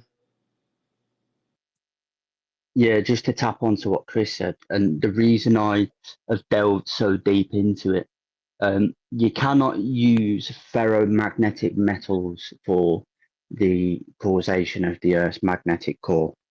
The reason is ferromagnetic metals lose all of their magnetic properties once it becomes liquid. So once it reaches its Curie point, all of the magnetism is gone. So you have to remove it. The other one that is futile is spinning mercury. You cannot use spinning mercury to explain the Earth's magnetic core. because Mercury is diamagnetic, which means it has a completely different magnetic interaction. Mercury is diamagnetic, which means it repels magnetic fields. It doesn't attract them. So it has to be a radioactive process that actually increases the amount of magnetism that is acted upon it. It can only be that. It cannot be a ferromagnetic core because it loses all of its magnetism past its Curie point. So that would be a direct refutation to the iron core, right? Yeah. So what and the would nickel you core as say well. is driving the interactions that CLW is talking about? Because he thinks it's the magnetic core. Well, my honest answer is, from all the research that I've looked into, it's a radioactive process of uranium. And the reason I say it is because I put it into the Discord chat and specifically removed the element out of the post to get an actual answer for it. Uranium is one of the only metals that actually increases its magnetic properties the hotter it gets, which means it becomes more magnetic, and it's paramagnetic as well. So it releases a electrostatic discharge when its magnetic field reacts with another magnetic field. So in my personal opinion, it's the nut and the core of it all. Radioactive decay process of uranium, which increases its magnetism way past the temperatures of the Curie point. Uranium is one of the only metals that can still have a magnetic field, whether it is in solid state or whether it is in molten state, and absorbs all spectrums and emits all spectrums of light, whether it is solid or molten. So is there any So for reason me, why it wouldn't be the sun? but personally, I believe that the sun and the Earth's core are fundamentally the same thing. Oh, Personally, I see. but Interesting. What, if I may ask, what do you think is causing the heat to even have the magma in the first place? Me or Barbara Dan? radioactive decay. Babadan. It's a radioactive decay.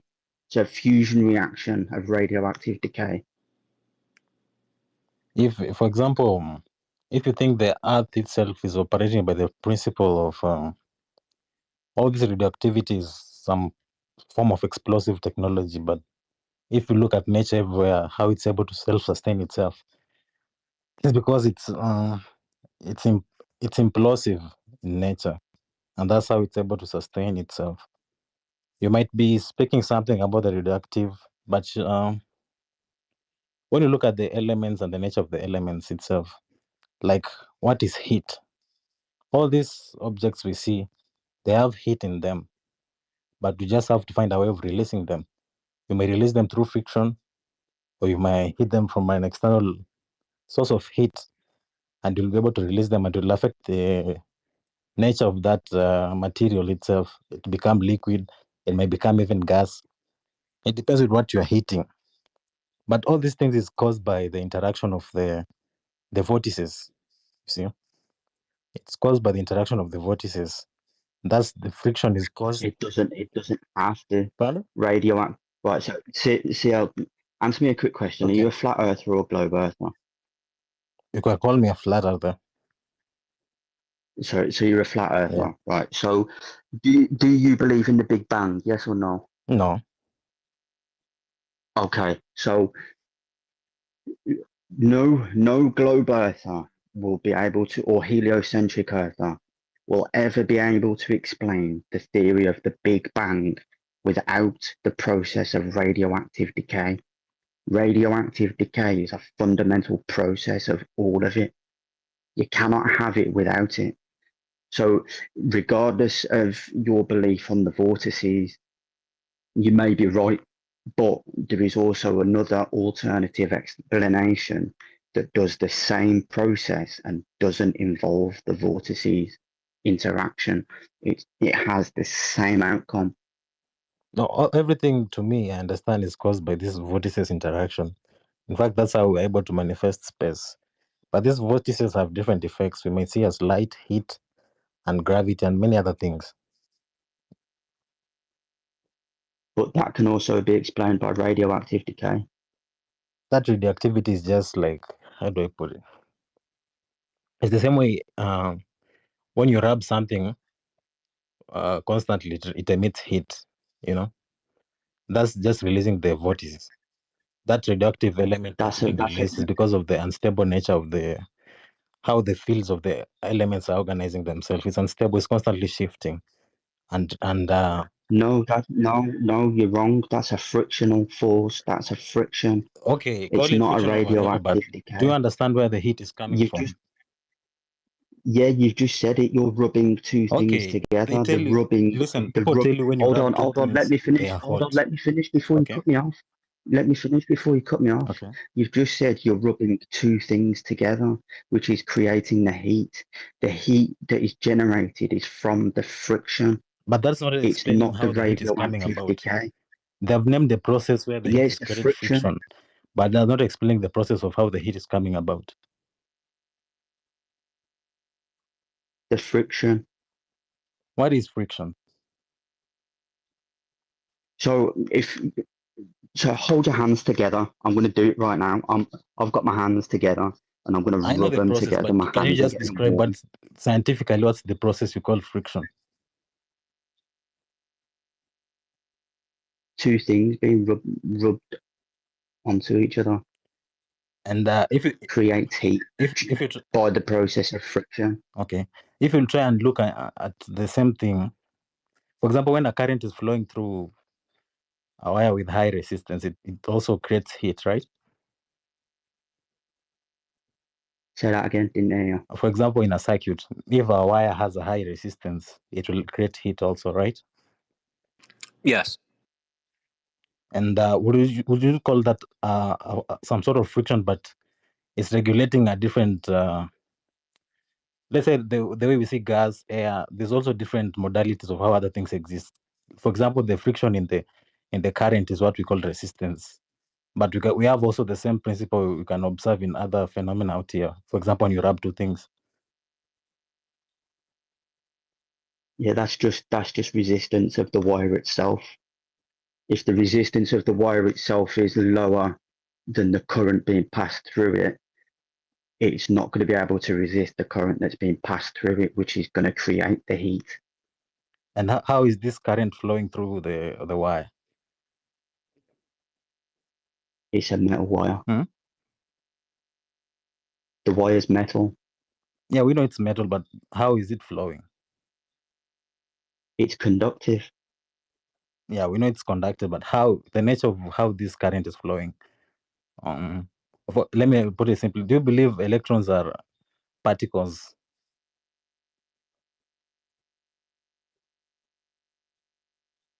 Yes, but of the nuclear perspective. Well, to me, they are not particles. So the same thing when you rub two things and the heat is emitted is the same thing as when the current is flowing. It's just the vortices getting released is what we call the electricity sparks. Sometimes you see at lightning. Sometimes you can control it through circuits with the potential difference and all these other things. But it's just the same phenomena being expressed. It's how the field interaction and the vortices. You know, they tell you that even the theory of Einstein tells you that in matter there's energy. There's stored energy there. You can convert it into pure energy. So when people are rubbing, they are rubbing two things and emitting heat. In a way, they're releasing this stored up energy. You know, and this energy is stored in the form of vortices. When these vortices become stable, and they have like if you put a standing wave or something, they stop being light and they become more dense. They have mass and weight and all this other thing, and you can perceive them. Can it become stable without the process of decay from proton or photon? Try to look at it like this way: the intensity of the field of the object. When the field becomes more intense in a way that, let's say, the spin of inertia of the charge increases, the item gains more weight, or they become more dense and more physically Mass. perceived. Yeah.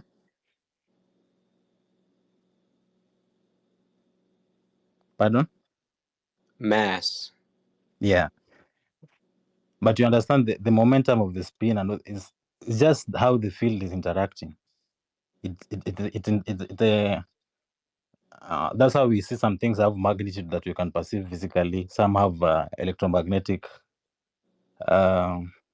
You even your thoughts, they can measure. They have an electromagnetic influence in the environment.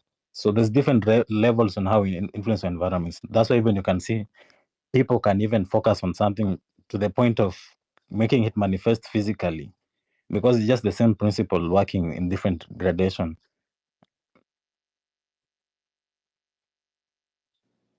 I kind of see what he means. But let's Chrissy, you still got your hand up? Or you're not. Your hand's down now.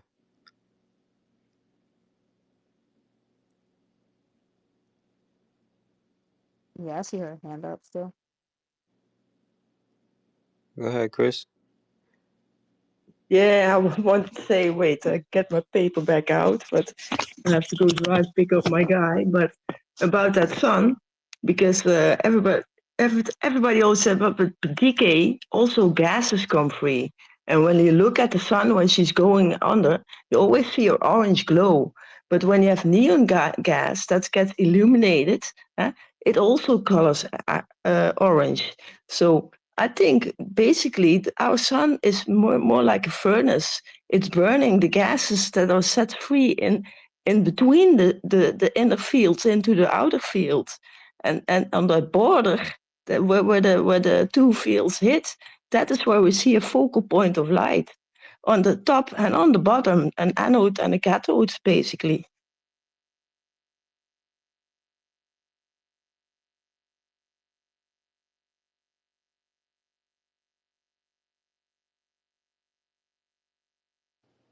I think we lost her. Is that me or does everybody Got quiet, man? got quiet? Okay, yeah, we lost her. Chrissy, can you hear anybody? It's Chris and Chrissy on stage right now, so this is a little confusing. But Chrissy, can you hear us? Yeah, I can hear you. Can you hear me? Yeah, I think someone was speaking and I couldn't hear, or no one was speaking and I didn't dare to speak. Ken's not on stage. I don't know if you guys want to drop and come back up if there's like everybody can hear each other. If it's a problem, I'll drop and come back up. Can you hear me then? Yeah, we heard you. Oh, okay. I don't think the two Chrissys could hear each other. That's funny. Right. There was a Chrissy cancellation going on. You see how that? All we had left was the Y. The Chris canceled out the Chris, so then we just had E. Oh, so you didn't hear what I said? You know, we heard you. Oh, okay. The other Chrissy couldn't hear you.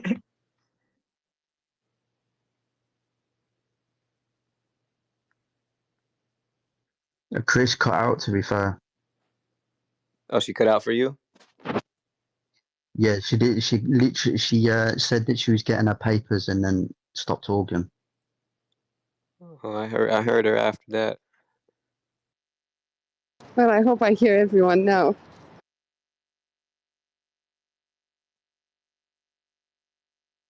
Can you both hear each other? I think so. Awesome.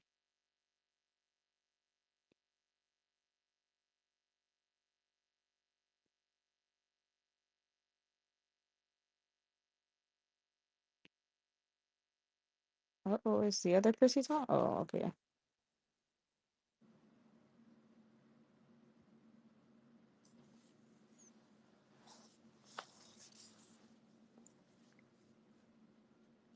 So I'm seeing a breakdown of the word Solomon. SOL, Latin, equals sun. OM, Hindi, equals sun. ON, Egyptian, equals sun. Solomon, sun, sun, sun. Whoa.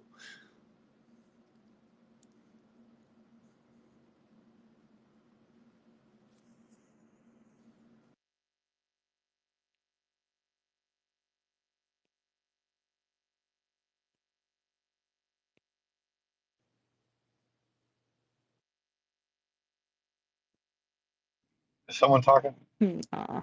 I think no one's talking. Brian was just talking, but nah. I just did I'm dipping off, guys. Appreciate you for holding it down, D3. Stay level. Don't talk to Peace strangers. out, y'all. Happy Halloween and all that. Yeah. No devil stuff, man. Yeah, no. To each his own. If you have kids, It's then you St. tell them George's Day today, so happy St. George if you want to celebrate something. Man, that bugs me, man. Halloween was literally my favorite holiday, but I'm still gonna chill out on it. I don't care. Or you get to dress up in a cool costume. You're supposed to get to dress up in a cool costume, and then go house to house and get candy. And the rule was, if the light was on, they were handing out candy. Yep. Man, What's I used wrong to with remember celebrating the so dead? late. Me and my pillowcase going out twice. Man, I used to stack up on candy, man. Now they go out at 4 o'clock in the afternoon and they're done by 5. So Dude, Halloween used to like start on a Tuesday night, and it would end at like 3 o'clock in the morning. We I never actually had never Halloween. celebrated it as a child, right, Chrissy? I never celebrated it as a child. Yeah, we don't have it here either. We go caroling for Christmas, and that's when we got ourselves sweets and apples and money and stuff.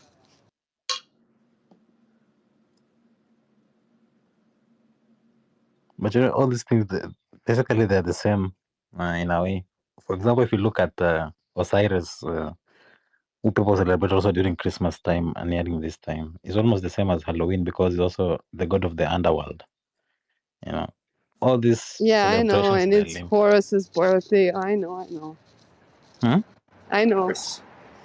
Horus, hours, 12 steps of Horus, 12 hours of the day. We're living in Egyptian crap, man. Yep. Just so everybody. Yep, That's they supposed did to it. be the time of the year where the veil between the quote unquote underworld or the spiritual world and the natural physical realm is thinning. Like Halloween is supposed to be thin enough for spirits to travel freely, more freely than normal.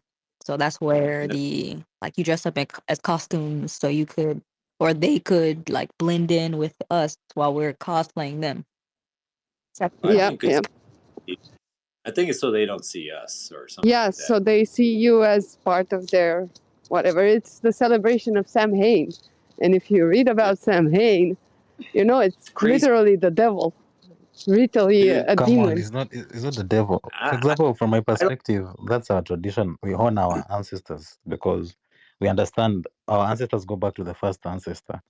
So we honor where we come from. So holidays like our Halloween, they are sacred. We do masquerade and all these other things, dances. It's common in African traditions. It has nothing to do with evil from our point of view.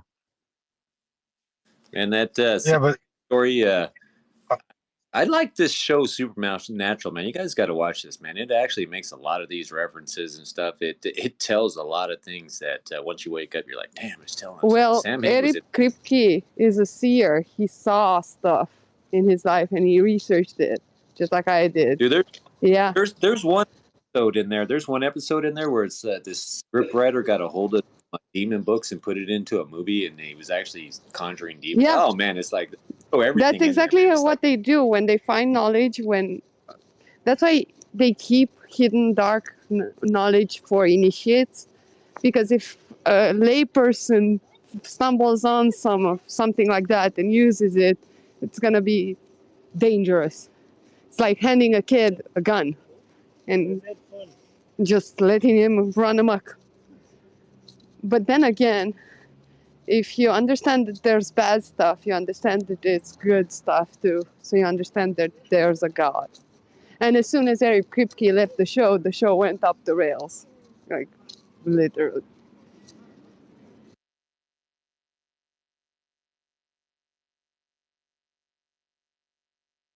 Just as a PSA, if anyone is listening, if you are just now tuning in, if you have been here all night, thank you for your support. If there are any other concave earthers, hollow earthers, box-shaped earthers in the listener, and you would like to participate in the last call of the night, feel free to come and grab a mic, as well as flat earthers. We want to hear from you. What makes you flat? Feel free to share your views. Thank you. Oh, hey, is that Gohan? We got Gohan and Krillin in here. Cool. Welcome, guys. Last call.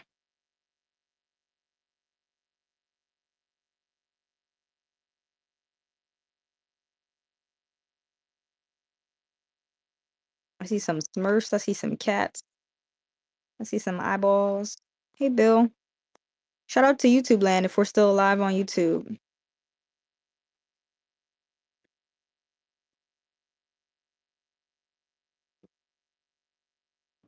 So can I get a recap on what I missed? Was there like globe Earth and flat Earth and concave Earth just slinging everywhere last night? No, I got not like really. 7. Yeah, I got like 7 hours into it, so I'm not quite a novice, but I'm in amateur status, almost to pro level on the concave. So it's going good. Did anybody show up and say that 24-hour sun in Antarctica works on a concave Earth? No, but they believe it does. I don't know if anyone actually mentioned the 24-hour sun in there, but that's what actually got me to really look at this stuff, because somebody mentioned that they got one. I was like, what? But perspective doesn't work on a concave Earth.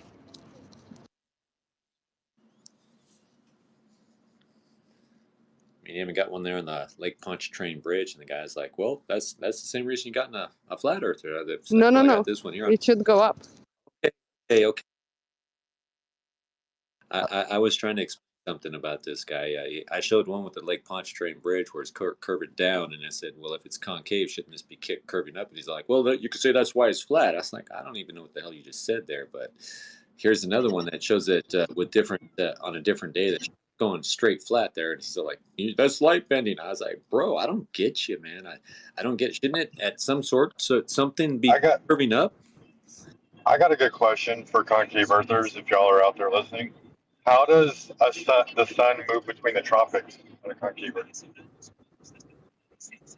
It comes in and out, kind of the way we say it does too. They got. I mean, they got it. They got a model going. Yeah, but if there's a black orb in the center, and that's what our outer space is, right? So does that mean that the sun goes and dips under that ball and then comes up the other side? For what? Yeah, that's what I think they to move in think. between the tropics. Yeah, it does. Well, you got to imagine that we're I mean, my inside of question would be like, how are we seeing the sun in the first place? Well, that's the thing is that with this double pyramid thing, stacked pyramid, that is controlling the sun and the moon, and those two things act like a positive and negative, and as they go around, they're actually controlling the tides. When the moon's on one side of it, the tides are pulling back on this side, and the other side is pulling it in, and it just goes that way all the way around. And but that's the way they're doing their sun and moon. You know, when I first heard this concave Earth, I thought I've had theories before that there are caverns beneath the earth where animals live and there's its own source of light. I thought it's something like that. But these people are literally arguing like we live in a concave. Well, they can't say I didn't look at their information. They can't say I don't understand their information. Now I'm saying that I've looked at it. I understand what you're talking about. I don't see it. I would like to see some proof other than you saying light bends, and I don't understand light bending. I'm asking, do they say we live inside a concave? Yes, we live in a ball on the inside of a ball instead of us right now living on the outside of a ball like the globe model says we do, looking concave Earth. out into space. Yeah, like, as we're living on the outside. Can you hear me, Keon? Like you have Keon. literally imagine. Can you hear me, Keon? Like see the globe, but basically in the inside of it, within the side of it, and at the center. Yeah, can you hear Brian Sweet? Oh no, I can't hear. Sorry, I couldn't hear you, bro. How is it possible that 3 people have been having a conversation this whole time? That only 2 people were. Dude, I was thinking the same. I was talking for a long time. There's some gaps, man. He didn't say nothing. I was like, "Yo, bro." I thought, are you pulling sheepdog shit on me right now? What? How do they explain the magnetic field in the concave? Well, what they got there again, this double-sided pyramid is emitting out energy, and what it does, it kind of goes, it emits out of one side, and as it comes out, it splits off and goes in both directions. So basically, you got a circle there with this magnetic field, but pressing one side, so it's kind of like I don't know, kind of like a butt crack. I don't know how better way to explain that. So that's their magnetic field, and that right there is creating their gravity to push down on everything. So all the water is staying to the form of their ball and stuff. And as far as this little tiny butt crack goes there, as the sun goes around and kind of gets near it, and the sun is or the moon is going apparently the sun and the moon go opposite directions too. But this will end up being the sun will be here at this gap right here, and then the moon for the eclipses goes into it. I mean, the way they did it with their model, I mean, it was cool and stuff. I ain't seen it though. It doesn't sound practical at all.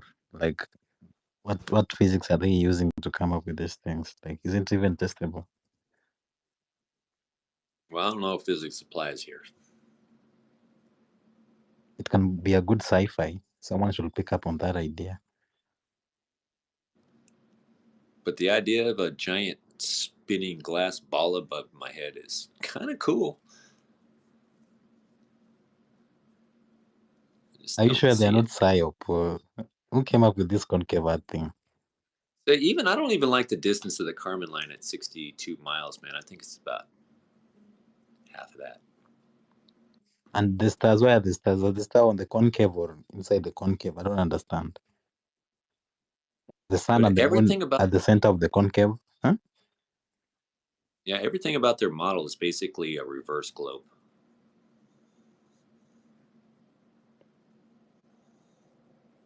It's weird. Can't even visualize. It's a mind bending.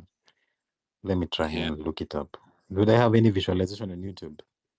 See, when they were saying this, I literally thought we were just basically a flat plane that kind of convexed up, you know, and even with this spinning ball above us, I think that still could work because I think we're bigger than we really are. I mean, it still could be concave in some sort of way, man, with this crazy ball above us. But I don't think but the way I'm looking at it, we still look out into space instead of into space. It's just weird, man. It's just weird. I don't know. I don't see it. I think there's a lot of stuff that had a lot of cool concepts. Saker posted a video with some star trails and stuff. And if you watch it, they got a lot of cool concepts. I just think they all are perfectly reasonably explained on a flat plane with a dome. Yeah, but they totally messed up the line of sight. That was ridiculous in the first hour of that video.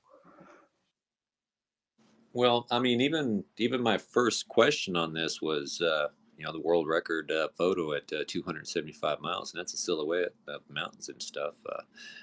And it took them like they went silent for like 3 minutes, man. And they're like, the light bends it down. It's refracting down. So Globey say it's refracting up, and you say it's refracting down. Is there any way it's just right there in the middle and not doing any of that? That's all I'm asking. Is it possible that it's not doing that and it's just there? Apparently, Wait, that's not a good Globey say it question. refracts up? Well, yeah, Globies are saying that the mountain is refracting up over a curve. That's the only thing they can say. And concavers are saying it's refracting down. Light is bending down now, and to make it look like that. Okay, I was under the impression that light always bent down towards the denser medium. I don't know if I've ever heard a glober other than the concavers claim that it bends anything up. Oh, it reflects the image up. I mean, they're calling it refraction. It's refracting down. It's refracting it down. That Globies say it's refracting over a hill or over a curve. They're saying it's pushing it down. I'm like, man, both of you guys got this stuff right where we'd be if it was flat and level, though, man. That's weird how we can live our lives so many ways, but actually seeing the true nature of it somehow would mess us up if we were able to see the Earth curve up or down. I just don't see why we have to see everything flat and level. That just seems weird that we would just perceive that have no reality of our bending, inverted or outverted ball we got going on here. I just don't see it. Just weird. Concave Earth made me dizzy. This was a long night. The one thing I would say I don't fully know if I understand is what's in the middle of the concave Earth, the diamond pyramid occultic symbol thingy, light beam thingy. I feel like in their model or like in Globe Earth world, they go into quote unquote space, which would be adjacent to that diamond thing. And I feel like that's something that they would have to like kind of substantiate. That's I think you guys were talking about it a second ago. That's how we would see the sun projection or the light or the stars, like through whatever that thing in the middle is, based on how I understood it. Well, the sun and the moon are still out of that. They're just magnetically tied to it somehow. They're not actually in there because we can still see them. But they would have to at least agree that quote unquote NASA is hiding that diamond thing from the masses when they show us space from concave Earth. Well, I don't think concavers believe in space, do they? Because I see other ones still saying, "Hey, NASA is lying and stuff." So I don't think they believe you can go to space. I just think that's their sphere of what do you call it? I forgot what they call it. So I'm Celestial. treating the globe, or I'm treating the concave Earth like the globe. We are on the surface of the globe. If we're on the surface of the inside of the concave Earth, and then as you go up along it, that's people like you guys were saying upside down with suction cups on your feet. But the problem is, what happens if you raise an elevation from the surface inside the concave Earth? You would think that. Well, I mean, they believe in atmosphere, right? The atmosphere is inside the. Yeah, but you see, they got this crazy magnetic field that's pushing you down, so you don't. That's where I'm lost too, Proud. That's. I mean, you're still upside down, no matter what, because that thing. I mean, you're upside down. The tallest mountain will be deep inside the concave. I don't even know how to visualize it. Everything I don't. How is the terrain looking on the concave Earth on a hilly area?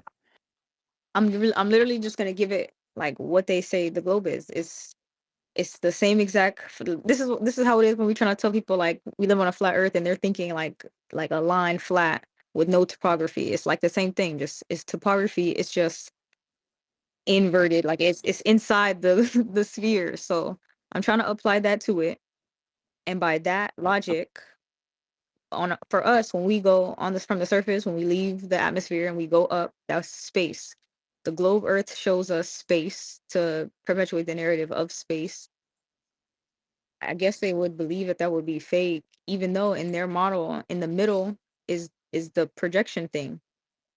So I basically understood it as if that's the firmament, then there would have to be an other side of the firmament, which would imply some form of the space thing. Yeah, I'm still wondering what's on the other side of the ball too, man. It's like, well, what's out there? But if you guys want to watch that video, I do recommend it because of all the crap that's going on here. But I also recommend getting a little twisted because it's freaking weird. I followed it. I didn't dismiss them. I lied. I think I dismissed Hollow Earth, but then I asked them and they said they're not affiliated with Hollow Earth. So I heard Hollow Earth out. I don't understand You it. mean Hollow Earth is different from them? I thought it's the same. That's what I did. Me too.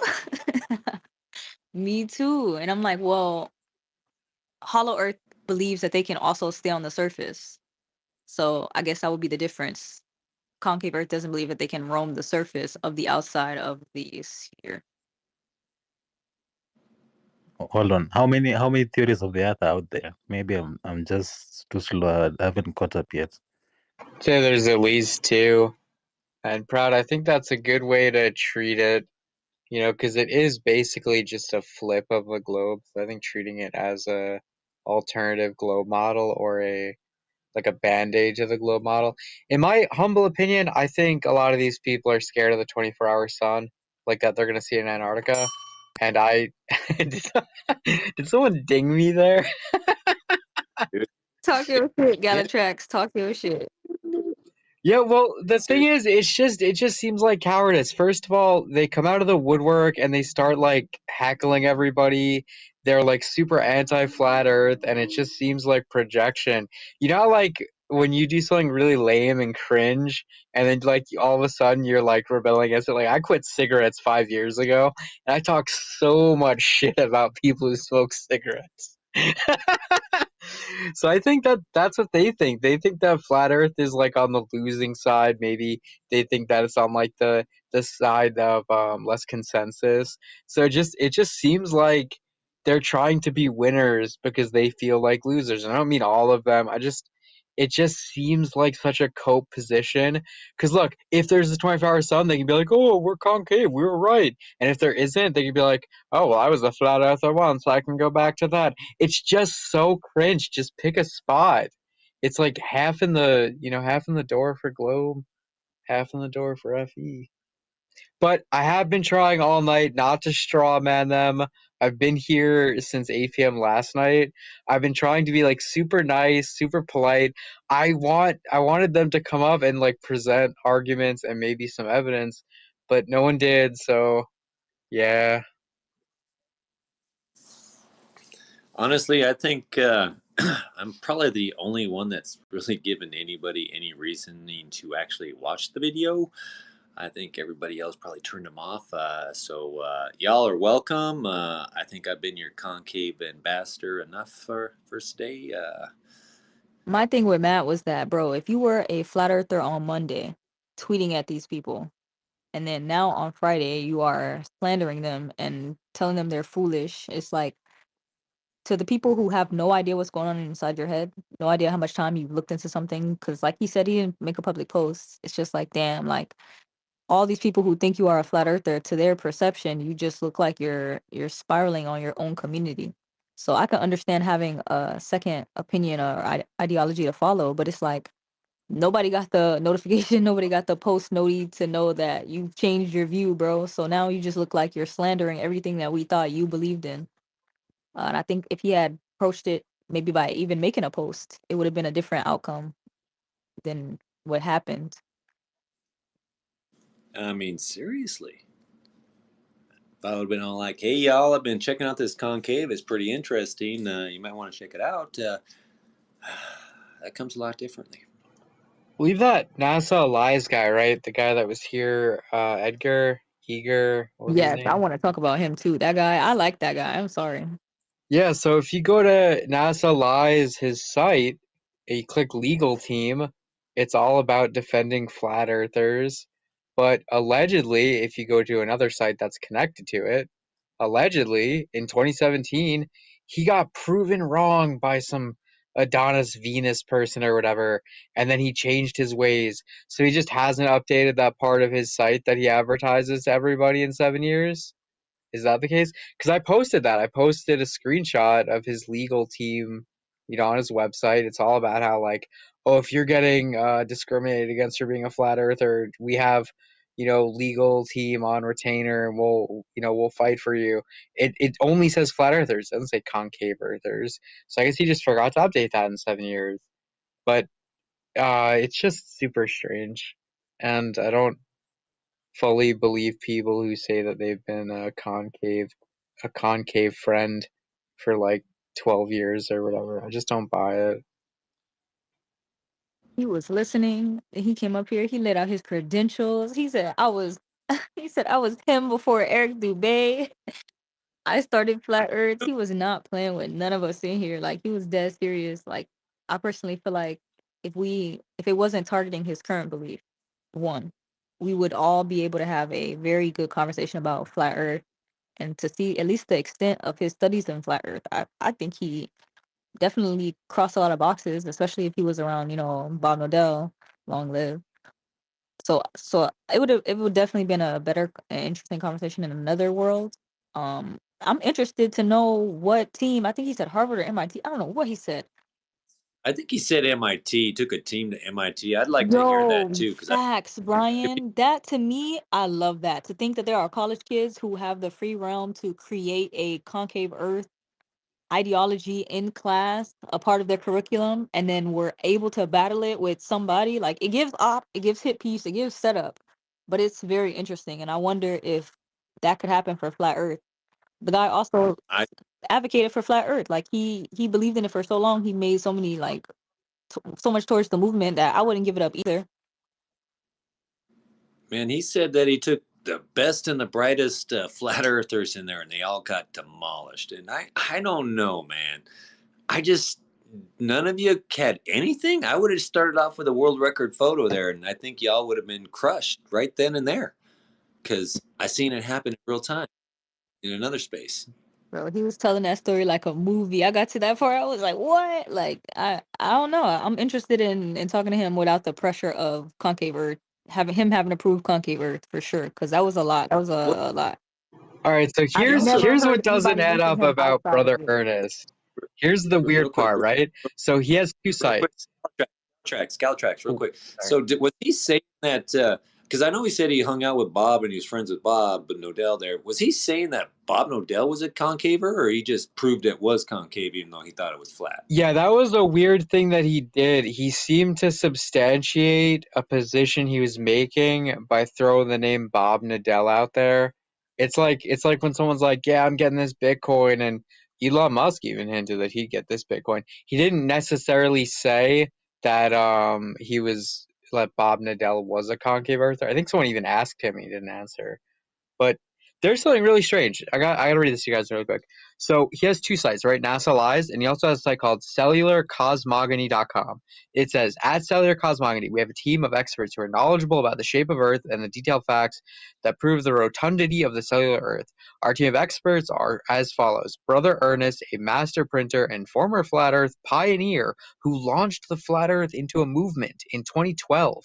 He later admitted error and renounced the flat Earth after being disproven by Zenith Atlas in 2017, right? So that's what it says. And then if you go to NASA Lies, there's clips from 2017. There's a clip from 2018, August of 2018, where he's debating flat Earth at Harvard.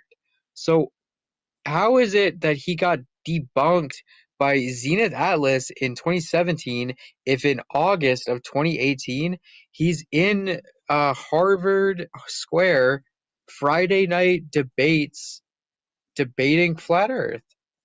I don't understand that. Or is he debating? That's not the first time I ever heard that a science disagree. MIT probably said, "Get that shit out of here," and Harvard said, "Let's talk." Did he ever? I ended up falling asleep last night during that guy and whatnot. Did he ever throw a link or anything up there for that little flat Earth crushing that happened with the concave guys there at MIT or anything like that? He didn't really know how to use Twitter that much, but he did say that you can Google him. Which, if I've seen NASA Live, so if he is the actual starter of NASA Lives, then it might not be so hard to find him. Yeah, it's NASALies.org. Yeah, I went to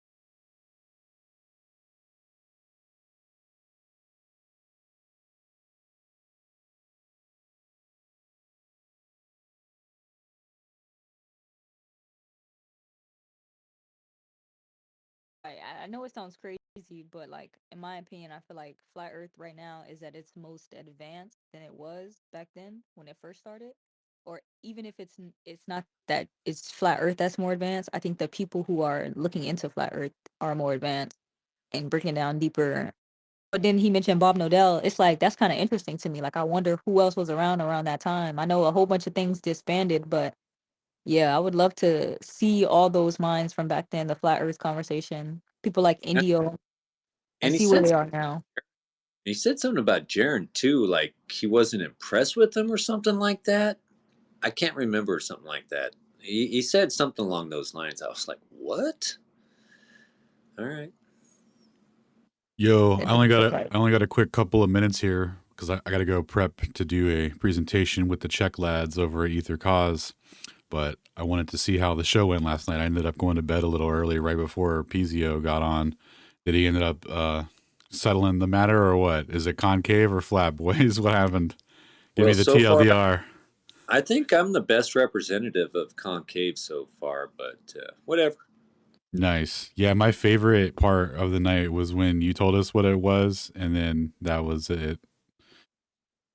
And he came up. Did he still mean it right? Yeah. Like close enough.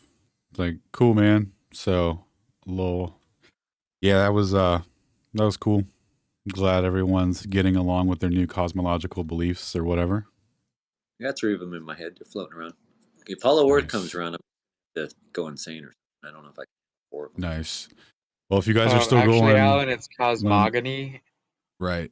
If you guys are still going when I'm done, I'll be back and see what's up with you guys. I'll have a good rest of the show. If not, I'll catch you guys next week. What's up, brother? Appreciate you stopping by, Alan. And it's still not concave, brother. Oh, dang. But I am Unlucky. still the best rep. Yeah. Your Steelman was pretty fire. It's like I watched a video and there was some there's some curvature, but it's in the opposite direction, and you know, just as unsubstantiated as in the other direction. So cool beans. See you guys in a little bit. Peace out, brother.